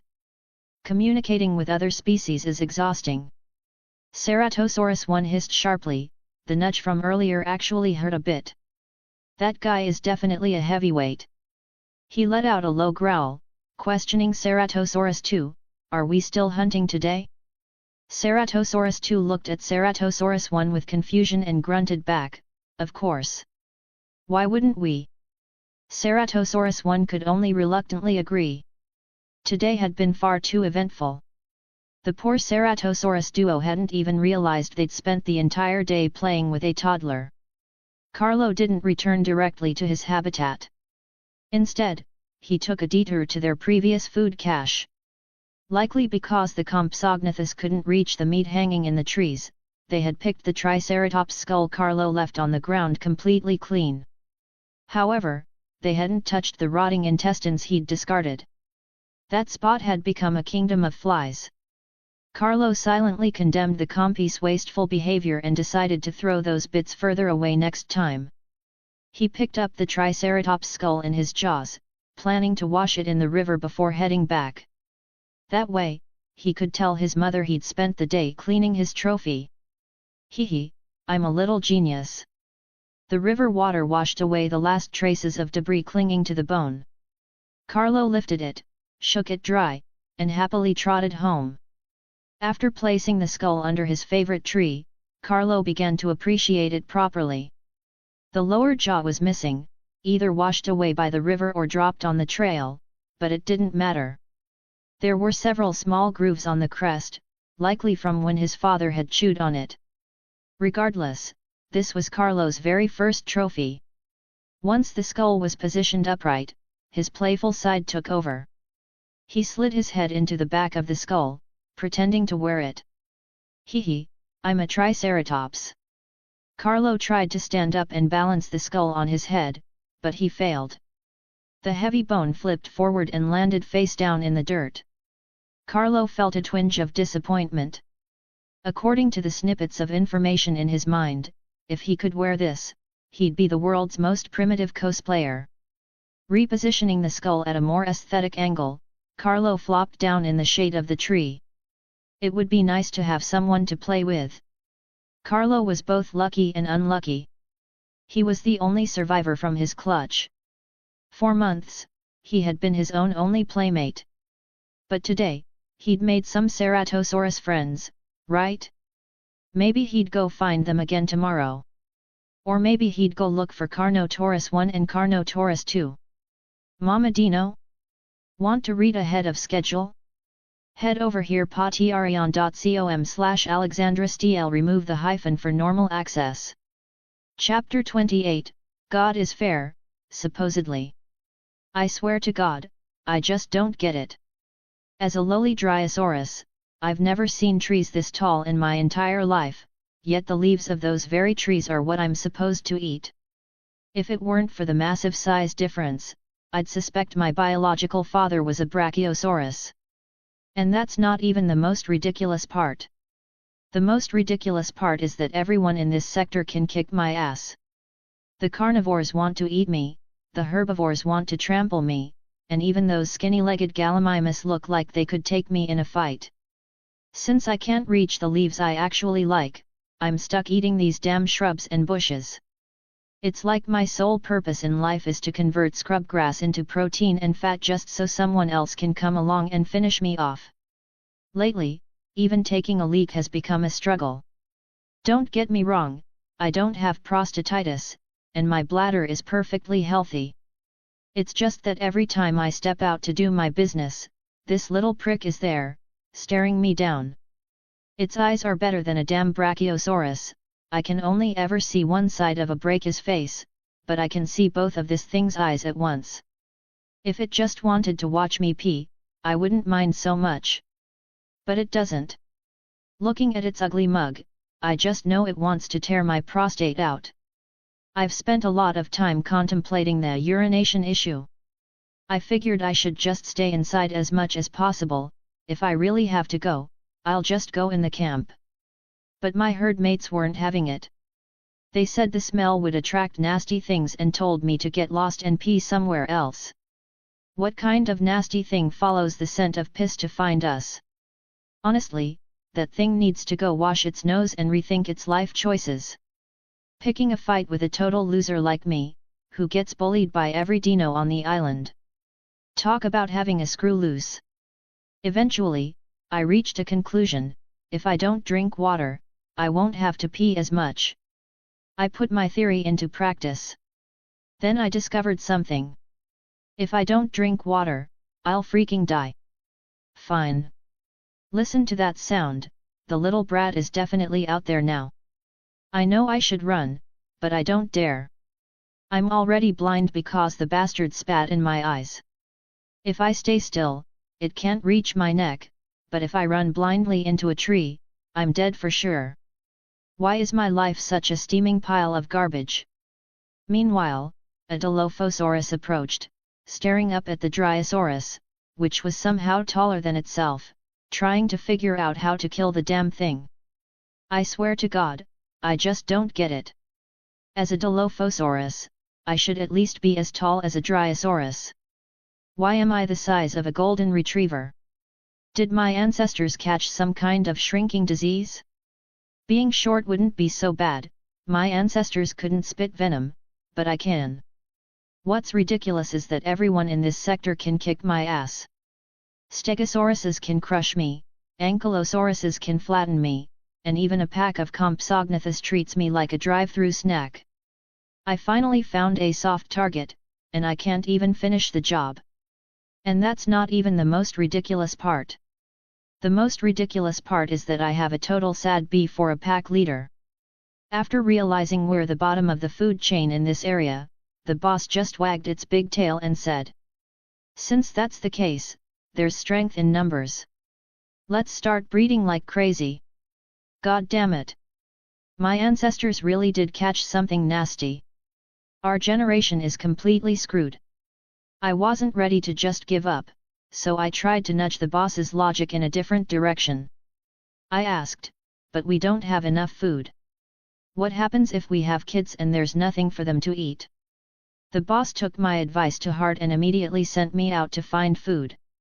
So, while everyone else has been busy impacting for the last few days, I'm the only one who hasn't seen any action. God damn it! Why is my life such a steaming pile of garbage? It's okay. Your lives might be garbage, but you have to remember, if God closes a door, He'll surely open a window. Because that way, a thief can climb in and steal your stuff. Ceratosaurus 1 was the big thief visiting today. He had been staking out the watering hole for a while, waiting for the right moment to strike a Dryosaurus. Ceratosaurus 2 had told him that the one who drank the most water would be the first to go pee. Ceratosaurus 1 didn't understand the physiological correlation between water intake and urinary frequency, but he trusted Ceratosaurus 2 implicitly. When he arrived, he found a pleasant surprise, an idiot that wouldn't run away. So, he just picked it up in his teeth and left. Behind him, the Dilophosaurus started chirping profanities, but there was nothing it could do. A Ceratosaurus has a wider eye span than a Dryosaurus, you can't blind them with one spit. Besides, if a fight broke out, the unlucky one would definitely be the Dillo. Ceratosaurus 2 was waiting at the designated ambush point, but she soon heard Ceratosaurus 1's roar of victory. He's actually capable today? Curious, she hurried toward the sound and found the Dryosaurus carcass. Ceratosaurus 1 had taken a single bite but, for some reason, he had stopped and was waiting for her. Ceratosaurus 1 looked up and let out a low growl. Ceratosaurus 2 could sense a feeling of revulsion. And it was directed at the carcass in front of him. Why would he be disgusted by food? Confused, Ceratosaurus 2 tore a chunk of meat from the Dryosaurus. Okay. Now she knew. God damn it, why does this meat taste spoiled? Ceratosaurus 2 let out an equally repulsed growl. It wasn't that the Ceratosaur duo were picky eaters, but this meat had a certain primordial viral beauty to it the moment it hit the tongue. Unless there was a literal famine, they wouldn't touch a creature like this. Herbivores that can't find the plants they like already get sick easily, let alone this genius who hadn't touched water in days. Viruses were probably standing in line for a chance to kill this thing. Calling the meat unhealthy was an understatement, it was basically pre-rotted. In short, even a dog wouldn't eat it. Feeling unlucky, the two Ceratosauruses stared at the body for a while before deciding they couldn't stomach it. Let's go. Ceratosaurus 1 gave a light grunt to 2 and turned to leave. Ceratosaurus 2 hesitated over the Dryosaurus for another moment before finally giving up and following Ceratosaurus 1. The little poison dog, the Dilophosaurus, poked its small head out from a distant thicket. After confirming the duo had truly left, it sprinted to the carcass. Looking at the almost factory-new Dryosaurus, the Dillo couldn't help but marvel. What a waste! But this was great news for him. Without hesitation, he tore off a large piece of meat and swallowed it down. Holy crap! This is delicious! See? If God closes a door, He really does open a window. Dryosaurus, I'm literally right here. It's all right, Dryosaurus. You should know that while God didn't open anything for you, there is a dinosaur in this world for whom God never closed anything at all. Like Carlo. God didn't just give him a perfect body, He wasn't stingy with the wisdom, either. At least, that's what Carlo thought. If you don't believe it, take a look at Carlo's latest invention. Ta-da! The automatic fish catcher. Carlo had positioned himself into a semi-heart shape, lying in the lake with only his head resting on the bank, looking for all the world like he was just taking a bath. In reality, this posture made it easy for fish to swim in but difficult to get out. Once they were inside, they weren't going anywhere. He. Wait! You're asking how this is automatic? If he has to move himself, isn't that auto-moving? Ahem. To summarize Carlo's new invention. Easy to enter, hard to leave. Requires manual movement. Involves a lot of water. Wait, what was that last one? Well, it's in a lake, so obviously there's a lot of water. Don't go getting any weird ideas. Now, say thank you, great inventor Carlo. Note, in reality, Dilophosaurus was quite large, significantly taller than a human, and likely didn't have the ability to spit venom. The little poison dog design in the Jurassic Park films is a tertiary creative liberty. The original novel featured them at a more accurate height while retaining the venom-spitting trait. Want to read ahead of schedule? Head over here patreon.com/AlexandraSTL. Remove the hyphen for normal access. Chapter 29, This Carnotaurus isn't into Shota from other species. While Carlo was fishing, the Dilophosauruses were also fishing. Wait, why would a Dilophosaurus fish? Ahem. As established previously, fishing has three distinct characteristics.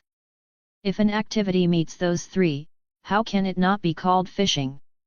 After all, most dinosaurs only have two goals in life, victory, and well, reproduction training. Take Carnotaurus 2, for instance. She was currently occupied with the former. Since being moved into the primeval ecological zone, she hadn't successfully brought down a single kill. It wasn't that she was a weak Carnotaurus, it was that her opponents were just too cracked. I mean, seriously. Can you imagine a herd of Ankylosaurus seeing you and not even bothering to look up? Talk about a total lack of respect. Note, these two wouldn't usually meet in nature, one lived in North America, the other in Argentina. If she hadn't charged in and let out a few roars, they probably would have assumed she was a herbivore.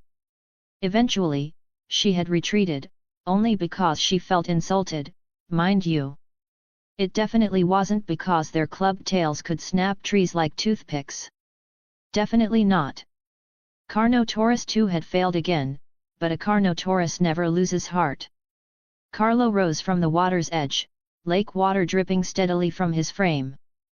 Boring. The fish in the lake refused to play along with his trap. Only 2 or 3 were willing to cooperate, and out of gratitude, Carlo helped them experience the world outside the water. He shook his body, flinging the residual droplets from his skin, and glanced back at Mom and Dad. The duo. Solame. Dreaming again.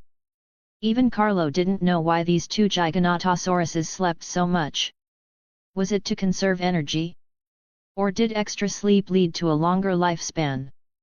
Carlo couldn't figure it out. However, their lethargy provided him with plenty of opportunities. Activating his stealth mode, he lightened his footsteps and quietly slipped away. He. The cameras caught Carlo dodging his parents, providing yet another piece of excellent footage. Watching this, Grant couldn't help but let his lips curl into a smile. Perhaps this was part of the meaning of paleontology, making people realize that these massive creatures were never just monsters, but wondrous living beings just like themselves. That little guy is truly remarkable, isn't he? The woman standing next to Grant spoke up.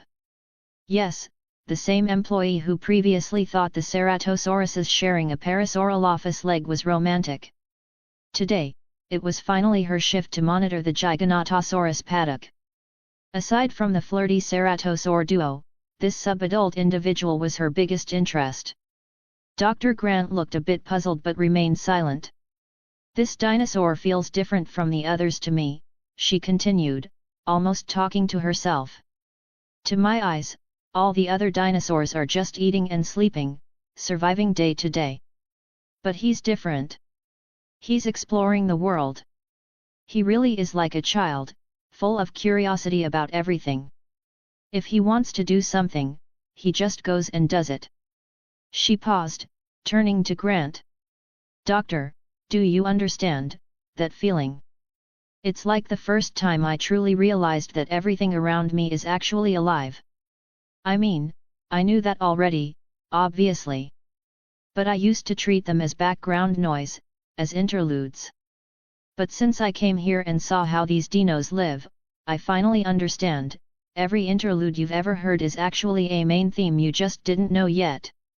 Her eyes were full of longing, her soul was brimming with curiosity for these prehistoric creatures. Grant looked at her and gave a soft smile. I understand. Ever since the day Ellie Sattler chose to leave all those years ago, he had understood. Even if we crave to be an island, the sea will always connect us. Just like Carnotaurus too. She had finally managed to snag a kill, and the last thing she wanted right now was to run into someone higher up the food chain. Yet, Carlo found her anyway. Roar! She bellowed at Carlo, attempting to intimidate him into backing off. Wait, this scene feels familiar. Facing the Carnotaurus's roar, Carlo didn't care at all. With practiced ease, he struck the same pose he'd used during his first meeting with the Ceratosauruses. Crouch, head shake, tail lift, all in one smooth motion. Just like Ceratosaurus 1, Carnotaurus 2, who had assumed he was there to steal her food, was completely floored. What's the deal? Could it be, is he courting me? It wasn't surprising she thought so. After all, what was the life motto of a dinosaur? Victory. Then reproduction. Carnotaurus 2 looked down at her ornithomimous kill and felt that, as a dowry, it was a bit pathetic. Wait, no. He's trying to scam me out of my dowry. Roar. The Carnotaurus was furious. I finally let my guard down for a moment and you try to play me like. Just kidding. This Carnotaurus isn't into Shota from other species. Carlo had no idea he was being mistaken for a beast in heat, he was just surprised his friendly signal hadn't been received this time. HRRR, purr. Carlo's jaw parted slightly as he activated his King engine, emitting a continuous, low-frequency rumble. He widened his stance and lowered his center of gravity, shifting into a combat trial. Carnotaurus 2, so if you can't have me, you'll destroy me? In reality, Carlo had been looking forward to testing his skills against a dinosaur of similar or larger size. He hadn't forgotten that a certain ultimate weapon was destined to break out of this seemingly peaceful park. Although, after seeing his parents' stat panels, he felt he could probably just win via numerical crushing, it was always better to be cautious and accumulate combat experience. Wait, why do I feel like a bratty kid sneaking out to get into a street fight? Carlo paused for a second. No, I'm fighting to protect my parents. Therefore, I'm a good kid. Aha! The mental victory method. Everyone, stand back. Carnotaurus 2 lowered her body, eyes locked onto her opponent. She slowly shifted her weight, stepping over the ornithomimous carcass as she circled to the right. Seeing this, Carlo didn't hesitate, he began circling to his own right. The path of the two dinosaurs formed an irregular circle. This was the classic duel of carnivores, a contest of experience and patience.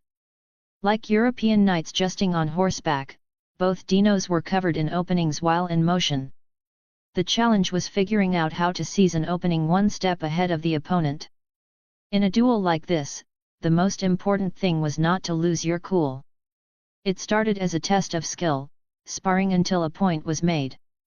But if one side got angry, it would quickly escalate into a life-or-death struggle. Even the winner might see their life cut short due to infection, blood loss, or lingering internal injuries. Undoubtedly, the Carnotaurus, with the advantage of height, held the upper hand in this posture. Striking the opponent's armored back to cause pain and force a retreat was the best option. But if Carlo bit a vital, soft part of her body, then there would be no stopping. Roar! Carlo let out a soft huff and stepped closer, shortening the radius of the circle. He bypassed the ornithomimous carcass, bringing the two dinos closer together. Roar! Carnotaurus 2 refused to back down. She felt a twinge of regret that her little trap hadn't worked. If the opponent had stumbled while stepping over the carcass, it would have been the perfect moment to strike. The battle was on the verge of erupting. Chapter 30, You Can Do That. Bonus chapter. Snap. The Carnotaurus opened her jaws wide, snapping at the air in front of her. Carlo felt a surge of tension. The moment he noticed her movement, he executed a sliding step, pulling back to create some distance. It was a feint. The Carnotaurus was testing Carlo's reaction speed, gathering intel to refine her next offensive strategy. Carlo realized he had been a bit too reactive. In terms of psychological fortitude, he was no match for the trial-and-error veteran that was Carnotaurus II. He pivoted his strategy. He would maintain his current distance and wait to clearly see her move before responding. Carnotaurus II moved toward the ornithomimus carcass. She hoisted her right leg high and suddenly pivoted into a sprint, the force of her right leg driving her forward with the crushing momentum of a heavy-duty truck. Carlo performed another sliding step to the right to dodge. He didn't understand what she was doing. She had already gauged his reaction speed, so why commit to such a telegraphed, obvious charge? Her breaking point would be a glaring opening. He had to seize this chance. He spun around quickly, but the Carnotaurus was already right on top of him. She had only used that right leg for a momentary burst, she never intended to ram him. Was she just playing for the element of surprise? Carlo had no time to ponder her motives. He tried to slide away again, but suddenly found he couldn't move. A massive foot had clamped down on his left foot. Though it didn't cause him any real pain, it turned him into a sitting duck. You can do that. Carlo's sliding dodge had two distinct traits. 1. He moved the foot in the direction of the dodge before moving the other, and 2. His feet never left the ground. With her two feints, Carnotaurus II had successfully identified Carlo's habits and exploited them. Powerful. Absolutely powerful. Because he was mid-slide, Carlo couldn't even maintain his balance, giving the Carnotaurus a golden opportunity. He was about to be overwhelmed by the big sister of another species. Carnotaurus II lunged, her jaws snapping toward Carlo's neck. Though her head was short, it provided exceptional bite force. And so, -100. Carnotaurus II felt something was wrong. The opponent's defense was absurdly high, her teeth couldn't even penetrate his skin.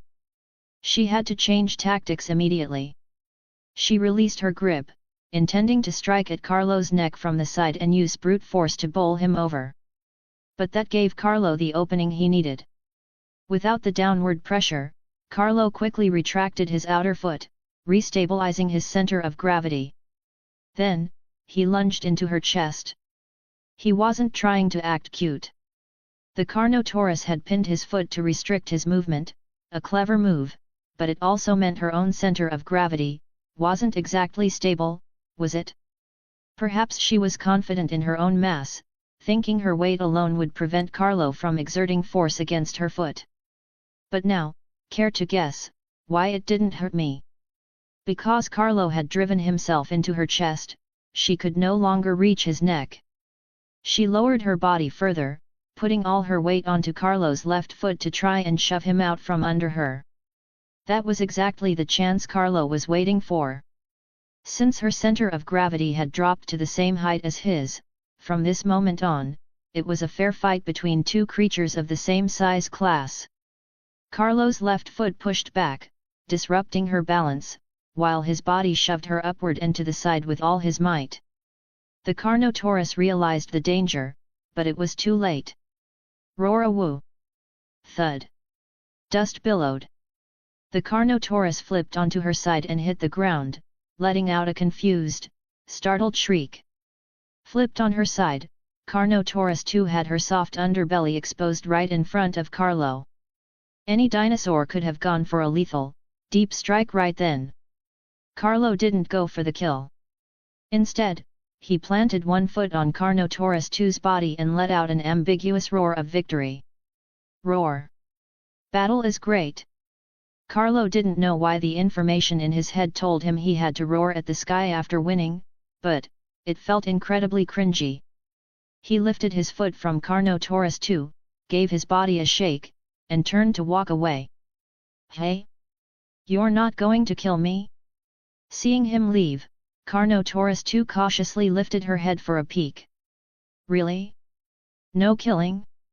After I was that vicious? She was baffled. Indeed, Carnotaurus II's strikes had been fast, accurate, and ruthless, but she hadn't even shaved off 1% of Carlo's health. All Carlo could think about now was, it's in the bag. Everything is in the bag. Besides, Carlo hadn't forgotten that he was the one who went looking for trouble. Life was hard enough for her as it was, and here he was, bullying her. Heavens, I'm so kind-hearted. Knowing the Carnotaurus was too weak, he had specifically come over to be her sparring partner. I, Carlo, am truly too kind. Now say thank you, Carlo. Carnotaurus II stood up rather disheveled, shaking the dust off her hide.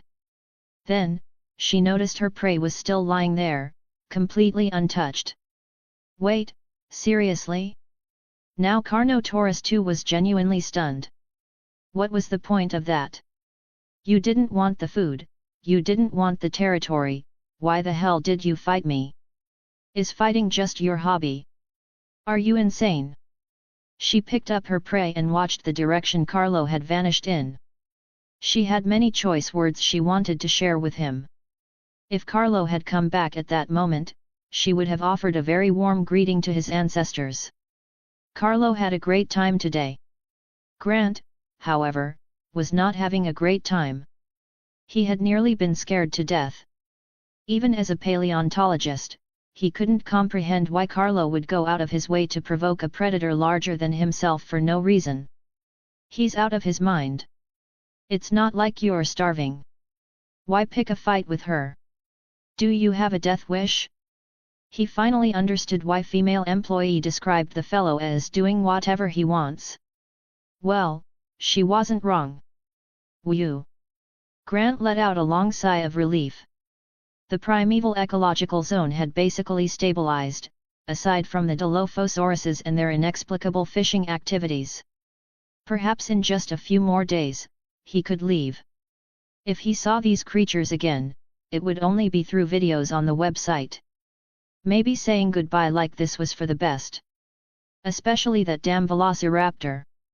He never wanted to see it again for as long as he lived. At the thought of being rid of that raptor, a smile finally appeared on Grant's face. But the smile on Carlo's face vanished. Because a massive silhouette was blocking his path home. It was Dad. Dun dun dun. Sound effect. Question: what do you do when you're caught by your parents after sneaking out to do a good deed? Roar. Dad let out a soft huff, questioning Carlo. How much food is left? Hey. Oh. There's a chance. Carlo's brain worked at light speed, arriving at an answer instantly. Dad thought he had gone out to find food. Never change, Dad. I love you, man. Want to read ahead of schedule? Head over here patreon.com/AlexandraStl. Remove the hyphen for normal access. Chapter 31, Dinosaur Documentary. Launch. About 10 days later. The account you follow, at Jurassic World Primeval Zone, has posted a new update. There was no superfluous promotional text, only a video lasting over 40 minutes. It opened on a black screen as the main title, Primeval Ecology, slowly faded into view. Below the title was a list of corporate sponsors. Slide the progress bar to skip ads and intro. The sun peeked shyly over the horizon like a sneaky thief. After observing for a moment, it surged into the sky with a golden radiance, tearing through the black curtain of night.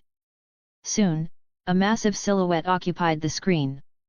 It was so close that the texture of its skin, or rather, the deep crevices of its scales, could be observed with clinical clarity. Ankylosaurus. A steady, magnetic male voice narrated alongside the soundtrack. Simultaneously, the camera angle shifted from a low-angle shot to a bird's-eye view. The footage clearly showed 4 ankylosaurs walking in a single file across the green meadow. This dinosaur is famous for the spiked armor on its back and the massive club at the end of its tail. The camera cut to a close-up of the tail. These heavy clubs can weigh up to 50 kilograms, generating an impact force capable of threatening even reinforced bulletproof glass. Note: based on Jurassic World lore, not scientifically verified, at least not by the author. The third ankylosaur in the queue was momentarily distracted by a cluster of nut bushes. However, it was quickly reprimanded by the companion behind it. Ankylosaurus 3 let out a slightly disgruntled huff but obediently maintained its position in the line. Contrary to popular belief, the leader of an ankylosaurus herd stays at the very rear of the formation. Only the leader can command the entire group. Therefore, it must be in a position where it can see every member of the herd to ensure no one falls behind. The lens focused on the ankylosaur at the end of the line. Its body was noticeably larger than the others, and the spikes on its back had a more pronounced curve, though it bore no visible battle scars. Suddenly, the second ankylosaur, a female, stumbled, nearly falling. Instead of berating her, the others stopped in unison. It was only after Ankylosaurus 2 let out a low, trembling groan that the group resumed its march. Measurements show that an Ankylosaurus has a cruising speed of 15 km per hour, with a full sprint reaching up to 30 km per hour. The narrator's voice returned, though he didn't address the female's condition directly at first, taking a more narrative detour. However, this particular herd will certainly not be reaching those speeds today. The camera zoomed in on Ankylosaurus 2. Because among them is an expectant mother. The dinosaur on screen didn't look particularly different from the others, but her slightly sluggish gait betrayed the fact that she was not in peak condition. Time is running out for the herd. They must find a suitable nesting site before number 2 is ready to lay her eggs. The perspective shifted again, focusing on the face of Ankylosaurus 1 before pulling back and rising high into the air. This revealed a sprawling Great Lake on the screen, where several brachiosaurs could be seen with their heads held high above the water. Ankylosaur offspring are of vital importance to the entire herd. To protect the hatchlings, simply avoiding carnivores isn't enough, they must also keep their distance from other large herbivores. A while later, the herd arrived at a forest of towering trees. There was almost no undergrowth here, which gave the ankylosaurs a clear field of vision against predators, at least, against conventional ones. Following the roar of number 4, the leader, the pregnant number 2 immediately hunkered down on the ground to alleviate her pain. Ankylosaurus 1, acting as the scout, appeared exhausted but immediately began digging a pit, preparing a nest for the imminent egg-laying. The herd is weary, but for the safe arrival of the new life, they must push a little further. Seeing that everything was in order, the leader felt a sense of relief. However, when he saw number 3 lying motionless like a corpse, he felt the urge to swing his tail at him. He let out a roar tinged with irritation, signaling 3 to follow him to find food to replenish 2's energy. 3 lifted his head and let out a helpless grunt, having no choice but to follow the leader. The camera followed the leader and number 3 as they moved slowly. Suddenly, the trunk of a tree entered the frame from the left, gradually occupying the entire screen with its vertically interlocking bark patterns. As the camera continued to pan left, the scenery on the other side of the trunk changed completely. It was a dense forest teeming with grass and shrubs. Stray beams of sunlight filtered through the canopy, casting a touch of warmth onto the otherwise somber environment. But soon, that warmth was shattered by the appearance of a little monster. The creature had a pair of twin crests on its head, which actually looked quite impressive, but the folded skin at its throat ruined the aesthetic. Dilophosaurus. The male voice spoke again. A small carnivore that favors dark, secluded areas. They are masters of the ambush. That Dilophosaurus let out a high-pitched chirrup. Like a stone cast into a pond, the sound triggered 1,000 ripples as similar calls echoed throughout the jungle. Immediately, more Dilophosaurs lunged out of the grass one by one. Compared to the first one, they were slightly smaller and had fewer folds on their skin. They possess retractable frills on both sides of their necks. These frills unfurl during courtship or before an attack, forming a shape nearly resembling an irregular circle. An older Dilophosaurus unfurled its frill, vibrating it rapidly to display the intricate patterns to the others. Roar! Another Dilophosaurus interrupted the display. This was also a large male. However, courtship is never a simple affair. Often, the difficulty lies not with the object of affection, but with powerful rivals. The younger male and the middle-aged male stood in a standoff. They occasionally flared their frills at each other, showcasing their patterns. The older one reared up to make himself look taller. The youngster, refusing to be intimidated, did the same, and the two remained locked in a stalemate. A formidable opponent is not easily deterred. Only the victor earns the right to mate. The middle-aged Dilophosaurus struck first, snapping at the youngster's neck.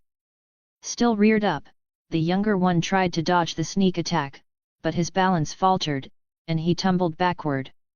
Seeing his opening, the older male charged, intending to trample his opponent into submission. The youngster noticed the charge, but it was too late. Thump! The youngster hit the ground. The middle-aged victor let out a triumphant shriek. The battle is over. The loser loses his chance for now, perhaps next time he will win the favor of a female. The younger Dilophosaurus stood up, shook the dust from his hide, and turned away to lick his wounds in a corner. Want to read ahead of schedule? Head over here patreon.com/AlexandraSTL. Remove the hyphen for normal access. Chapter 32, You Tell Me If This Dino Looks Real. Free documentary segment has ended. Please unlock VIP for further content. The free documentary cut off abruptly, ending as swiftly as the studio's sense of professional decency. The comment section was a total wreck. Hey! Seriously, bro? The documentary couldn't be called terrible, it was more like a piece of finely crafted garbage. 40 minutes of footage, only 2 species of dinosaurs, basic cuts, and zero editing flair. It looked like it had been ripped raw from a live ecological feed. 10 out of 10 for freshness. 10 out of 10 for taste. Naturally, while the free documentary produced by Jurassic World pulled in massive viewership, it also garnered a landslide of negative reviews. That's it. That's all. The video quality is mid, but you tell me, does that dinosaur look real or what? I'm not holding my breath for the exclusive paid content anymore. Hey, actually, the stuff behind the paywall is pretty damn good. Too expensive. I'll just wait for the pirated version. Darius was a dinosaur nut. His family wasn't wealthy, and his childhood dream had always been to visit Jurassic World with his father. Note, one of the protagonists of Camp Cretaceous, a legend capable of outrunning a Carnotaurus on a turn. Despite the free documentary falling short of his expectations, Darius was generally just happy to see the footage.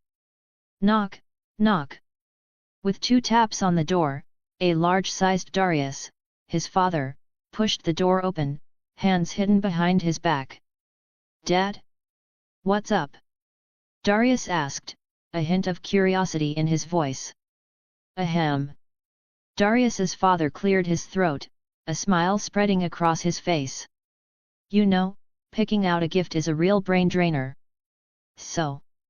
Darius looked at his dad, the corners of his mouth already twitching upward. I was originally going to save this for your birthday.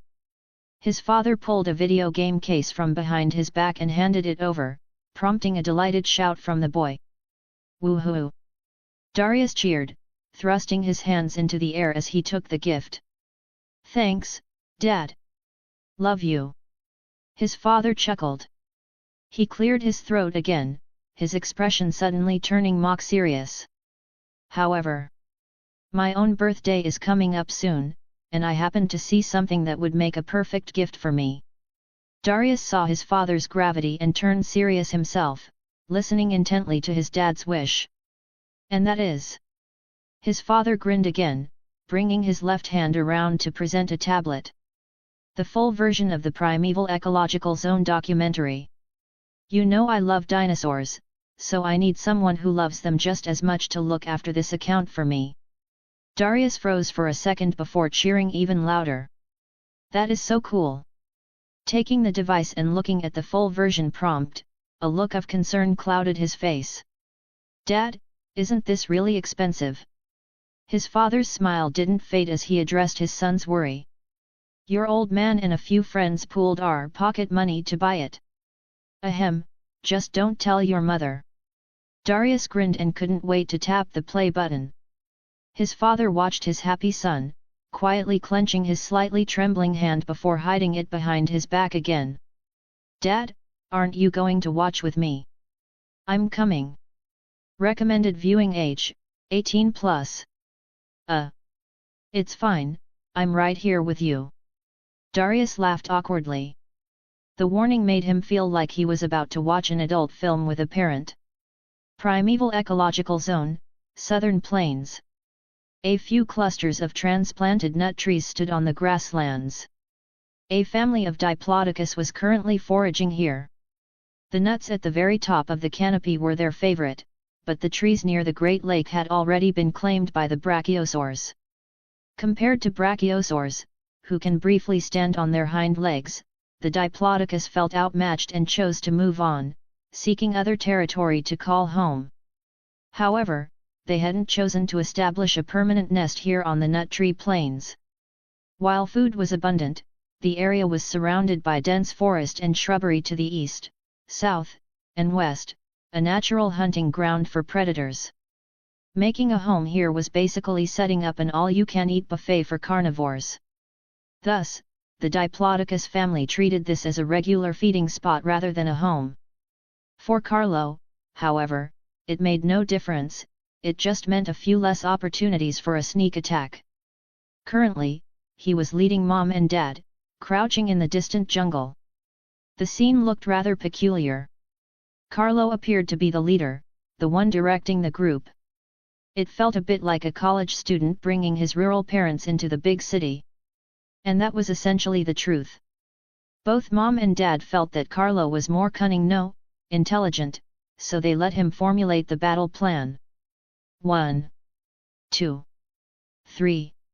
Carlo counted silently, thinking these Diplodocus were remarkably vigilant. They kept 3 sentries on duty even while eating. Their positioning was strategic, facing east, south, and west. As for the north, that was open plain, they could see anything coming from a mile away. Carlo weighed his options. Since they were bound to be discovered anyway, he might as well sow panic, much like Carnotaurus I, to force the herd to scatter. But these Diplodocus were all members of the same family. How could he get them to abandon their kin?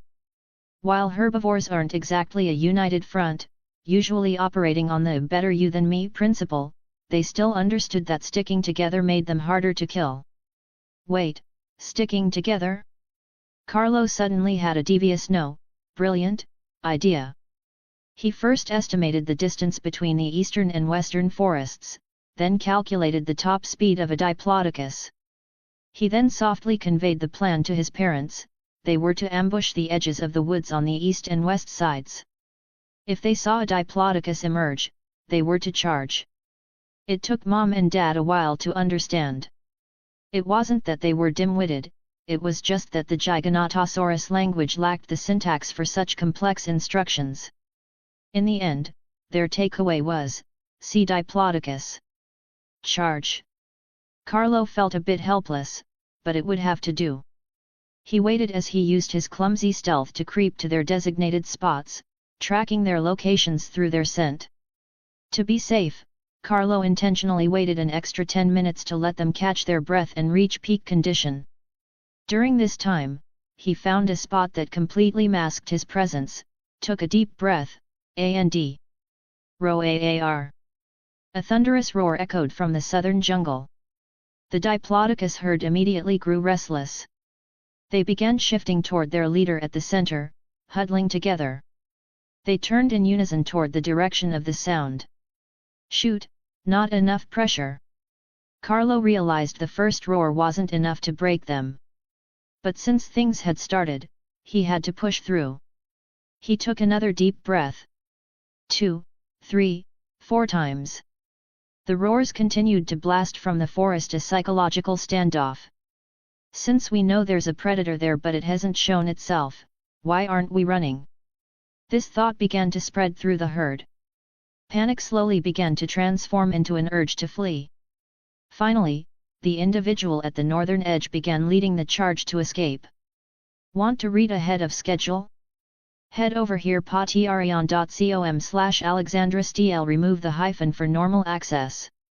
Chapter 33, A Cornered Beast's Struggle. Thump. Thump. Thump. The rhythmic, heavy pounding of footsteps was relentless. Massive footpads slammed into the earth, kicking up plumes of choking dust. The Diplodocus herd began to shift, desperate to distance themselves from Carlo's location. They moved in pairs or groups of 3, following their leader in a frantic, wide-stepping march toward the outer perimeter. Seeing the Diplodocus approaching, Mom and Dad prepared to lung out from the forest. Roar! Carlo let out another thunderous cry. It caused the Diplodocus to quicken their pace, but it made Mom and Dad freeze in their tracks. The Diplodocus couldn't understand the command, but Mom and Dad heard it loud and clear. Carlo was telling them to stay put. Though confused, their trust in him won out, and they remained hidden as instructed. The lead Diplodocus broke through the tree line and reached the open plain. Then came the second, the third. Now! Carlo roared once more. Mom and Dad, already coiled like overwrought springs, shot forward like arrows from a bow. However, they didn't go in for the kill immediately. Instead, they maintained a strategically safe distance, using their sheer presence to intimidate the herd. The Diplodocus on the far left saw Dad erupting from the foliage. Panic flared in its chest, but it fought to stay calm, signaling frantically to its companion in the middle. Turn right! Quick, turn right! The middle Diplodocus had its attention fixed forward, oblivious to the threat on the right, but it trusted its kin. Fine. Turning right. It shifted its gait, craning its long neck to look right, only to find the massive, terrified face of its right-hand companion inches away. Turn left. Turn left now. The companion on the right signaled urgently. Left? But, okay. The middle Diplodocus swung its head back to the left, only to slam right back into the face of the left-hand companion. Turn right. Turn right now. The middle one was utterly bewildered. But the two on the flanks, desperate to get away from Mom and Dad, had no time for coordination. They squeezed the poor middle unlucky soul until it could barely breathe. The herd's momentum slowed as those in the rear began slamming into those in front, creating a massive reptilian pile-up. Rustle, rustle! Carlo lunged from the woods behind Mom. He exchanged a few raspy barks with his parents before tearing off after the Diplodocus that had managed to break through the initial bottleneck. His throat felt like it was on fire after all that shouting. Seeing the predators finally reveal themselves, the Diplodocus still trapped in the cluster signaled frantically to their rear companions, huddling even tighter. Thud thud, thud thud. 5 Diplodocus had made it past the line, slightly more than Carlo had anticipated, but not a deal-breaker. One of the escapees was the first to realize something was wrong. The air around it felt too fresh, it hadn't breathed air this clean since the march began. It turned its head back. Holy crap! My family turned into 3 giant lizards. It tried to signal the companions ahead, calling for them to huddle up, but it was too late. The companion to its right slowed down abruptly, falling behind the rest. Carlo had picked a relatively young target. He lunged, jaws locking onto the creature's right hind leg. The sheer momentum of the massive herbivore yanked Carlo forward, causing him to stumble and hit the ground.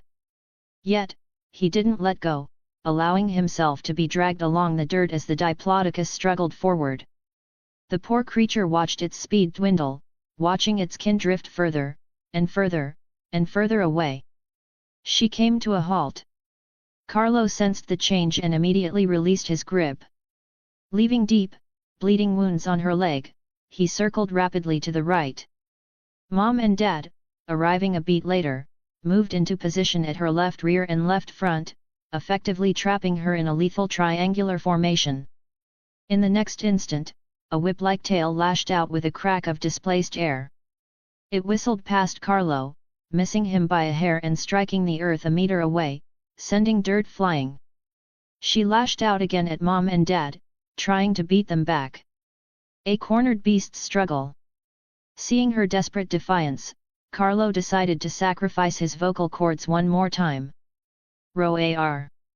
He let out an aggressive, commanding roar.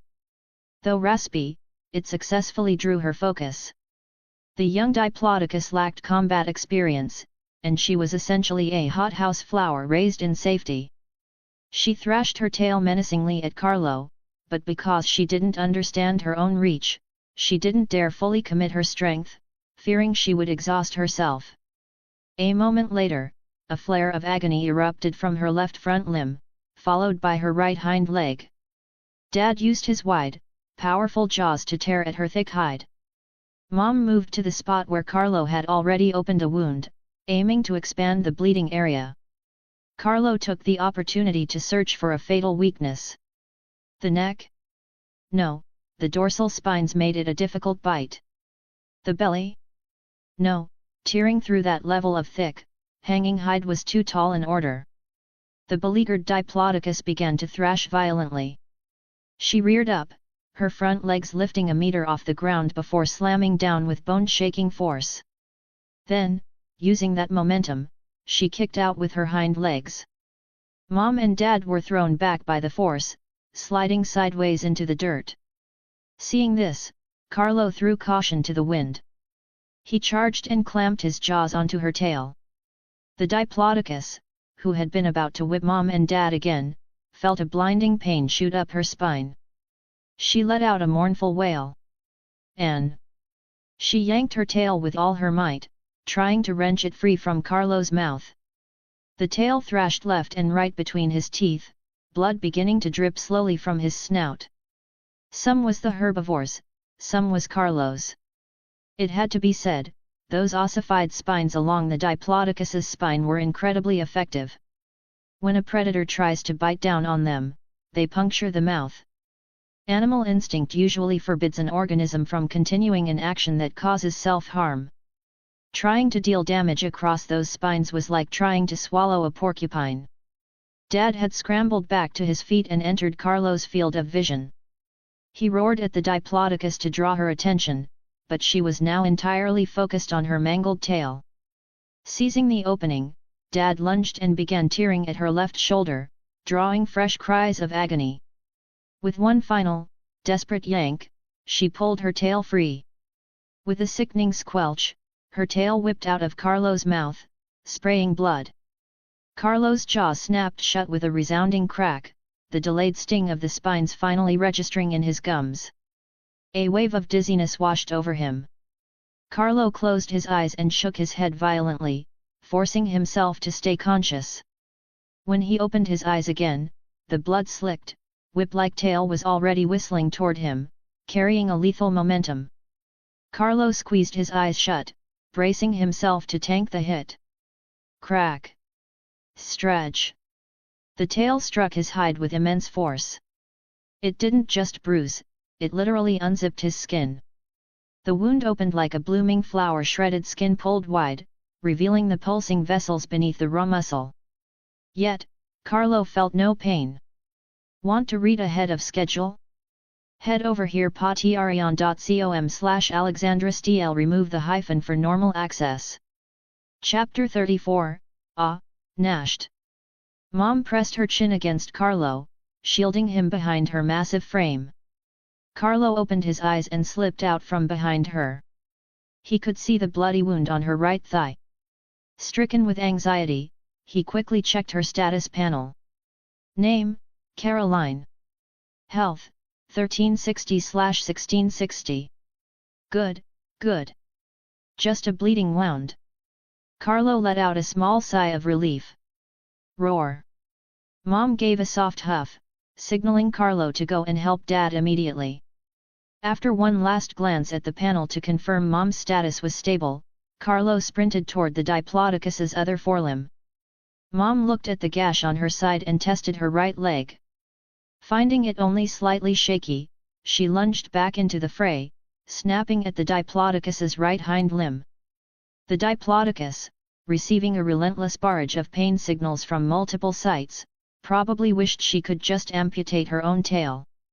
It was bleeding non-stop, and the gnashed status Carlo had inflicted made the agony linger, periodically stabbing at her nerves. In that brief moment of her hesitation, Carlo had already maneuvered to her forelimbs, slipping well outside her immediate strike zone. Before biting down, Carlo noticed something and took 2 quick steps forward. There it was, the weakness he had been dreaming of. The Diplodocus's thoracic cavity. While the skin here was as thick as that on her belly, it was full of folds and creases, making it much easier for Carlo to get a grip. In an instant, his mind was made up. He unhinged his jaws and clamped down on the area just below the neck, right against the chest. Then, he began to thrash his head violently, attempting to rip a hole right through her. The hide here was unexpectedly resilient, tearing through it was no simple task. Sensing a terminal threat, the Diplodocus began to heave her body again, trying to throw Carlo off the same way she had dealt with Mom and Dad. Not enough, still not enough. The Diplodocus's frantic struggling acted like adrenaline for Carlo. He loosened his grip for a fraction of a second, only to snap shut on an even larger chunk of skin. Howling in renewed agony, the Diplodocus began hammering the ground with the foot closest to Carlo, trying to crush or deter him. But this gave Carlo an idea. He followed suit, lifting his own leg on the side facing her. He raised it higher, higher, and then he slammed his foot against her flank. He gritted his teeth, swearing to tear her chest open. Using his leg as a lever, he shoved off her body with all his might, pulling his jaws away simultaneously. Squelch, squelch. Blood began to spray in rhythmic spurts. The Diplodocus no longer cared about the other 2 predators. In her world, there was only Carlo. She whipped her tail against the ground and the air. She stomped and thrashed. Almost, just a little more. Her tail whistled through the air, but it couldn't reach him. It was a tantalizing, agonizing distance. They were like a pair of star-crossed lovers. Even though Carlo was so close to her, she still couldn't have him. SKKRLLSSSCH. Carlo was sent tumbling to the ground, sliding several meters away, his mouth still full of the flesh he had just ripped away. The Diplodocus stopped caring about Carlo. She stopped caring about everything. She tried to let out a mournful wail, but all she managed to cough up was a spray of blood. The front of her chest was gone. In its place was a crimson ruin, pulsing muscle, spraying blood, and the faint, white glimmer of bone. I'm dying. The thought echoed hollowly in her mind. Roar! Carlo dropped the fresh meat and let out a loud call to Mom and Dad. The 2 Giganotosauruses released their hold on the prey and quickly converged on Carlo. Mom's gait was slightly unsteady. As soon as she reached them, she slumped down onto the grass. Seeing this, Dad began to gently lick her wound. Wincing from the sting, Mom could only vent her pain through occasional low growls. As for Carlo, he remained focused on the Diplodocus. He licked the scraps of meat stuck between his shark-like teeth, swallowing them along with his bloody saliva to soothe his parched throat. Drip, drip. More and more blood pooled from the cavity in the Diplodocus's chest. Her breathing grew rapid, then agonizingly slow. Lifting her head, she saw her kin gathering together, her entire family. Why me? I was following everyone. I did everything right. Ah! Ah! Her companions were calling to her, wave after wave of cries echoing from the herd. She wanted to answer. She desperately wanted to call back. But in the end, her mouth only filled with blood. She was so tired. Slowly, she pulled her limbs inward and rested her body on the earth. She curved her neck, head drooping, clinging to the last of the world's air. There are so many bugs here, it's so uncomfortable. I wish I could take one last bath. Blood flowed steadily across the ground, staining the grass and the nut bushes she loved so much. She saw her own blood, but she didn't dare look at the wound. Sensing the end, she drew one final, deep breath, turning the red on the grass even deeper. And cough. She let out a final, mournful cry to her family. It was part complaint, part farewell, part longing. But all those emotions were cut short by the sound of the cough. The giant collapsed, hitting the earth like a falling mountain. From that moment on, her favorite nut grove became her nursery, her mattress, and her coffin. Her eyes remained open, but she had stopped breathing. Carlo sat down beside Mom while Dad continued to clean her wound, over and over again. He watched the dead Diplodocus and her herd, watched them in silence. As a predator, the greatest mercy he could offer was not to consume her carcass in front of her family. Fortunately, he was patient with his prey, especially the dead kind. He could afford to be generous. Her kin stood there for a long time, like an eternal forest of towering trees, keeping watch over her. At first, there were constant calls and cries of grief. Then, the sounds gradually faded.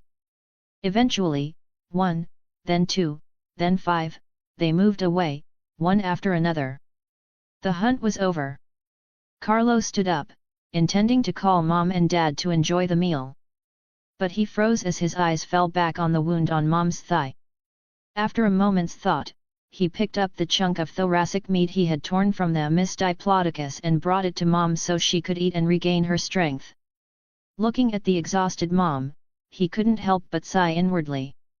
Why didn't she let me take that hit? He wasn't a child anymore. With his health pool, he could take a tail swipe, he could probably take a tank shell and keep walking. But Mom had protected him anyway. Regretting it now was pointless. He couldn't exactly blame the Diplodocus. You were going to die anyway, why didn't you just stay still and let me bite your neck? The most important thing now was preventing infection. With his human knowledge, Carlo knew how lethal a wound in the wild could be. No matter how strong Mom was, infection was a silent killer. Since he didn't know if the humans would step in to treat her, he had to find a way to help her himself. Want to read ahead of schedule? Head over here patreon.com/AlexandraSTL. Remove the hyphen for normal access. Chapter 35, Chaos. The afternoon of the late Miss Diplodocus. The world is a marvelous place. Just when we think certain events belong strictly in the realm of fiction, someone truly experiences them, and successfully rises after the blow. Ian Malcolm stood at the lectern, pinned by a single spotlight. The audience below was a sea of tourists, staff members, and even scientists in stark white lab coats. Of course, I'm not talking about myself. Any hardship can knock me down. He pointed to himself, letting out a self-deprecating chuckle. During that disaster, I simply broke a leg, lay around for a few hours, and took a brief, involuntary tour of the Giganotosaurus chasing a Jeep attraction.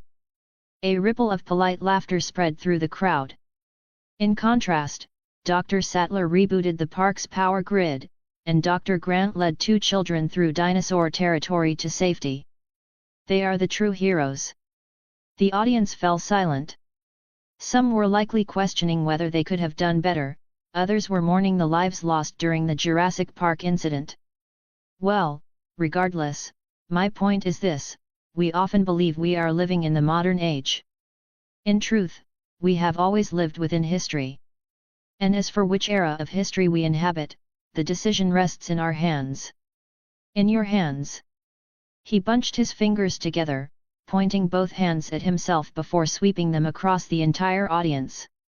Then, shifting the mood with a smile, he walked toward the edge of the stage, leaning his hands on the table and chuckling softly. All right, let's move on to the Q&A. Hands shot up across the room. You. The little one over there. Your question, please. He gestured toward a small silhouette in the shadows. He had noticed the child, who looked about 7 years old, quite early on. In his experience, children that age rarely sat through an entire lecture in silence. Were you really bitten by a T-Rex? The youthful voice asked a question that caught Malcolm off guard but was, in hindsight, entirely expected. He couldn't help but laugh. Truthfully, kid, I'd love to show you the scars. But there are too many people here, and I'm a bit shy. Please, take a seat. He waved his right hand again, signaling the boy to sit. That gentleman there. Your question, go ahead. The man who stood was middle-aged, wearing a security uniform. Curiously, despite his muscular build, he carried a faint air of academia. Dr. Malcolm, I've read several of your books regarding the potential issues with dinosaur resurrection. A significant portion of them mention the term chaos. He paused before continuing. I am not a mathematician, nor a scholar. I would like to ask, what exactly is this chaos? Malcolm took a few seconds to organize his thoughts. To put it simply, in chaos theory, chaos refers to a series of unpredictable events. The butterfly effect is perhaps the most widely recognized phenomenon of chaos. If we are searching for something, it might appear before us the next moment, or it might never appear at all. We can never accurately grasp the trajectory or the ultimate outcome of an event. That is chaos. Compsognathus, nature's best cleanup crew, were currently enjoying a rare feast. Thump! Thump! Roar! With a few heavy steps, Carlo arrived to drive the little scavengers away. He looked down at Miss Diplodocus, who was missing a large chunk of flesh, and felt a twinge of pity. Normally, a carnivore doesn't consume more meat in one sitting than the size of its own head. Carlo was an even greater anomaly. He felt full after just a few bites. Furthermore, for reasons unknown, his hunger bar was depleting much slower than it had when he was a hatchling. Hunting a Diplodocus didn't seem like the most efficient choice in hindsight. While it could satisfy his food requirements for days, the massive carcass was more likely to become a buffet for other dinosaurs. After standing in thought for a long time, Carlo decided to let it go. It hadn't been easy for Miss Diplodocus to grow this large. He would let her body nourish other life forms as well. However, as the one who brought her down, he was still going to harvest some parts for storage. All right. To be lazy and walk less in the coming days, I have to work hard now. He poked his head into Miss Diplodocus's carcass, attempting to dismember the prey from the inside out, but he quickly realized he couldn't see a thing. Ugh, do I have to start from the dorsal spine? So much work. A Diplodocus wasn't like a Triceratops, its skin was thicker and its skeleton sturdier. Breaking it down was no simple task. It was a matter of evolutionary mechanics. The Tyrannosaurus rex evolved a powerful, bone-crushing bite force specifically to hunt ceratopsians and hadrosaurs. But the Giganotosaurus?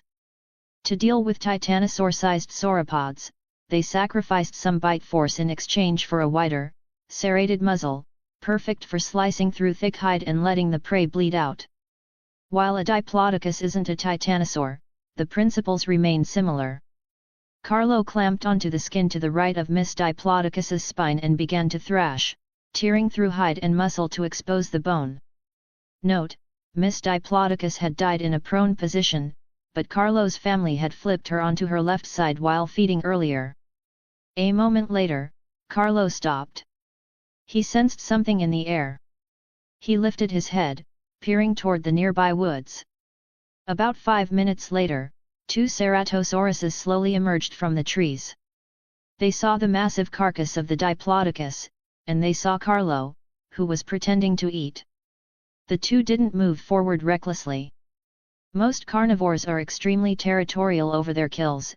Even members of the same species don't always like to share, let alone different species altogether. Unfortunately, Ceratosaurus 2 was currently injured, they needed to avoid conflict if possible. Carlo feigned as if he had only just noticed them, looking up. The three dinosaurs locked eyes, held in a stalemate. Then, Carlo tilted his head back, briefly exposing his throat before leveling his gaze again. Though he liked these two, he was wary that a starving predator might act out. Fortunately, the two Ceratosauruses remained rational. They mirrored the gesture, tilting their heads to show their throats in a sign of non-aggression. Carlo gave a happy grin, or as close to one as he could manage.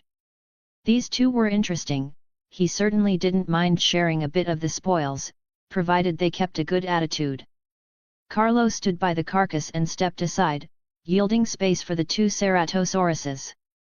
Want to read ahead of schedule? Head over here patreon.com/AlexandrisDL. Remove the hyphen for normal access. Chapter 36, Ceratosaurus. I respect and love you all. Ceratosaurus 2 passed by Carlo, giving him a second look. Has this guy grown a bit? However, the injured female was in no position to overthink things, she was in dire need of energy replenishment. As Carlo watched the two Ceratosauruses gorge themselves, he couldn't help but feel a sense of confusion. According to the data in his head, the Ceratosaurus was often nicknamed the miniature T-Rex of its era. How did they end up living such a pathetic, scavenge-reliant life? Then again, he couldn't really blame them. Among modern animals, even the highly skilled cheetah only has a hunting success rate of about 58%. It was even harder in the chaotic, demon dance world of dinosaurs. Carlo stopped focusing on his ceratosaur friends and returned to the back of Miss Diplodocus to resume his work. Two different species from two different eras had reached a bizarre equilibrium, harmoniously sharing a kill. About 30 minutes later, Ceratosaurus 2 sat down to rest. A striking wound marked her side, freshly made. Based on Carlo's limited experience, it looked like the handiwork of a ceratopsian. Wait, where did Ceratosaurus 1 slip off to? Carlo scanned the area. He had been so focused on the butchery that he hadn't noticed Ceratosaurus 1's disappearance. Ceratosaurus 2's eyes shifted stealthily between the Diplodocus carcass and Carlo. He killed this? No, it seemed unlikely.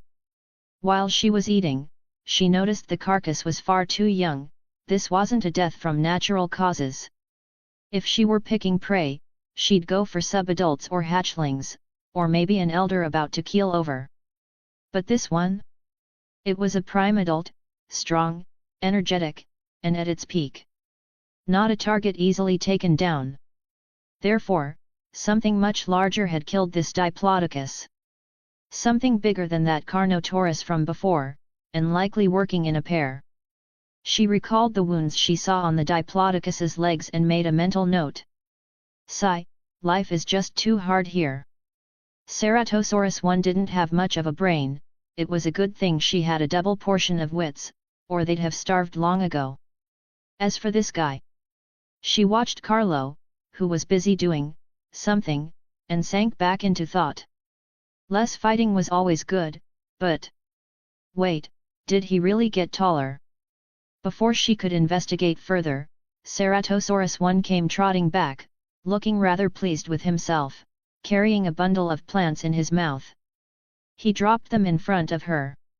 Ceratosaurus 2 carefully inspected the greenery, then gave a soft huff and a nod of approval.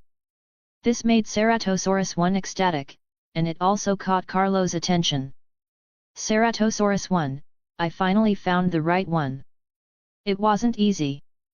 3 days. I finally know how to identify plants. Carlo watched them intently, curious about what they were up to, but he stayed back to avoid interrupting.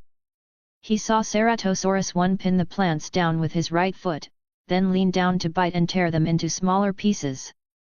Ceratosaurus 1 began chewing the greenery. His movements were exaggerated, and his teeth clearly weren't designed for grinding foliage. As Ceratosaurus 1 moved, Carlo noticed the scars covering the predator's body.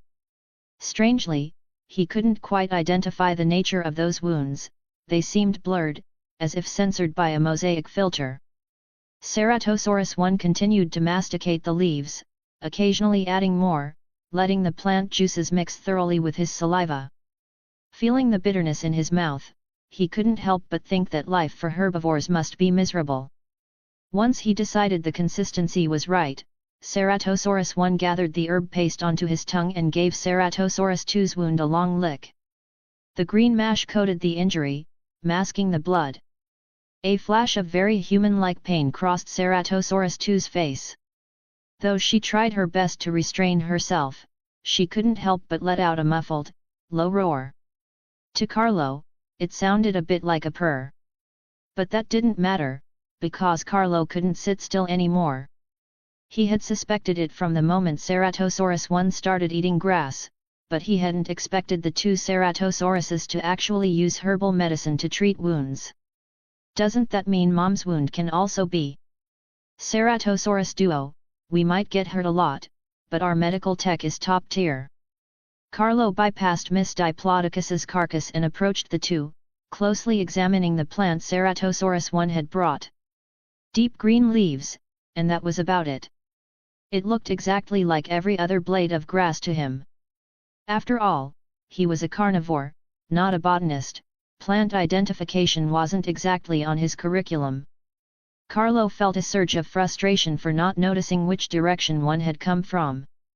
However, he committed the appearance of the herbs to memory and turned to trot off to find some. After a few steps, he doubled back and nuzzled the two Ceratosauruses. Yes, a nuzzle, not a nudge. Ceratosaurus. I respect and love you all. A meal in exchange for knowledge, too cool. The Ceratosauruses had been wary when Carlo approached, and they remained utterly baffled as he ran off, ran back, nuzzled them, and then sprinted away again. They had no idea what kind of insanity had gripped him. Ceratosaurus 2 felt there were still many mysteries surrounding Carlo. He was such a big dinosaur, yet he acted like a hatchling. She gave a soft roar to call Ceratosaurus 1, only to find him frozen in place. Ceratosaurus 1 was currently breaking out in a cold sweat, thoroughly spooked by Carlo's sudden display of affection. During the construction of the primeval ecological zone, Dr. Sattler. Dr. Sattler. A female researcher under Dr. Wu, also an expert in botany, came jogging toward Ellie Sattler while clutching a tablet. What is it? Ellie turned to face her. She was currently busy analyzing the dietary preferences of the dinosaurs to determine where certain flora should be planted. I noticed you put in a massive order for mugwort on the procurement list. That's not on the dinosaurs' feeding schedule. I recall those are used primarily for hemostasis and pain relief. The researcher posed her question with more curiosity than accusation. Ellie Sattler looked at her and gave a gentle smile. You know, plants are an indispensable part of the natural world. Her tone was warm, perhaps influenced by the fact that she was now a mother of two, providing a sense of absolute security. Unfortunately, we often forget their importance. She turned her head, a slightly bitter expression flitting across her face. But the animals don't. They never forget the utility of any plant, whether they are carnivores or herbivores. Even if they've never seen them before, even if they know nothing about them scientifically, they will experiment with new flora. They learn to respect them, and they learn to overcome the toxic ones. Ellie's smile returned as she looked back at the researcher. They need medicine, too. Not the human-made kind packed into a dart, but nature's own, organic medicine. The researcher blinked, then gave a self-deprecating laugh. Forgive me, Dr. Sattler. I've been so focused on studying what these dinosaurs like to eat that I forgot such a simple truth. Ellie responded with a smile and then turned her gaze to the monitors for the Triceratops paddock. She saw an adult Triceratops give a low call to the calf behind her, steering the youngster away from a cluster of toxic West Indian lantana berries. Want to read ahead of schedule? Head over here patreon.com/AlexandraStl. Remove the hyphen for normal access. Chapter 37, A Feast Built for a Side of Vinegar. It took nearly half an hour, but Carlo finally located the mugwort. Upon returning to the habitat, he found Mom using the lake water to clean her wound. He conveyed the medicinal effects of the herb to her, then, mimicking Ceratosaurus 1, chewed the leaves into a pulp and applied them to her injury. She simply turned her head, caught the scent of the chewed herbs, and committed it to memory. Compared to Carlo, who had spent 30 frantic minutes searching based on fuzzy mental images, she remained far more composed. Watching her, Carlo suddenly remembered he possessed a formidable sense of smell. Having eyes had apparently made him forget how to use his nose. It was a classic case of a frantic patient seeking any doctor in a storm. Darius finally got his wish and watched the VIP documentary. There was less pointless narration and more breathtaking cinematography. He even saw a close-up of Carlo tearing open the Diplodocus's thoracic cavity. To him, the sight of a Giganotosaurus hunting a massive long neck was something that had only ever existed in books. However, he now understood why the content was rated 18+. That close-up was pure directorial malice, the kind that could make a little kid throw up from fright. His dad had even jumped, quickly covering Darius's eyes with a worried hand. "Seriously, Dad, I'm not a toddler." As for the interactions between Carlo and the Ceratosauruses, that wasn't in the VIP documentary, that was exclusive paid content. After all, that segment was the real masterpiece. Who could have imagined two species from different eras sharing prey, let alone learning from one another? The final scene of Carlo and the two Ceratosauruses nuzzling was enough to drive paleontologists to madness. It wouldn't be an exaggeration for them to scream, "Paleontology is a lie." The comment section was a rare gathering of heavyweights. Some were debating, others were busy coming up with forced scientific explanations. Since Jurassic World officially forbid leaking the genetic makeup of their dinosaurs to the public, these scientists, even if they suspected the truth, couldn't openly blame Dr. Wu and his gene-splicing wizardry. Consequently, the reviews for the premiere of Primeval Ecology were intensely polarized. To win back the viewers of the free segment, the officials launched a naming contest for the ankylosaurs. The leader, number 4, was named Scimitar, after the curved spikes on his back. Number 3 was dubbed Rebel, as he seemed to have a persistent bone to pick with the leader's orders.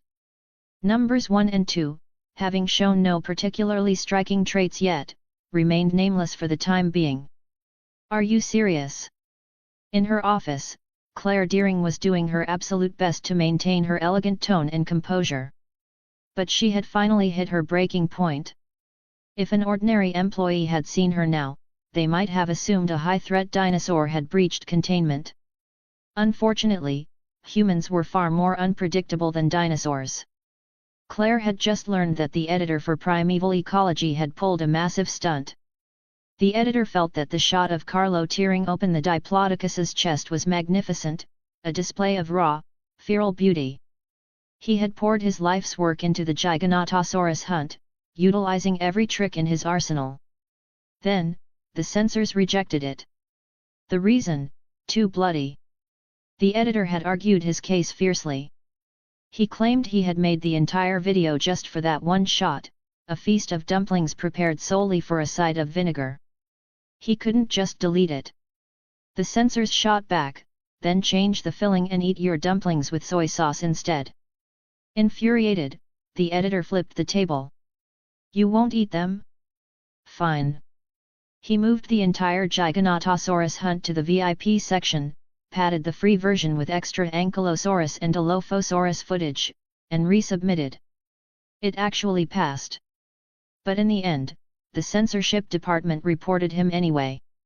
Given the current public outcry, if they didn't report him, their own bonuses would be on the line. "What kind of garbage are you letting through?" they demanded. The reported editor wasn't about to back down and called Claire directly to argue his case. Claire was very receptive. "You're fired," she said with a smile that looked like a man-eating demon. "No," the editor wailed. "You can't do this. You can't do this to me. According to labor laws." Click. Claire hung up the desk phone and leaned her head on her hands, feeling a headache coming on. She used to think that wearing board shorts to a date was the peak of human absurdity, but clearly, there were higher masters at play. Whose officer is this? Glancing at the paperwork and guest feedback on her desk, she sighed. While Mr. Masrani occasionally made odd decisions, his instincts for profit were as sharp as a dung beetle's for, well, dung. 38% of guests wanted to visit the ecological zone, 20% felt more dinosaurs should be added, 17% opposed the zone, calling it too cruel, and another 20% thought it was perfect as is. The remaining 5%? They hadn't even heard of it. She saw the untapped potential. If they could set up a safari-style tour like in Africa, the revenue would easily rival the Gyrosphere Valley. But it was impossible. Though she had only known Owen for a short time, their small talk had taught her enough about animal behavior. For creatures with territorial instincts this strong, a tour route was basically a mobile canned food buffet. However, Claire flipped to another file on her desk. Camp Cretaceous. It was a youth summer camp project. Mr. Masrani wanted more children to experience the dinosaurs. If everything went according to plan, the site would be very close to the primeval ecological zone. They could run a trial integration somewhere around here. The southwest area near Entrance 3. It would give the kids a direct view of the Great Lake, and they could witness how the Jurassic World staff handled the dino herding operations. How do I look? A bit ridiculous. Owen was rarely seen without his signature shirt and vest combo. He was currently wearing formal attire, holding his arms out for Barry to inspect. I'm serious, man. I'm going to see the big boss. I'm serious too. You don't suit serious clothes at all. Barry teased him without mercy. Those who hadn't seen Star-Lord might think Owen looked masculine and dependable. Those who had, well, let's leave Owen some dignity. He took a long, nervous breath. In a way, he had gotten this job through a back door. Before joining, he had been a dolphin trainer in the military. A recommendation from his commanding officer had smoothed his path into the park. Let's review, Barry. Help me review the pitch. All right, all right. Just remember, make the boss realize the value of these raptors. And your own value. A dinosaur show is unprecedented. You'll succeed, no one knows them better than you do, right? You're right. You're right. Owen repeated the words twice to pump himself up, clutching a tablet as he headed toward the owner's office. For a bigger raptor paddock. Charge. Want to read ahead of schedule? Head over here patreon.com/AlexandraSTL. Remove the hyphen for normal access. Chapter 38, Eating Popcorn.jpg. Right, thank you very much, sir. It's been an honor. Owen spoke with a respectful tone as he stepped out of Masrani's office and gently closed the door. Turning to face Barry, he threw his hands up, eyes wide, making a silent shouting motion. To avoid disturbing the other executives, he didn't let a sound escape. Nice. Barry lowered his voice, pumping his fist and driving his elbow down through the air in a victory gesture. Things were looking up. Everything was looking up. A larger paddock. More staff. Promotions. Raises. It was all locked in. That afternoon, at the airport. I am truly grateful for your help. Really, this means a great deal to me. Masrani shook hands with Dr. Grant and Dr. Sattler respectively. As for Malcolm, he was already on the plane. I will arrange the transfer of my company's paleontological dig site in Argentina to you via digital contract shortly, Dr. Grant. And of course, for you, Dr. Sattler, the ancient plant fossils and all the proprietary botanical data from this park. Masrani expressed his gratitude once more. As for Malcolm, Masrani had paid a premium just to get him here. Dr. Grant's team had completed their mission, transforming the primeval ecological zone into a stable dinosaur ecosystem and fulfilling Masrani's vision. Now, they were preparing to depart. Naturally, Masrani would have loved to keep the two of them on. However, Dr. Sattler needed to return to her children, and Dr. Grant didn't want any more midnight trysts with raptors in his dreams. As for Malcolm, he was an oppositionist, why keep him around? Dr. Grant boarded the plane but paused at the hatch, looking back at the island one last time. For some reason, he felt a twinge of nostalgia.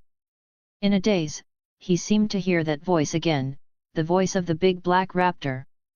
Alan! Don't leave me! Come back! Damn it! Nostalgia my foot! Let's go! Dr. Grant moved quickly into the cabin, ignoring the odd looks from others as he helped the crew pull the hatch shut. Whew! Letting out a long sigh, he headed toward his seat. Beside him, Malcolm had already reclined his chair, a magazine draped over his face as he prepared for a nap. This guy, despite having the easiest job, was the most eager to leave. Grant picked up his thermos from the table. Alan! Ellie's voice made Grant pause just as he was unscrewing the lid. What is it? Your dig site, you won't be struggling for funding anymore, will you? Hearing this, Grant gave a soft chuckle and shook his head.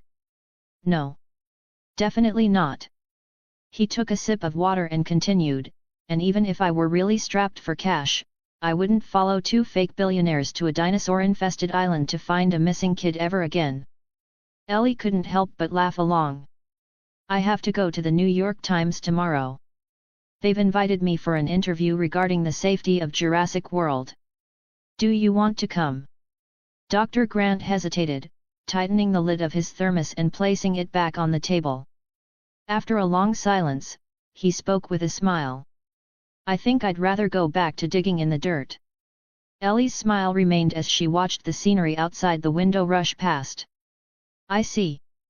No one knew what the two were really thinking, nor what their words truly implied. Wait, maybe someone did? Grant suddenly noticed something off about Ian next to him. The man seemed to twitch. He lifted a corner of the magazine, only to find Ian's eyes wide and sparkling with curiosity. Grant didn't know whether to laugh or cry as he slapped the magazine back down, shaking his head helplessly. Carnotaurus 1 crept through the tall grass, moving slowly to ensure he didn't make a sound. He could smell the blood in the air, that heart-pounding aroma awakened his primal urge to feed. He hadn't eaten in 3 days. Those Parasaurolophus were incredibly clever. Once they realized the Stegosaurus herd couldn't guarantee their safety, they all bolted. Now they were off looking for a new partner. This meant the Carnotaurus could no longer simply find the Stegosauruses to locate his prey. It wasn't that he couldn't eat a Stegosaurus, it was just that, well, those guys had too much guts. Among modern animals, many large creatures like moose or wild yaks react to predators by fleeing. In reality, their body size often dwarfs the local predators. If they dared to face them head-on, they could easily intimidate them. This is why you shouldn't turn your back and run when encountering a beast in the wild. You need to make yourself look bigger and more terrifying. If you're brave enough, you can even try to chase the predator to make it think it's on your menu. Just kidding, don't actually try that. The dinosaur world operated on the same logic. A bold Stegosaurus would love nothing more than to introduce its tail to a Carnotaurus's face, leaving the predator wondering if he was the one being hunted. Thus, he had decisively abandoned the idea of hunting Stegosaurus, choosing instead to travel further afield for prey. But this came with a greater hidden danger. That crazy Ceratosaurus was one thing, but the key threat was the massive predator he had never met. According to Carnotaurus 2's description, there were at least 2 big ones and 1 small one.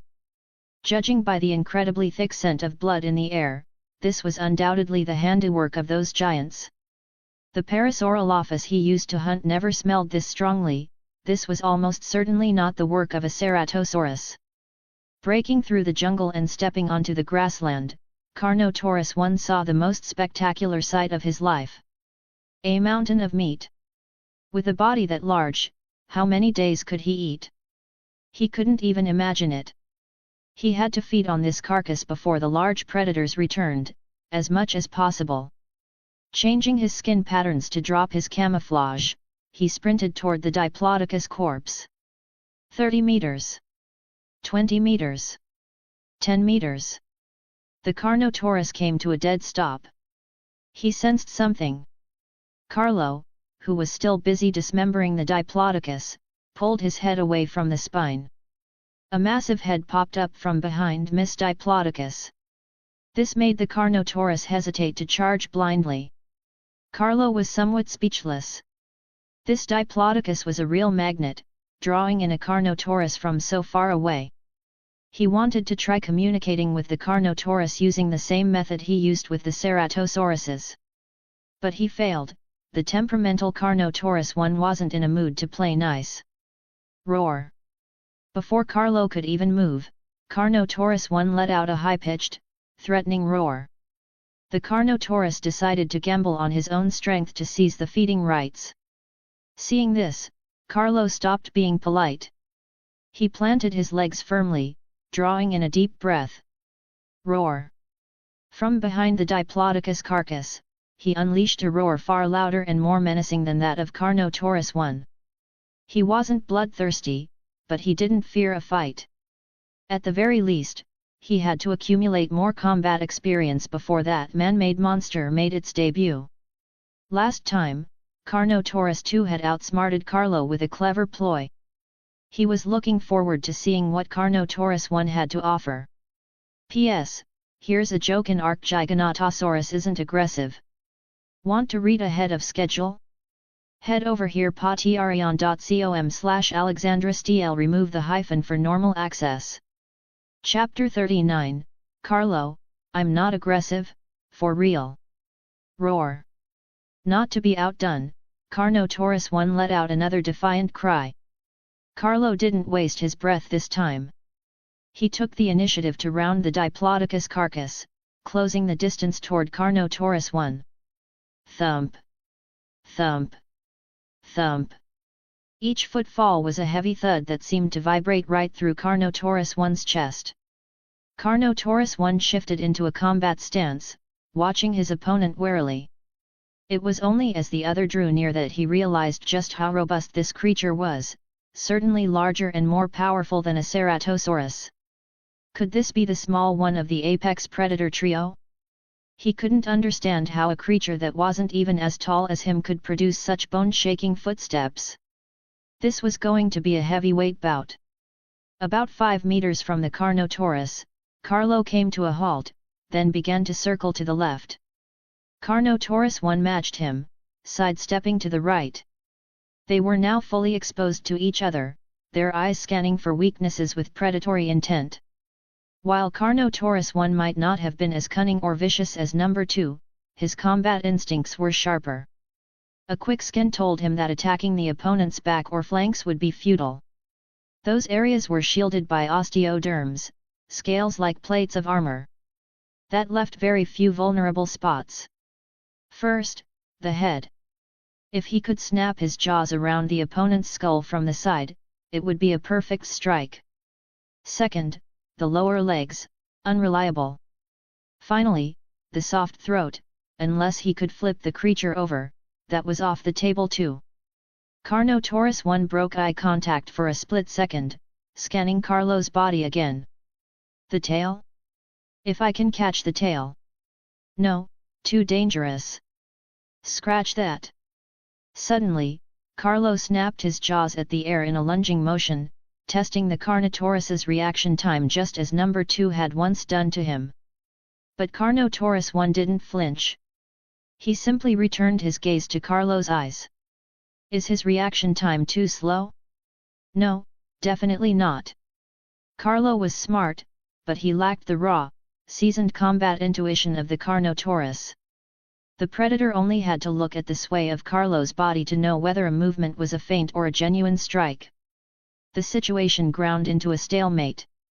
Carnotaurus I made his decision: he would go for the head. However, his current side-on posture wasn't ideal for a strike. He slowed his pace and began to turn, facing Carlo head-on. Noticing the change, Carlo also stopped, standing face-to-face with the predator. Roar! After a moment of staring, Carnotaurus 1 let out a provocative bark. Carlo wanted to roar back, but his throat was still raspy from hurting the Diplodocus, so he opted for a silent, menacing stare. The Carnotaurus felt a bit awkward. He had intended to launch his attack the moment Carlo roared back, but the ploy had failed. He would have to find another opening. Both Carlo and the Carnotaurus lowered their centers of gravity, their tails tilting slightly upward in a pre-strike crouch. Despite the weight of Carlo's footsteps, he was currently about a head shorter than the Carnotaurus. This gave Carnotaurus 1 a fleeting illusion: is this guy just posturing? He decided to find out. In a flash, Carnotaurus 1 struck first. He tucked his head low, aiming his bulk straight at Carlo's torso in a powerful ramming charge. Carlo, already low to the ground, didn't dodge. The memory of Carnotaurus 2's foot-stomping trick was still fresh in his mind. He dropped his stance even lower, bracing for the impact. Thud! Carlo staggered slightly, but the Carnotaurus, unable to check his momentum, slammed into Carlo's flank. He scraped along the armored skin and rode up onto Carlo's back, his forebody momentarily draped over the Giganotosaurus. This was no advantage, instead, it delivered a heavy blow to the Carnotaurus's confidence. Shit! He's not posturing. Carlo didn't give him the chance to disengage. He kept his feet planted and pushed back against the weight. 1 step. 2 steps. The Carnotaurus's backward scramble couldn't keep pace with Carlo's forward drive. Sensing the shift, Carlo surged upward, attempting to flip the Carnotaurus onto his back. Carnotaurus 1's left foot was forced off the ground. He balanced precariously on his right leg. Just before he tipped over completely, he slammed his left foot down, crossing it over his right in a clumsy X shape. He stumbled sideways for several steps before finally regaining his balance and squaring up again. The Carnotaurus was confused as to why the opponent hadn't pressed the advantage. He looked up, only to see Carlo already back in a ready stance, waiting for him. The look in those eyes seemed to say, "Come at me." Carnotaurus 1 couldn't quite grasp Carlo's motive, but his instincts screamed that something was wrong. It felt as if the other dinosaur was playing with him. Or rather, he was being used as a plaything. Either way, it was bad news. Keeping his eyes locked on Carlo, he began a slow, deliberate retreat. He realized now that seizing the Diplodocus feeding rights would come at a cost he couldn't afford.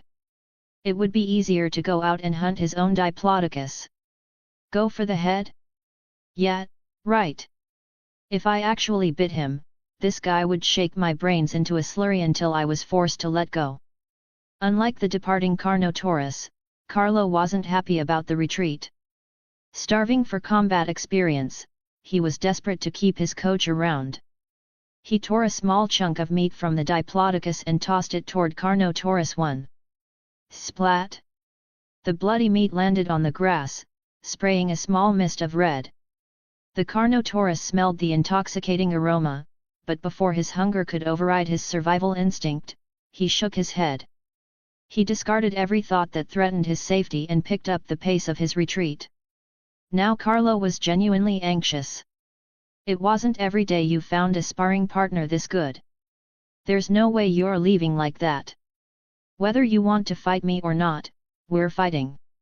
With a zero-frame start, Carlo bolted after the Carnotaurus. Terrified, Carnotaurus 1's skin patterns began to shift wildly as he turned and fled. He sprinted toward his own territory, frantically cycling through camouflage patterns to try and melt into the environment. Carlo tracked the scent without a hint of giving up. Carnotaurus 1 finally snapped, letting out a frustrated roar over his shoulder. Roar! Are you a psycho? I said I won't eat it. Just let it go. His throat be damned, Carlo let out a roar of his own. He didn't know what the Carnotaurus was screaming, but his message was simple. Whether you eat or not, you're catching these hands. Roar. This time, Carnotaurus 1 didn't roar at his pursuer. He tilted his head toward the sky and let out a long, mournful, and utterly pathetic wail that echoed through the forest. Help me! Want to read ahead of schedule? Head over here patreon.com/alexandrasdl. Remove the hyphen for normal access. Chapter 40, The Ankylosaurus Chapter. Primeval Ecological Zone, several days ago. Ankylosaurus 2, currently gravid, crouched over her nesting site. She sensed that her time to lay was imminent, and a heavy fatigue had begun to settle into her thick limbs. Ankylosaurus 1 had spent the morning gathering a mountain of foliage. A portion was already padded into the nest to act as a buffer for the incoming eggs, while the rest sat in a heap nearby, ready to cover and insulate the clutch once they were laid. The leader, Scimitar, remained as grimly vigilant as ever. He patrolled a constant radius of 15 meters around the nest, his heavy footsteps rhythmically thudding against the earth. Unexpectedly, even the indolent rebel, Ankylosaurus 3, had abandoned his usual laziness, standing guard alongside number 1 to flank the nesting female. For an Ankylosaurus, their field of vision is their greatest liability. They have a very low upward viewing angle, meaning they cannot easily spot dangers lurking above or behind high cover. Similarly, their heavy club tails cannot be raised very high, at most, slightly above the level of their own heads. This makes it difficult for them to deliver lethal blows to large carnivores unless the predator is at ground level. Their best tactical advantage lies in targeting an attacker's legs. A clean hit to a metatarsal could shatter bone and end a hunt instantly. Fortunately, Scimitar was intimately aware of these weaknesses. He had chosen this specific clearing because it was sparse in dense shrubbery, offering clear lines of sight and reducing the probability of an ambush. Sensing a shift in her body, Ankylosaurus 2 rose from her crouch. She stood on all fours, front limbs slightly lowered and hind legs braced wide, positioning herself directly over the bed of leaves. Her expression was one of strain, yet she suppressed her cries, letting out only a continuous, muffled grunting. Thump thump, thump thump. She could feel her heart racing, her massive frame trembling slightly. Drawing a ragged breath, she held it, straining with a primal effort. With her forelimbs pressed hard into the soil, a phantom pressure shifted from her chest toward her abdomen. The tip of an egg emerged, stretching her sphincters until... plop! The muscles snapped back, and an oval egg slid into the nest, coated in a thick, translucent fluid streaked with faint, thread-like traces of blood. Ankylosaurus 2 felt a wave of relief wash over her, gasping for air as if she had just escaped a predator's jaws. Moments later, she held her breath and repeated the process. 2 eggs. 3. With her womb finally empty, her legs buckled. She used the last of her strength to crawl a few feet away and slumped onto the grass. Ankylosaurus 1 moved in quickly, instinctively burying the eggs under the prepared pile of leaves. Rebel seemed to let out a sigh of relief as well, preparing to lie down and rest. But a sharp, authoritative bellow from Scimitar snapped both of them back into a defensive stance. It wasn't over yet. In the dinosaur world, egg-laying is a perilous task, not just for the physical toll on the mother, but for the aftermath. The scent of a fresh birth can stir the hunger of any predator in the vicinity. For the protectors of the territory, the next few hours, even days, required absolute focus. Chirp, chirp. Squeak. The forest, which had been filled with the mother's pained grunts, suddenly fell silent. Only the cheerful sounds of birds remained. Huff, huff. Scimitar stopped walking. The world narrowed down to the sound of his own breathing. What was that? A tip of a tail? A shadow seemed to flicker between the trees, a blur he could barely track. Where? Where is it? Snap! A dry branch broke. Scimitar reacted instantly, slamming his forelimbs down and then pivoting his massive club tail to the right in a violent arc. He hammered his rear legs down, aligning his body for a strike. Amidst the bone-shaking impact of his stomp, the leader turned to face the source of the noise. It was a medium-sized carnivore, its hide a tapestry of black stripes and spots. Had Carlo been there, he would have recognized her instantly, Ceratosaurus 2. Thud. Thud. Ah! Scimitar slammed his tail into the ground twice as a warning, bellowing at the intruder. With 2 quick, heavy strides, he positioned himself like a living wall between the predator and the rest of his group. Ankylosaurus 1 didn't hesitate, he backed up to shield the exhausted mother. Rebel, visibly shaken, retreated to the far side of the nest, eyes fixed nervously on the Ceratosaurus. Exposed, Ceratosaurus 2 showed no frustration. She didn't even roar. She simply looked down at the branch she had stepped on, then looked up into the canopy. That branch hadn't fallen naturally, it was out of place among the surrounding flora. Did they set a trap? She watched the alert herbivores, her mind working fast. Her target was clear, the exhausted mother. These dinosaurs were social, yes, but they weren't brave enough to avenge a dead comrade.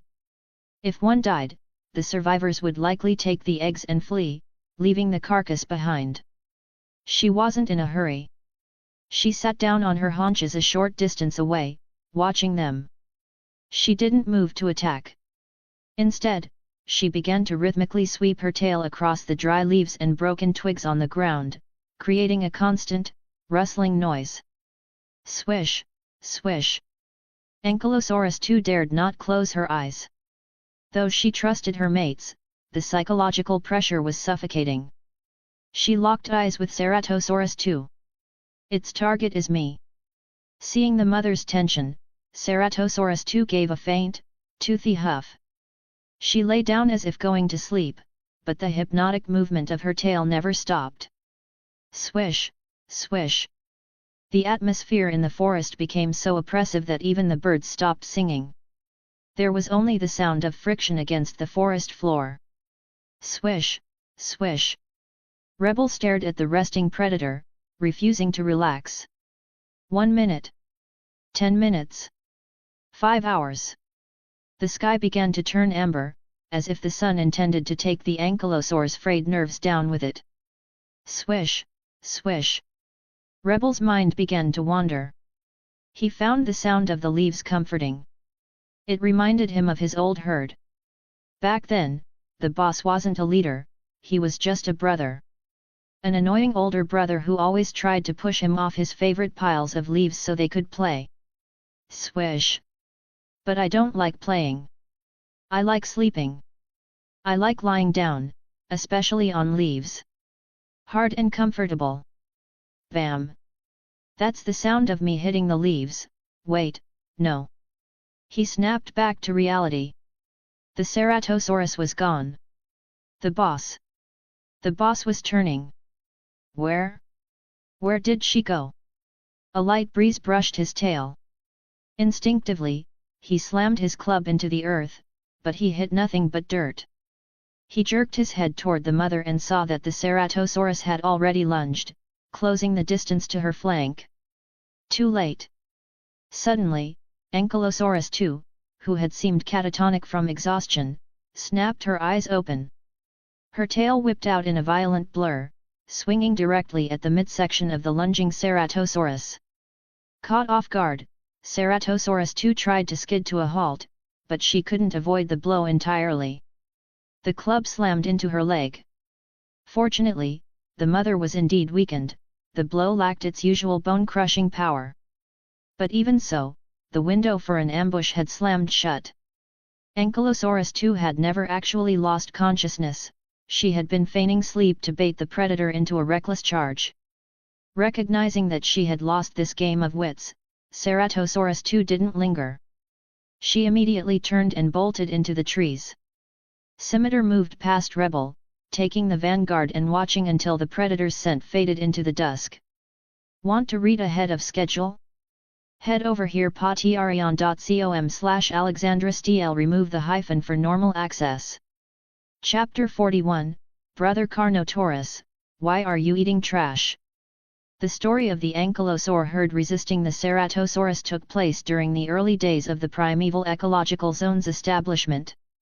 The newly appointed editor rushed to cut that segment and release it as a supplementary update to the documentary. As for the previous editor? Who knows? Carnotaurus 1 was advancing steadily through the undergrowth.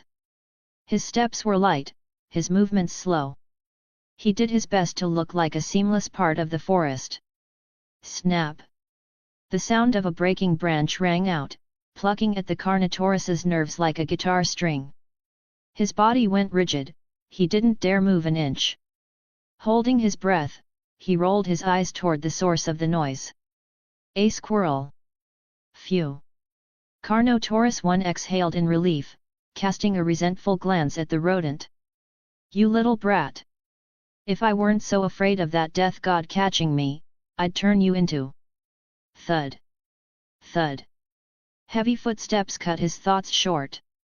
The squirrel seemed to spot something dangerous and vanished into the brush in a blur. The footsteps stopped.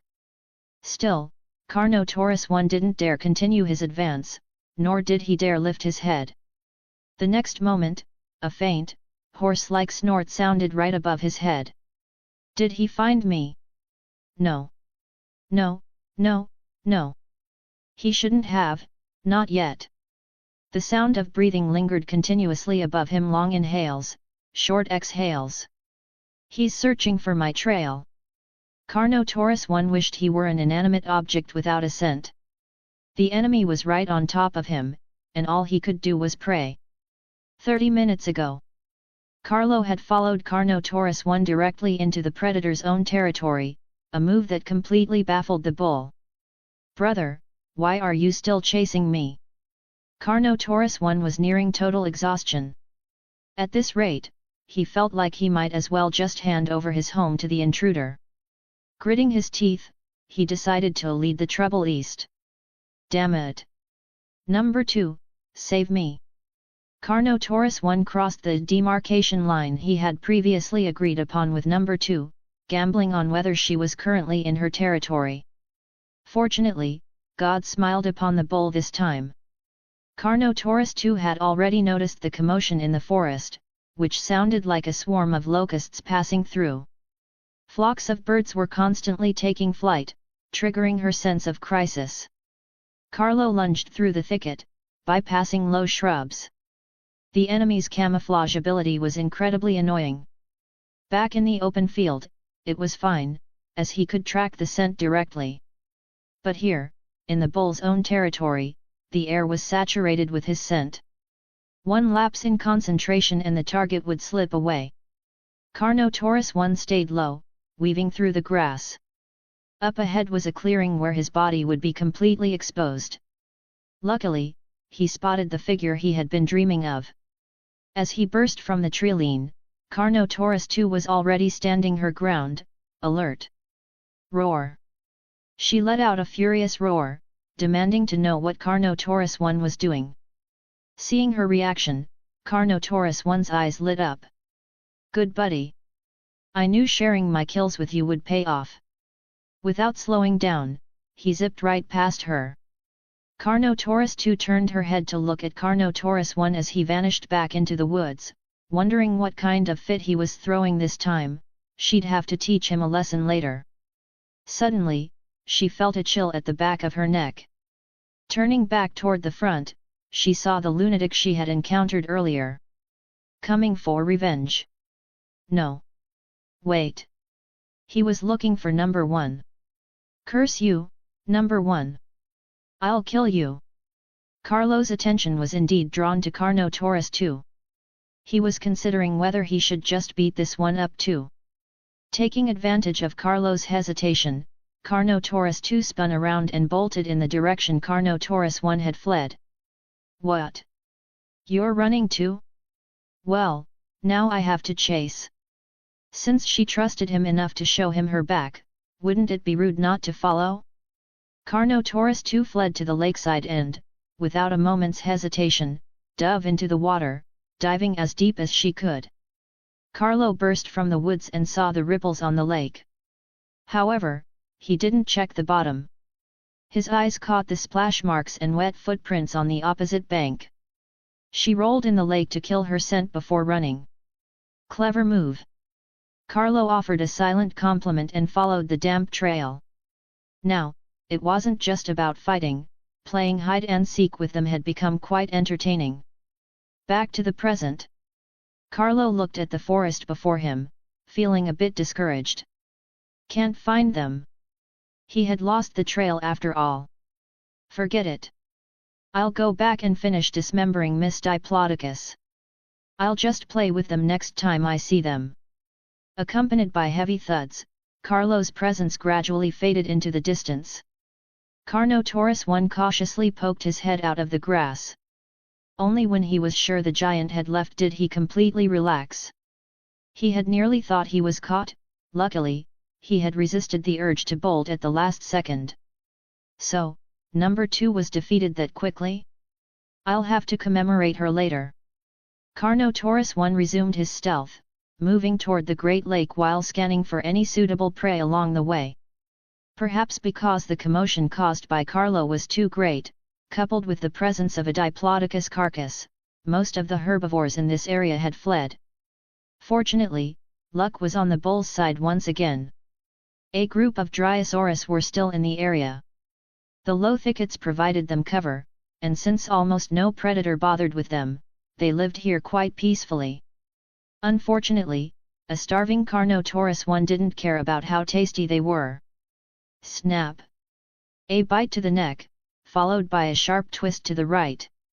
An innocent, adorable Dryosaurus thus departed from this world. They were like the derpy deer of the dinosaur world, watching the Carnotaurus approach to end their lives without even stopping the rhythmic chewing of leaves in their mouths. It wasn't until their companion was gone that they realized. Shit, some unlucky predator actually settled for us. Ignoring the scattering Dryosaurus, the bull dragged his prize to a clearing and began to feast. It wasn't easy. It really wasn't easy. Finally, a bite of food. Rustle. The leaves swayed, causing the bull to tense up again. Looking back, he saw 2 ceratosauruses walking out, one after the other. Just escaped a psycho, and now here comes a madman. The Carnotaurus's expression nearly crumbled. Ceratosaurus I, however, didn't have such complex thoughts. He saw the prey the bull was eating and wanted to stay as far away as possible. Haven't seen you in a few days, brother Carno. Why are you eating trash? Disgusting. Ceratosaurus I led number 2 toward the Diplodocus carcass, leaving the bull with a look of pure disdain. Carnotaurus I was baffled. They actually looked down on me. They dared to look down on me. I could send you flying with one hit. If I weren't starving, I'd definitely. Gurgle. His stomach, awakened by the first few bites of food, sent a sharp signal of hunger. Fine. I'll let you off this once. Carnotaurus I lowered his head and continued to devour the Dryosaurus carcass. Want to read ahead of schedule? Head over here patreon.com/AlexandraSTL. Remove the hyphen for normal access. Chapter 42, the title was smashed by Carlo's rock. On his way back to his territory, Carlo encountered the Ceratosaurus duo once again. This time, they simply exchanged a low, distant huff in greeting without much further interaction. Though, for some reason, Ceratosaurus I seemed quite afraid of him. Locating the familiar crooked tree, still stained with traces of dried blood, Carlo stashed the haul of meat from Miss Diplodocus upon the branches. He once again realized the logistical downside of hunting a Diplodocus. When he had butchered the Triceratops, the meat came off in manageable, tidy chunks. But the Diplodocus? It came in massive, unwieldy slabs. Carlo worried that the sheer weight of the meat might cause it to slide right off his pantry. Speaking of the hunt, how was Mom's wound faring? Before Carlo could go check on her, Caroline arrived. She first inspected the meat on the tree, then let out a soft huff, questioning him. "You didn't run into any danger today, did you?" Carlo answered honestly, "No." Still seemingly unconvinced, Caroline began to lecture Carlo about the dangerous dinosaurs that might be lurking out there. "They are insidious and cunning," her tone seemed to warn. "They use their seemingly small bodies to deceive you. Once you provoke them, they will hunt you relentlessly to the ends of the earth. They will follow you back to your territory just to pick a fight." Carlo felt a twinge of guilt, representing that he hadn't met any such bad guys yet and promising to be more careful in the future. Caroline was satisfied. She gave him one last instruction and turned to leave. As she turned, Carlo took the opportunity to inspect the wound on her thigh. Unsurprisingly, it had left a scar. However, the skin had closed completely, the risk of infection was gone. Her gait was steady, no longer marred by a limp. In his heart, Carlo renewed his gratitude toward the ceratosauruses. He decided that the next time they met, he would give them another nuzzle of thanks. He even made a silent vow, if he ever found himself starving in the future, he'd make sure they got a share of whatever he had. Wait, that logic felt a bit backwards? Ayo! Everyone, eyes on me! I have an announcement. Standing in their brand new paddock, the 4 raptors were assembled in a clearing. Blue, the leader, stood at the front while the other 3 stood in a row, watching her. Ayo! This is our new home. Ayo, X3 ah. Ayo! The humans won't come inside the cage to play anymore. Ayo! X3O! Ayo! We can catch small animals now. Ayo, X3 ah. Ayo! But we can't actually catch them. Ayo! X3O! Ayo! But our food has been upgraded. Ayo, X3 ah. Watching his raptors communicate amongst themselves, completely ignoring their alpha, Owen's expression turned somewhat abstract. He felt a bit isolated. Of course, he couldn't just hop down there and teach them face-to-face anymore. They had grown to a size where they posed a lethal threat to a human. Click-clack. Owen pressed a small training clicker, creating a sharp, mechanical snapping sound. Eyes on me! Eyes on me! The 4 raptors shifted their gaze simultaneously, looking up at Owen on the steel cross bridge. Good, now, heads up! Owen first waved his right hand in front of him to anchor their attention, then raised it high. Below, the raptors successfully mimicked the movement, tilting their heads upward in unison. He offered a confident smile. He was certain he could have these raptors perfectly disciplined before the boss came for a visit. But soon, the raptors lost interest. They looked at one another, chattering and hooting, failing to understand what the human was trying to achieve. Owen clicked the device again, but they ignored him. "Barry, pass me the bucket." He turned to Barry, who was leaning against the railing enjoying the show. Barry laughed, walked onto the bridge, and handed over the bucket, patting Owen on the shoulder. "Good luck, man." Owen watched him leave and refocused on the raptors. He planned to use food to train these distractible creatures. The principle was essentially Pavlovian classical conditioning to create a reflex. Just like how that black raptor trained Grant, Owen thought. Maybe he should ask the dinosaur for tips. The primeval ecological zone welcomed a visitor today. Well, 2, to be precise.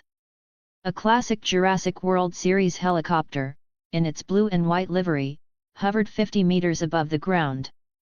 Wherever it went, the roar of the rotors followed, terrifying several herbivores below. "Are you sure we're okay at this altitude?" "Don't worry. No dinosaur can attack a helicopter 50 meters up, except the pteranodons." Simon Masrani sat in the co-pilot seat. Beside him, in the pilot's seat, was his flight instructor. This was the instructor's first time in the park's interior. Seeing these living prehistoric giants was impressive, but not entirely shocking. After all, like any other animal, they ran from the noise of the engine. We seem to be startling them. It's all right. They're my dinosaurs.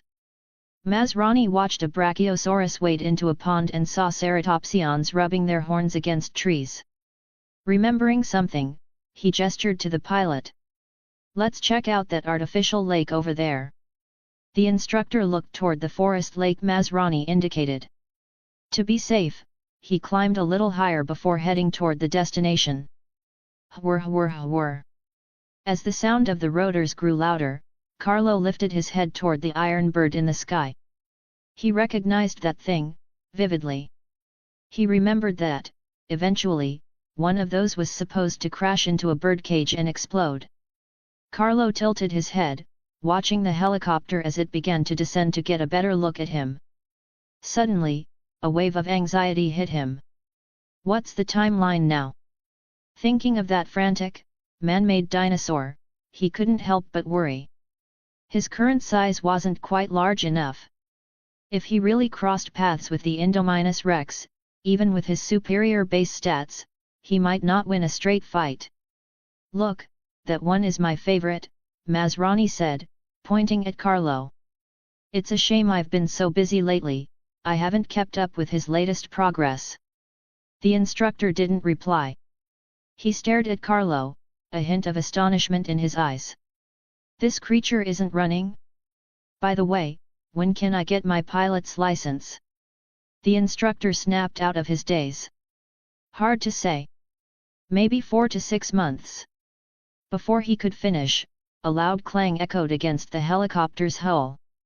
Was that a bird? Clang. Another hit. The instructor stared down at Carlo and realized the dinosaur was picking up small stones from the ground with his mouth and flicking them upward. Holy shit! His hair stood on end. He quickly yanked the controls to pull the helicopter higher. On the ground, Carlo let out a smug, toothy grin. So what if you can fly? I'll still drive you out. As for the Indominus Rex? Whatever. Worst case scenario, he'd just team up with the Carnotaurus and the Ceratosauruses and jump the damn thing. Want to read ahead of schedule? Head over here patreon.com/AlexandraSTL. Remove the hyphen for normal access. Chapter 43, The Wandering Dilophosaurus. This was a chipmunk. Throughout the primeval ecological zone, there were numerous nut-bearing trees and thickets, artificially planted specifically to sustain the dinosaur populations. These groves didn't just attract families of herbivorous dinosaurs migrating through the area, they were also a magnet for the indigenous wildlife of Isla Nublar.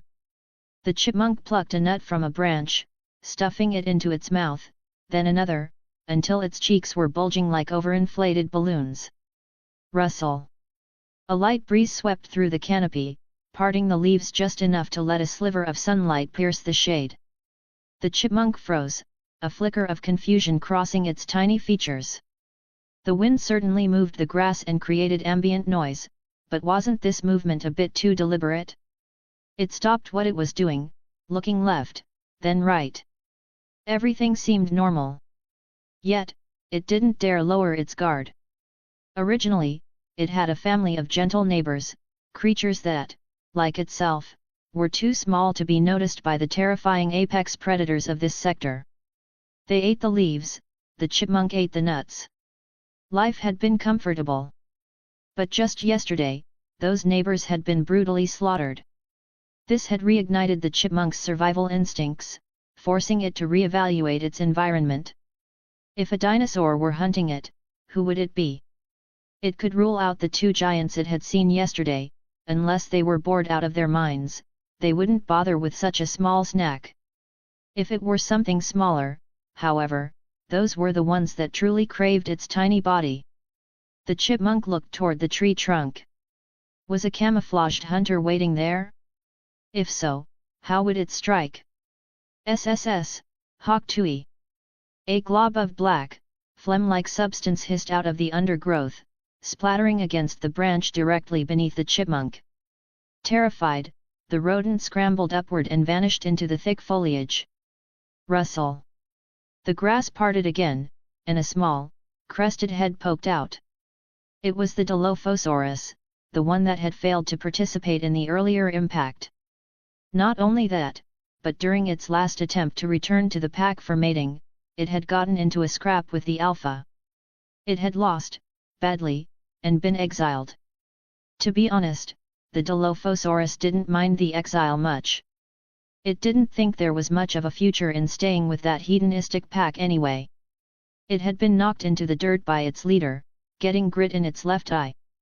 Now, that eye was mostly blind during the day, regaining only a modicum of clarity at night. In a world of survival of the fittest, the loser had no right to complain. That was fine. But what was unforgivable was that those bastards had stolen the carcass it had scavenged from the Ceratosaurus. Absolutely unforgivable. The life goals of most dinosaurs were simple: victory and reproduction. I can tolerate failure. But I cannot tolerate you stealing my win. Even if that win was just a lucky find. The wandering Dilophosaurus felt a bit deflated. People talked about the Carnotaurus not eating for 3 days. He hadn't eaten in 5. He could feel his brain starting to tune out the signals from his stomach because the hunger was transitioning into actual physical pain. The fact that he could still produce venom to spit was practically a biological miracle. But why had he missed the squirrel? He had aimed perfectly. He watched his black venom corroding the bark of the branch, dripping slowly toward the ground. Why did it hit the branch instead of the target? The wandering Dilophosaurus's brain began to whir with effort. 5 days of starvation had taught him one thing: finding prey in this zone wasn't the hard part. The hard part was analyzing exactly why his hunts kept failing. Drib. Drib.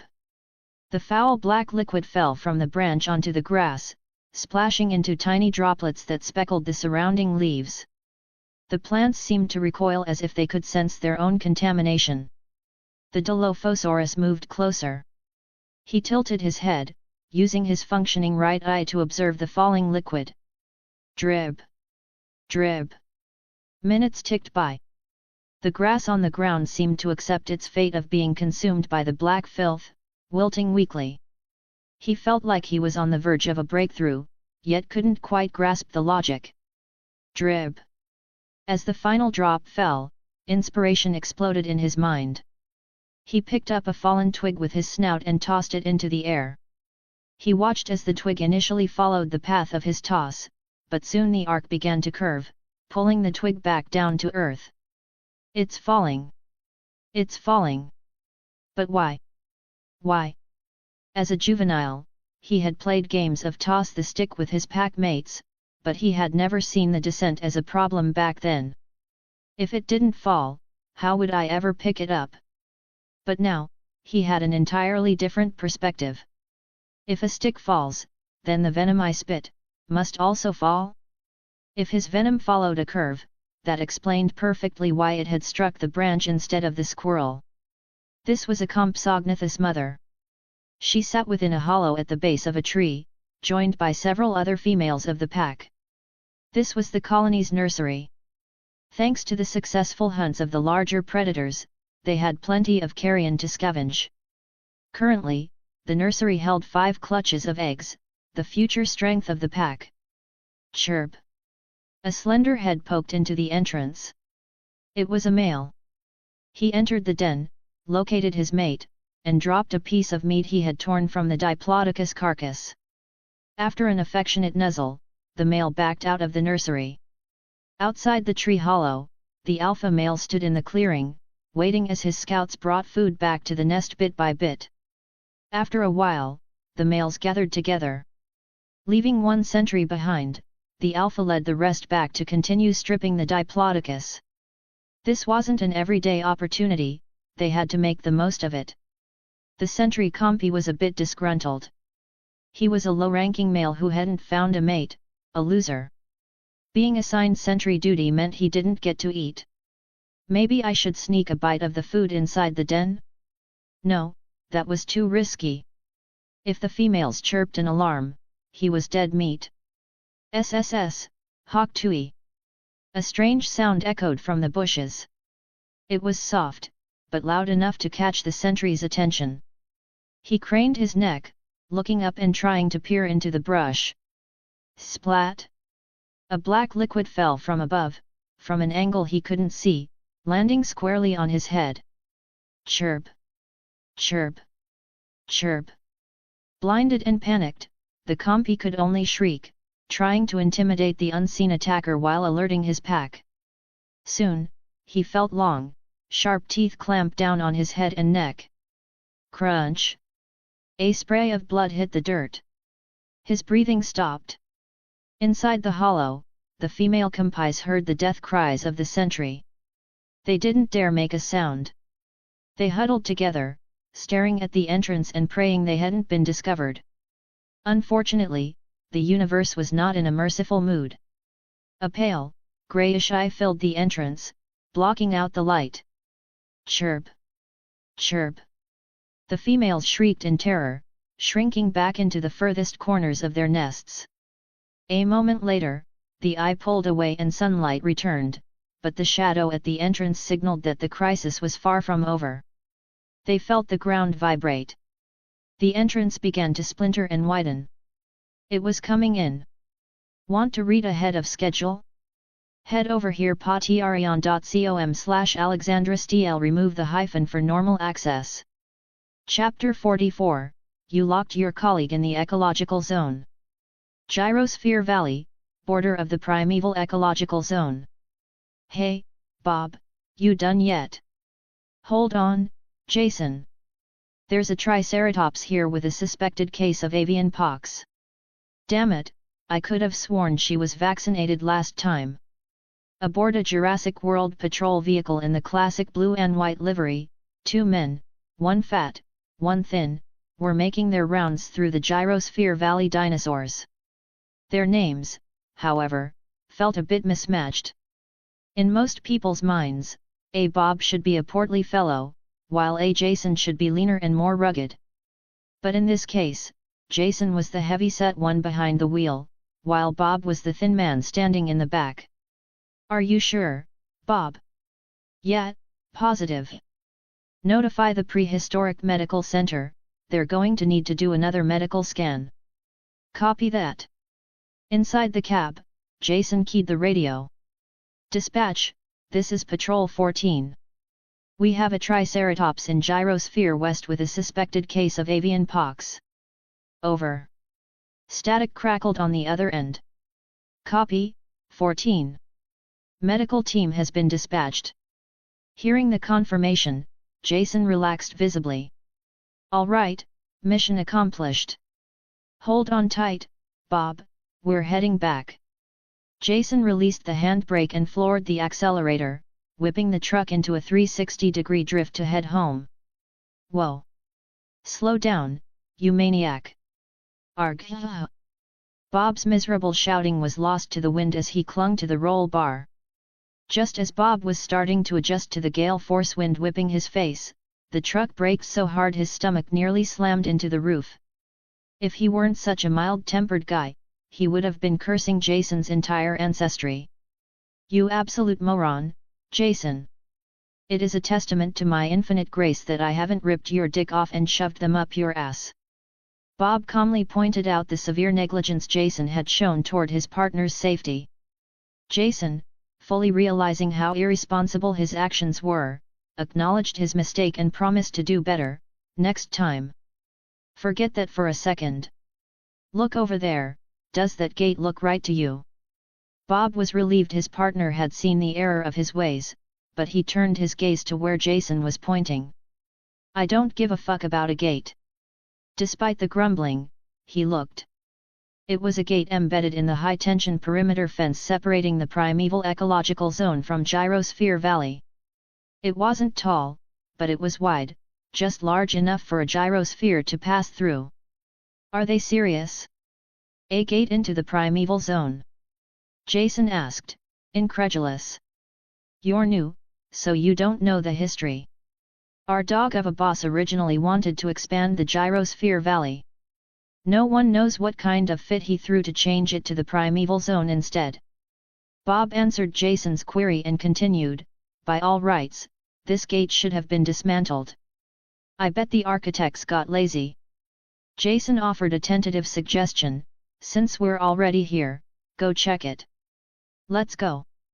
Carlo had visited the vicinity of Miss Diplodocus's remains today, hoping to find the Ceratosaurus duo. They were nowhere to be seen. Failing that, he headed toward the Great Lake, intending to harass the herbivores there. But suddenly, he caught a scent, a strange, unfamiliar smell. It felt like humans. What are humans doing in here? Carlo's sense of smell was like a biological radar. If you hadn't showered, he could sniff out exactly when you took a dump yesterday. He sensed something near the edge of his territory. Something fun. Let's go see. You son of a bitch, I'll fucking at number 143. Bob was standing in front of the iron gate, swearing up a storm. The confusing part was that Bob was inside the gate, and Jason was outside. Jason looked frantic, his fat jiggling with every step as he scrambled back to the truck to report the situation on the radio. As it turned out, while inspecting the gate, they found it was electrified but unlocked. Jason had found a sturdy branch and given the gate a shove. It swung open easily. He didn't know what the designers were thinking, but the emergency manual override was on the inside. To close and lock the gate, someone had to go through. So Bob went in. Then, the gate's autocorrect kicked in, and it slammed shut, locking him in.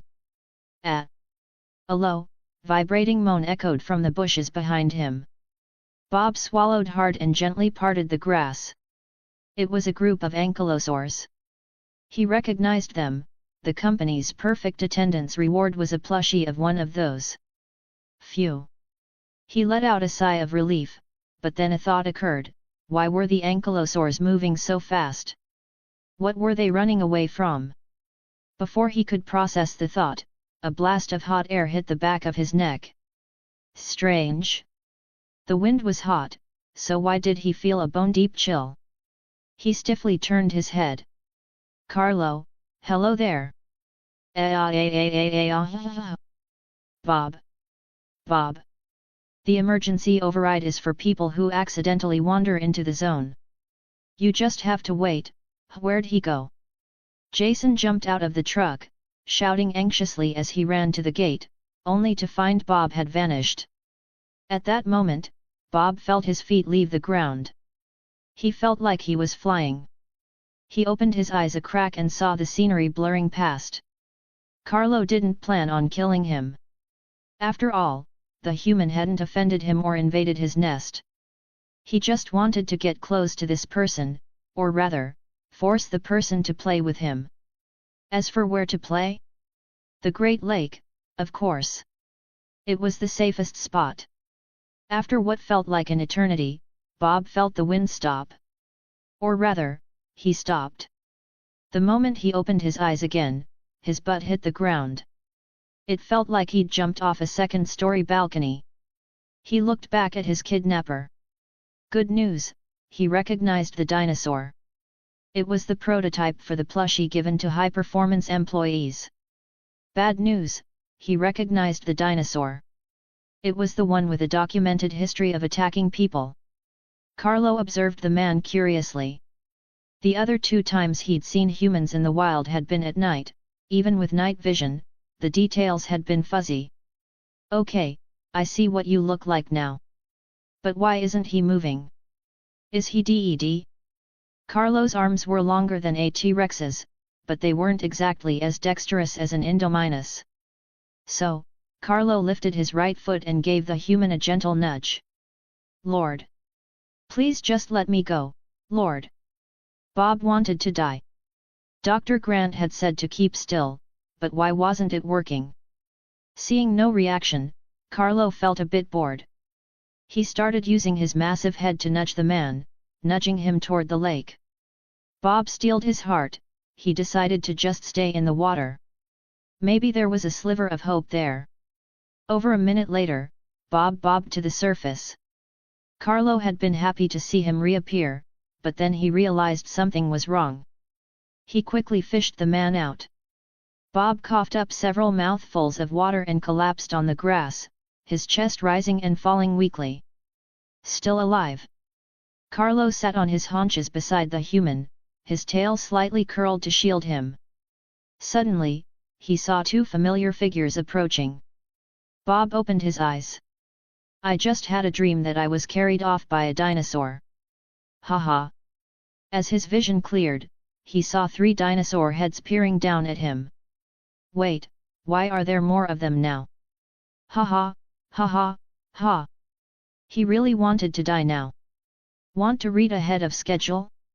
Head over here patreon.com/alexandristl. Remove the hyphen for normal access. Chapter 45, Miss Diplodocus is still delivering. The two Ceratosaurus circled Carlo, observing the strange creature beside him. They had never seen a human before. Had it not been for the primeval ecological zone, their paths likely would have never crossed with humanity in their entire lives. Ceratosaurus 1 sized up the little thing with curiosity. If they weren't at the Great Lake, it would have been tempted to take a bite just to see how it tasted. Seeing the Ceratosaurus leaning in to sniff him, Bob averted his gaze, eyes squeezed shut as he held his breath. Sweat poured down his face in buckets. Roar! What is this? Ceratosaurus 1 lifted its head, let out a low growl, and questioned Ceratosaurus 2. Roar! No idea, but it doesn't look edible. Ceratosaurus 2 responded. After all, this seemed to be a toy belonging to their dinosaur friend. Upon learning the thing wasn't food, Ceratosaurus 1 felt a pang of disappointment, turned, and stalked off. Ceratosaurus 2 had wanted to observe a bit longer, but seeing Ceratosaurus 1 leave, it followed suit. Noticing that both dinosaurs had vanished from his field of vision, Bob was overjoyed. He scrambled up from the grass and let out a triumphant laugh. Haha! Fate is on my side. He turned around, intending to get his bearings. Then, he saw Carlo, sitting quietly on the ground, staring right at him. In an instant, all the wind left his sails. Carlo looked at Bob, who had slumped back onto the ground to resume questioning his life choices. The dinosaur began to wonder how he could make this fellow a bit more cheerful, a bit more proactive. Gurgle. Bob's stomach let out a protest of hunger. Carlo suddenly had a DVUER, wonderful, idea. He stood up and turned to walk away. After 3 steps, he whipped his head back. He caught Bob in a mid-sprint starting stance. He walked back and, seeing that Bob wasn't being particularly cooperative, genuinely helped him sit back down. Then he turned again. This time he walked several paces before snapping his head back. Bob hadn't moved. He turned back, walked even further, and snapped his head around again. Bob's body jerked, he wobbled unsteadily for a moment, but he maintained his seated position. Carlo straightened his head once more and slowly faded from Bob's line of sight. Bob stood up from the ground, shaking out his damp clothes. What is even happening? He began to survey his surroundings, realizing that there were many herbivores nearby. Why is it like this? Is this the Great Lake? Why did he bring me to the Great Lake? Bob was puzzled.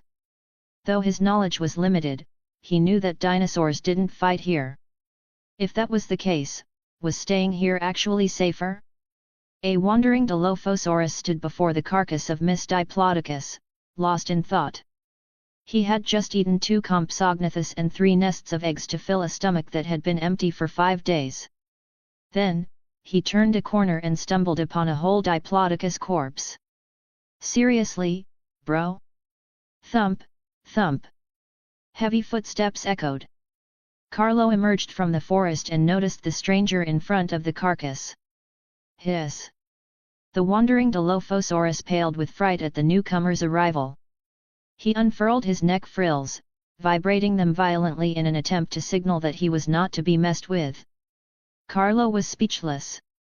This Miss Diplodocus corpse was certainly popular, it was turning into some kind of international diplomatic hub. Ignoring the spazzing Dilophosaurus, Carlo tore a chunk of meat from the Diplodocus's belly, preparing to take it with him. Hiss! The little Dilophosaurus comrade was still on high alert. Carlo thought of something fun. Slap! A strip of bloody meat was flicked out by Carlo, landing squarely on the Dilophosaurus's face and blocking his vision. The creature's warning hisses stopped abruptly. What is this obscuring my right eye? Oh, it's the delectable Diplodocus. Wait, no. The Dilophosaurus shook the meat off his face, only to find that Carlo had already vanished. Thanks for the tip, big guy. Without hesitation, the Dilophosaurus snatched up the meat and bolted. He wasn't hungry now, but that didn't stop him from taking a to-go order to hide for later, right? Bob stood by the lake shore, looking at a Parasaurolophus drinking nearby. Hey buddy? Pal? Can I pet you? Your crest is fucking beautiful, man. Bob's favorite dinosaur was the Parasaurolophus because they were the most peaceful and caused the least trouble. If every dinosaur in the park were like them, his workload would be drastically reduced. He really didn't understand it. They were the same species, yet they always found reasons to hurt their own kind. Whether it was for mating or fighting for leadership, they always loved leaving themselves and their companions covered in scars. The Parasaurolophus had it right, just a shake of the crest and you knew who the right mate was or who was qualified to be the boss. Suddenly, he couldn't help but chuckle. Man, I'm in deep shit right now. What am I even thinking? That said, after escaping the grind of work, looking at these dinosaurs again felt different. It was like the feeling of being annoyed by taking care of a cat, yet still loving cats. Being able to just watch them without having to care for them, that was the best feeling. Hell, maybe I should just live here. Noticing the Parasaurolophus seemed unwilling to let him touch it, Bob retreated dejectedly. He sat back down on the grass from before. Just then, Carlo returned from the distance and stopped in front of Bob. For some reason, Bob's mindset had relaxed significantly. He didn't play wooden statue like he did before. He looked at Carlo, and Carlo looked at him. Plop! Carlo dropped the meat in his mouth in front of Bob. Bob's expression shifted to one of deep suspicion. His gaze darted back and forth between Carlo and the pile of raw meat. Finally, he pointed at himself tentatively. For me! Roar! Carlo looked up and let out a brisk, cheerful roar toward the sky. Bob froze entirely. Looking at the hunk of raw flesh, he forced a strained smile. Heh, hee, it's fine. I'm not hungry. Gurgle. His stomach betrayed him again, making his expression even more awkward. Seeing the man's predicament, Carlo found it highly entertaining. Especially the way the guy forced a smile when he clearly didn't want to, it was hilarious.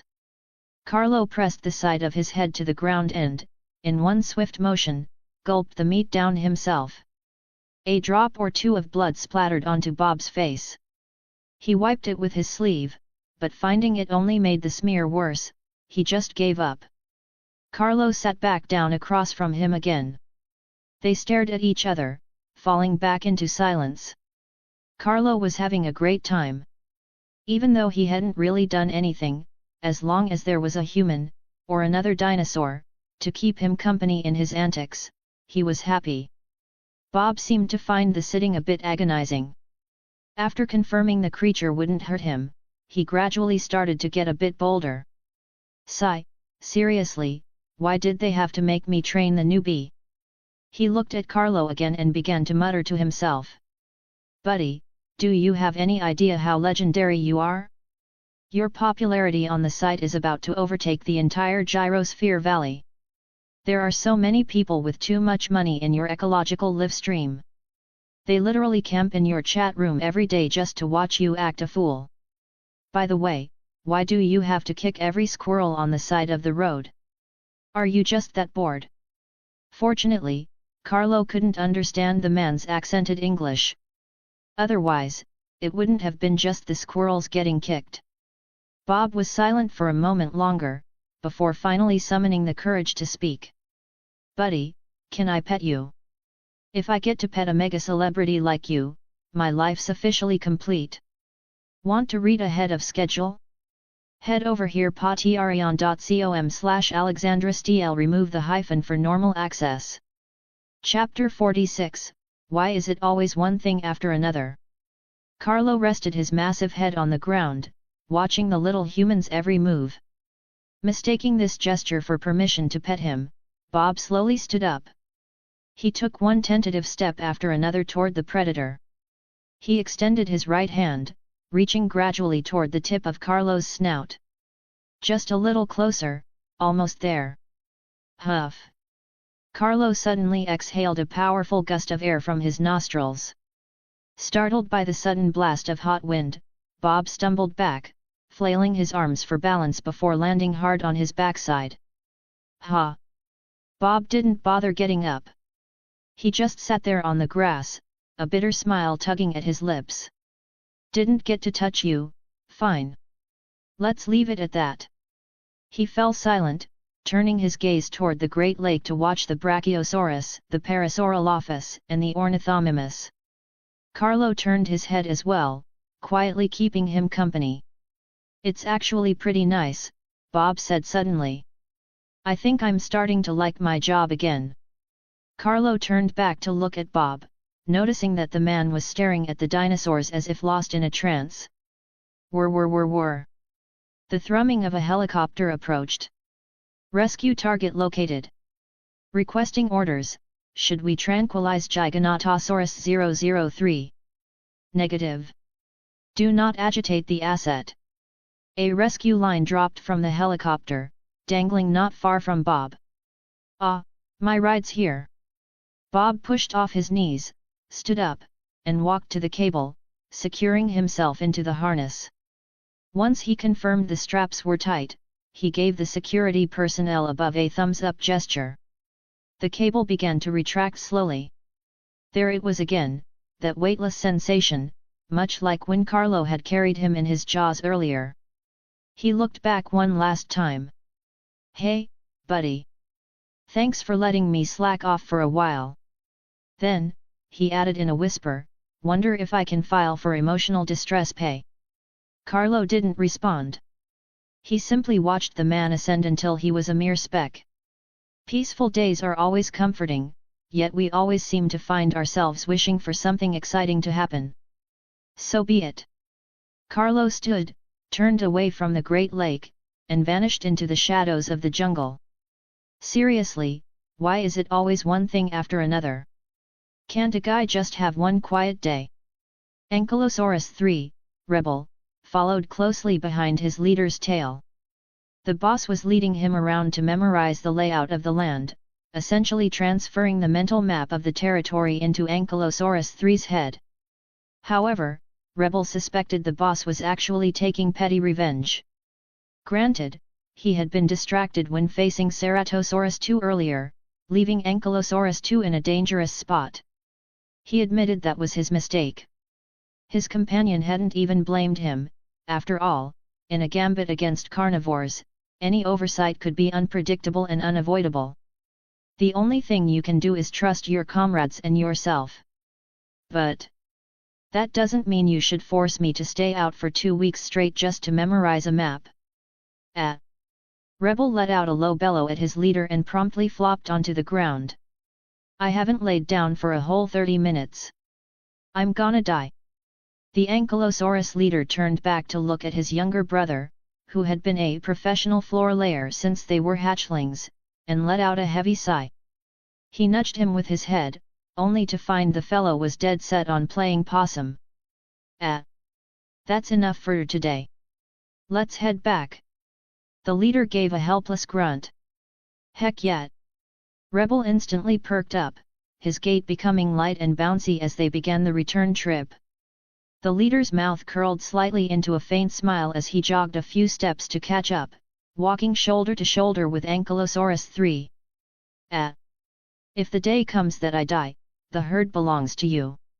Rebel's joyful trot froze mid-step. He didn't understand why his brother would suddenly say something so grim. You okay? I'm fine. It's just that the herd can't function without a leader. What I've taught you, my map, is my most precious possession. No matter what happens, it will lead the herd out of trouble. So, if I die, the herd is yours. Rebel remained silent for a long time. His pace slowed until he was walking behind his brother again. Why me? I spend all day laying around. Why should I be the one to carry this weight?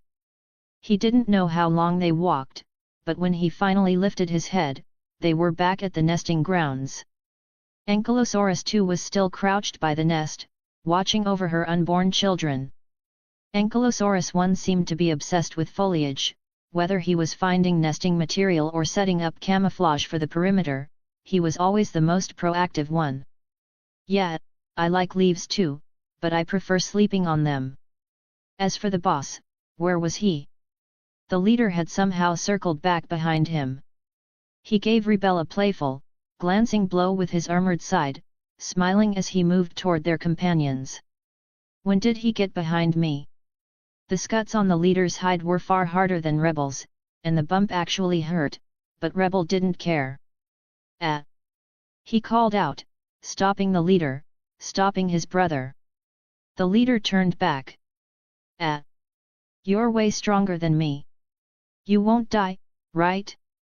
As long as I'm alive, I won't die. The leader gave a dismissive, perfunctory reply. Rebel was speechless. Well, obviously you won't be dead while you're alive. Deciding to ignore his brother, Rebel found his favorite bedding spot and flopped down immediately. Forget the map for now. A nap after a meal keeps the doctor away. The wandering Dilophosaurus was currently near the Cross River junction of the primeval ecological zone. He was debating whether to carry his precious meat across the water. After a moment of deliberation, he gave up and decided to hang the meat on a nearby branch. While it would be an easy snack for any of the big guys passing by, hardly more than a light hors d'oeuvre, he decided to bet that they'd find it beneath their notice. He offered a silent prayer, then crossed the river, shook himself dry, and vanished into the woods in one fluid motion. He found his solitary home, a hollowed-out tree. This hollow had originally belonged to a native nibbler snake, but the snake had been eaten by the Dilophosaurus 6 days ago. The hole wasn't large, but it provided a deep sense of security. After some DIY modifications, the Dilophosaurus could squeeze his entire body inside, though he had to coil up like a spring. Coincidentally, this tree was located in the same stretch of woods as the Ankylosaurus family. However, they had never crossed paths. The Dilophosaurus wedged his body into the hollow, adjusted his position, and poked his head out. The forest at night was as quiet as ever, and the moon hung in the sky just as it always did. He let out a sigh. He reckoned his left eye was truly done for. As a species with exceptional night vision, his left eye couldn't see a thing even in the dark now. Thinking about the dangers he might face in the future sent a shiver of fear through him. Hopefully, tomorrow will be better. Want to read ahead of schedule? Head over here patreon.com/AlexandraSTL. Remove the hyphen for normal access. Chapter 47, The Dinosaur Immigration Incident. Clack, clack, clack. The sharp strike of red high heels against the floor echoed through the hall. Claire, dressed in a crisp white suit, walked briskly at the front, followed closely by a female assistant. That is the 6th incident this month. Claire's voice was level, but there was an unmistakable undercurrent of fury in her tone. Those Pachycephalosaurus have rammed the perimeter fence 6 times this month and nearly escaped once. What exactly are they so dissatisfied with in their habitat? The assistant flipped through the documents in her hand and spoke hesitantly. The specialists say they are still investigating the matter. They've been investigating for a month. Claire stopped in her tracks, spun around to face the assistant, and took a deep breath. I hired them to solve problems, not to conduct a month-long study. I need a solution from them by the end of the day, okay? Faced with a stern Claire, The assistant looked a bit intimidated. She weighed her words before speaking. Actually, they did propose a solution, transferring these Pachycephalosaurus into the primeval ecological zone. It's just, the zone had only just been established at the time, so the proposal was rejected. Claire froze for a moment as a memory resurfaced. She recalled Mr. Masrani mentioning that particularly aggressive dinosaurs could be herded into the primeval ecological zone. However, Dr. Grant had strongly advised against it, fearing such a move would inflict unpredictable damage on the existing ecosystem. What about the primeval ecological zone monitors? What is their stance? The assistant didn't need to check her files this time, she had anticipated this question and came prepared. They have approved the plan. They even suggested that these patchies be moved in alongside a batch of other screened herbivores. Claire found herself unable to make an immediate decision. On one hand was visitor safety, on the other, the survival of the dinosaurs. Didn't Dr. Grant oppose the idea of subsequent introductions? Why are they saying it's okay now? The monitors believe that introducing more herbivores won't destabilize the primeval ecological zone. This is because one specific predator in that region has already reached an unshakable level of dominance. The Giganotosaurus? Claire asked, her tone carrying a hint of certainty. Yes. As long as we don't introduce new apex predators, the carnivores currently in the primeval ecological zone will maintain a state of equilibrium. 2 days later. Primeval ecological live stream, Giganotosaurus sector. In truth, calling it the Giganotosaurus sector was slightly inaccurate, it was effectively the Carlo sector. This was because Carlo's parents, Mom and Dad, spent most of their time hunkered down in their nesting grounds, usually lounging or sleeping. This allowed them to conserve energy and avoid unnecessary conflict. Carlo, however, was different. He spent his days gallivanting across the zone. Consequently, the audience far preferred watching Carlo's camera feed to witness his daily eccentricities. Furthermore, the primeval ecological live stream wasn't a live broadcast in the traditional sense, it was delayed by 1 day relative to the real world. Any interactions with the Ceratosaurus were also edited out of the public feed. Those clips were reserved for exclusive, paid content, the kind even VIPs had to shell out extra for. However, the entire incident where Bob wandered in had been kept in the footage. The officials believed it would give Carlo another boost in popularity and effectively debunk the rumors that Carlo was a man-eater. Even though, technically, the rumors were true. Right now, on screen, Carlo was playing with sticks. Bro, can you stop playing with sticks? Take us to see some other dinos, please. Is the streamer really this cold? I just sent a gift and you didn't even acknowledge me. Honestly, I think it would be terrifying if he actually acknowledged you. Boring. I want to see a bloodbath. Due to the massive number of viewers in the chat, sending a bullet chat message required a small fee. But even at 10 cents a pop, the comments flooded the screen as if they were free. A gust of wind blew through the clearing, and the stick castle Carlo had just stacked collapsed. In a fit of pique, Carlo lost his temper, spitefully thumping the ground with his tail. Ha ha ha, he's tilted. He's so tilted. I always thought nature was cruel, all dinosaurs worrying about where their next meal is coming from, until I saw this Giga. To the person above, our little Giga worries about his next meal too. He worries about what he feels like eating. As if he hadn't vented enough, Carlo mimicked Miss Diplodocus, using his tail like a whip to deliver a fierce crack against a nearby, nondescript tree. Why didn't you block the wind? The tree shuddered. Along with a frantic squeak, a squirrel fell to the ground. Whoa, a gift from the heavens. The tree, does no one speak for me? Carlo paused, looking at the squirrel sprawling on the ground and then back at the tree. Too kind. I was just shouting a bit, I didn't actually want compensation. Suddenly, he caught a whiff of unfamiliar scents in the air. Humans, and not just humans. Intrigued, Carlo decided to go see what the fuss was about. The cameras utilized AI locking technology. The feed would only switch when the current camera lost sight of Carlo. Streamer. You forgot your gear.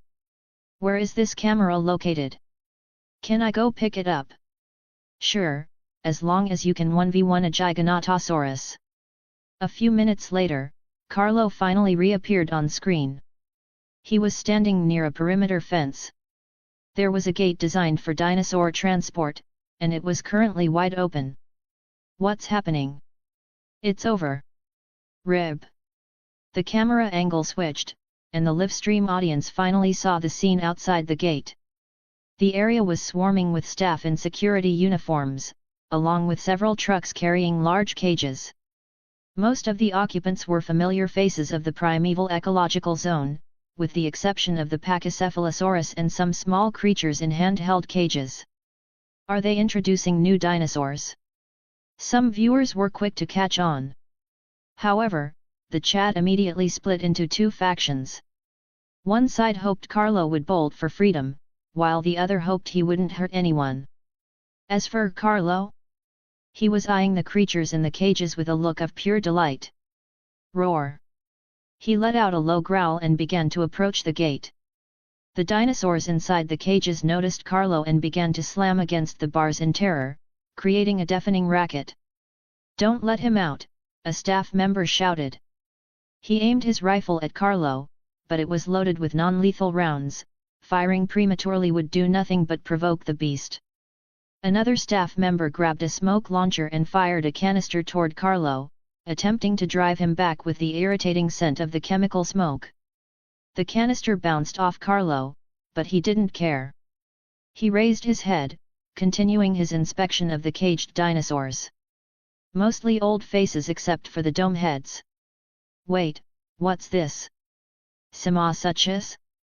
The Simosuchus wasn't a dinosaur, but a small, pug-nosed crocodiliform, a dedicated vegetarian.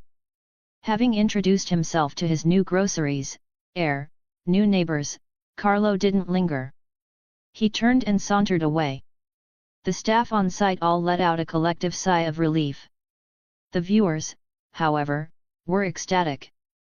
Holy crap, an epic lung hit! They were referring to the way Carlo had looked while inhaling the smoke from the canister. Want to read ahead of schedule? Head over here patreon.com/AlexandraStl. Remove the hyphen for normal access. Chapter 48, The Sinoceratops Segment. A week had passed since the publication of the Primeval Ecological documentary.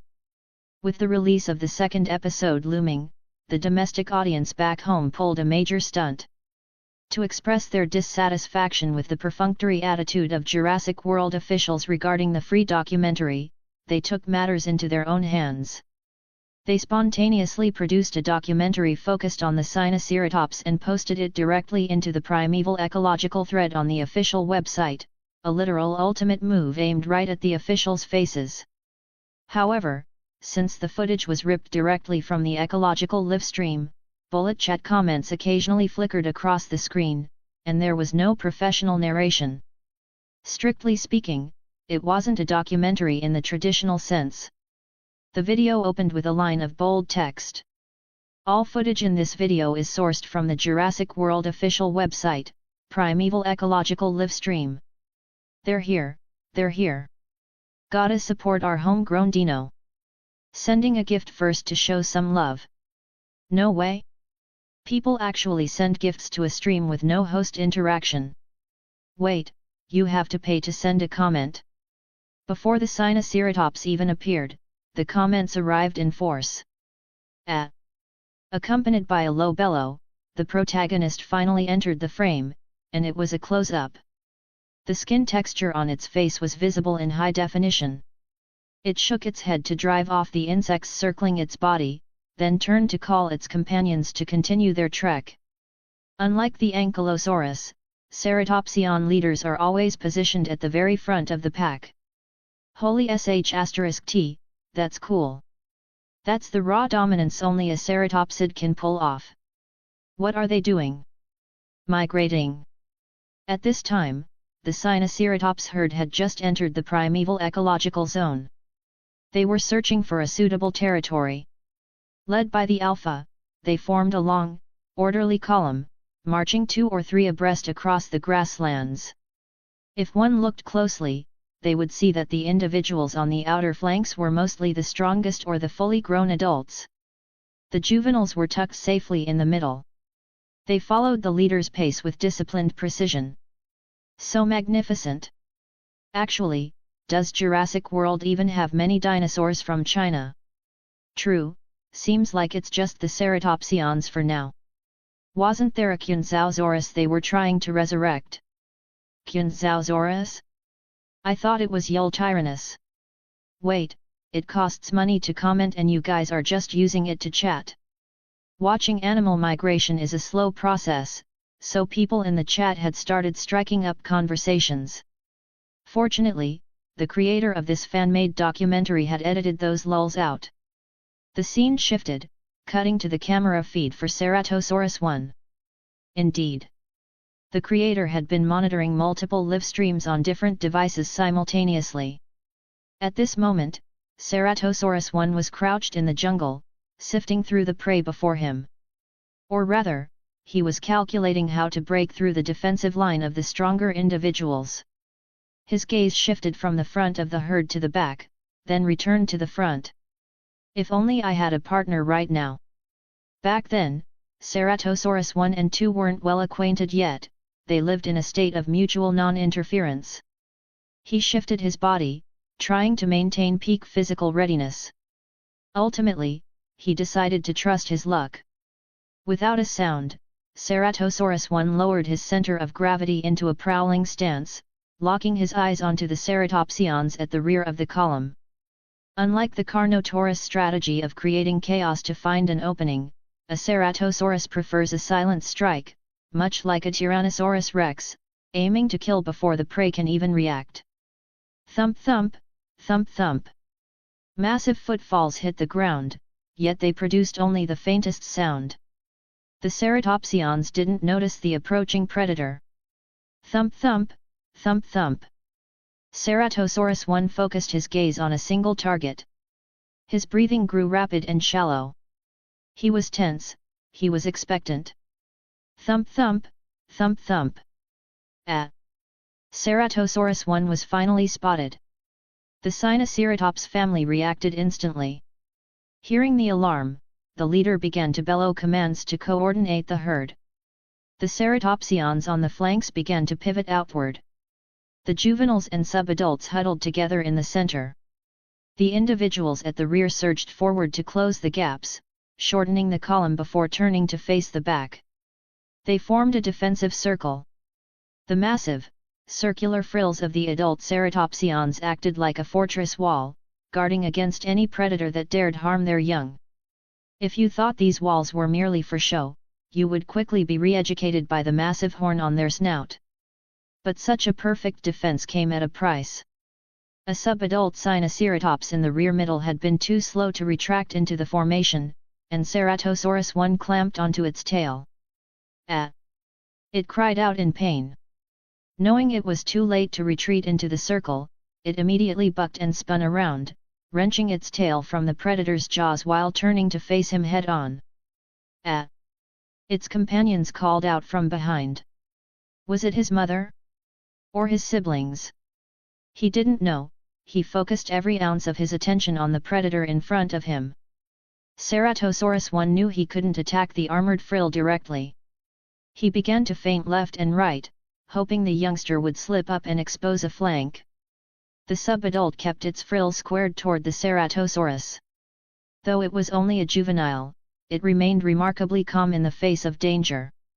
His herd hadn't abandoned him, so he began to slowly back away, trying to merge back into the defensive array. Ceratosaurus 1 saw the intent. He began to advance while weaving side to side, keeping the prey within biting range but staying just outside the reach of those goring horns. The Sinoceratops didn't let its guard down, its frill tracking the predator's movements. Left, left. Right, right. Left. Right. Left. There, An opening. Ceratosaurus 1 seized the moment and clamped onto the right side of the youngster's frill, wrenching backward to prevent it from returning to the herd. Refusing to give up and unwilling to expose its neck, the subadult lunged forward. If Ceratosaurus 1 didn't let go, he was at risk of being gored in the hind legs. Ceratosaurus 1 wasn't about to drop this hard-won opportunity.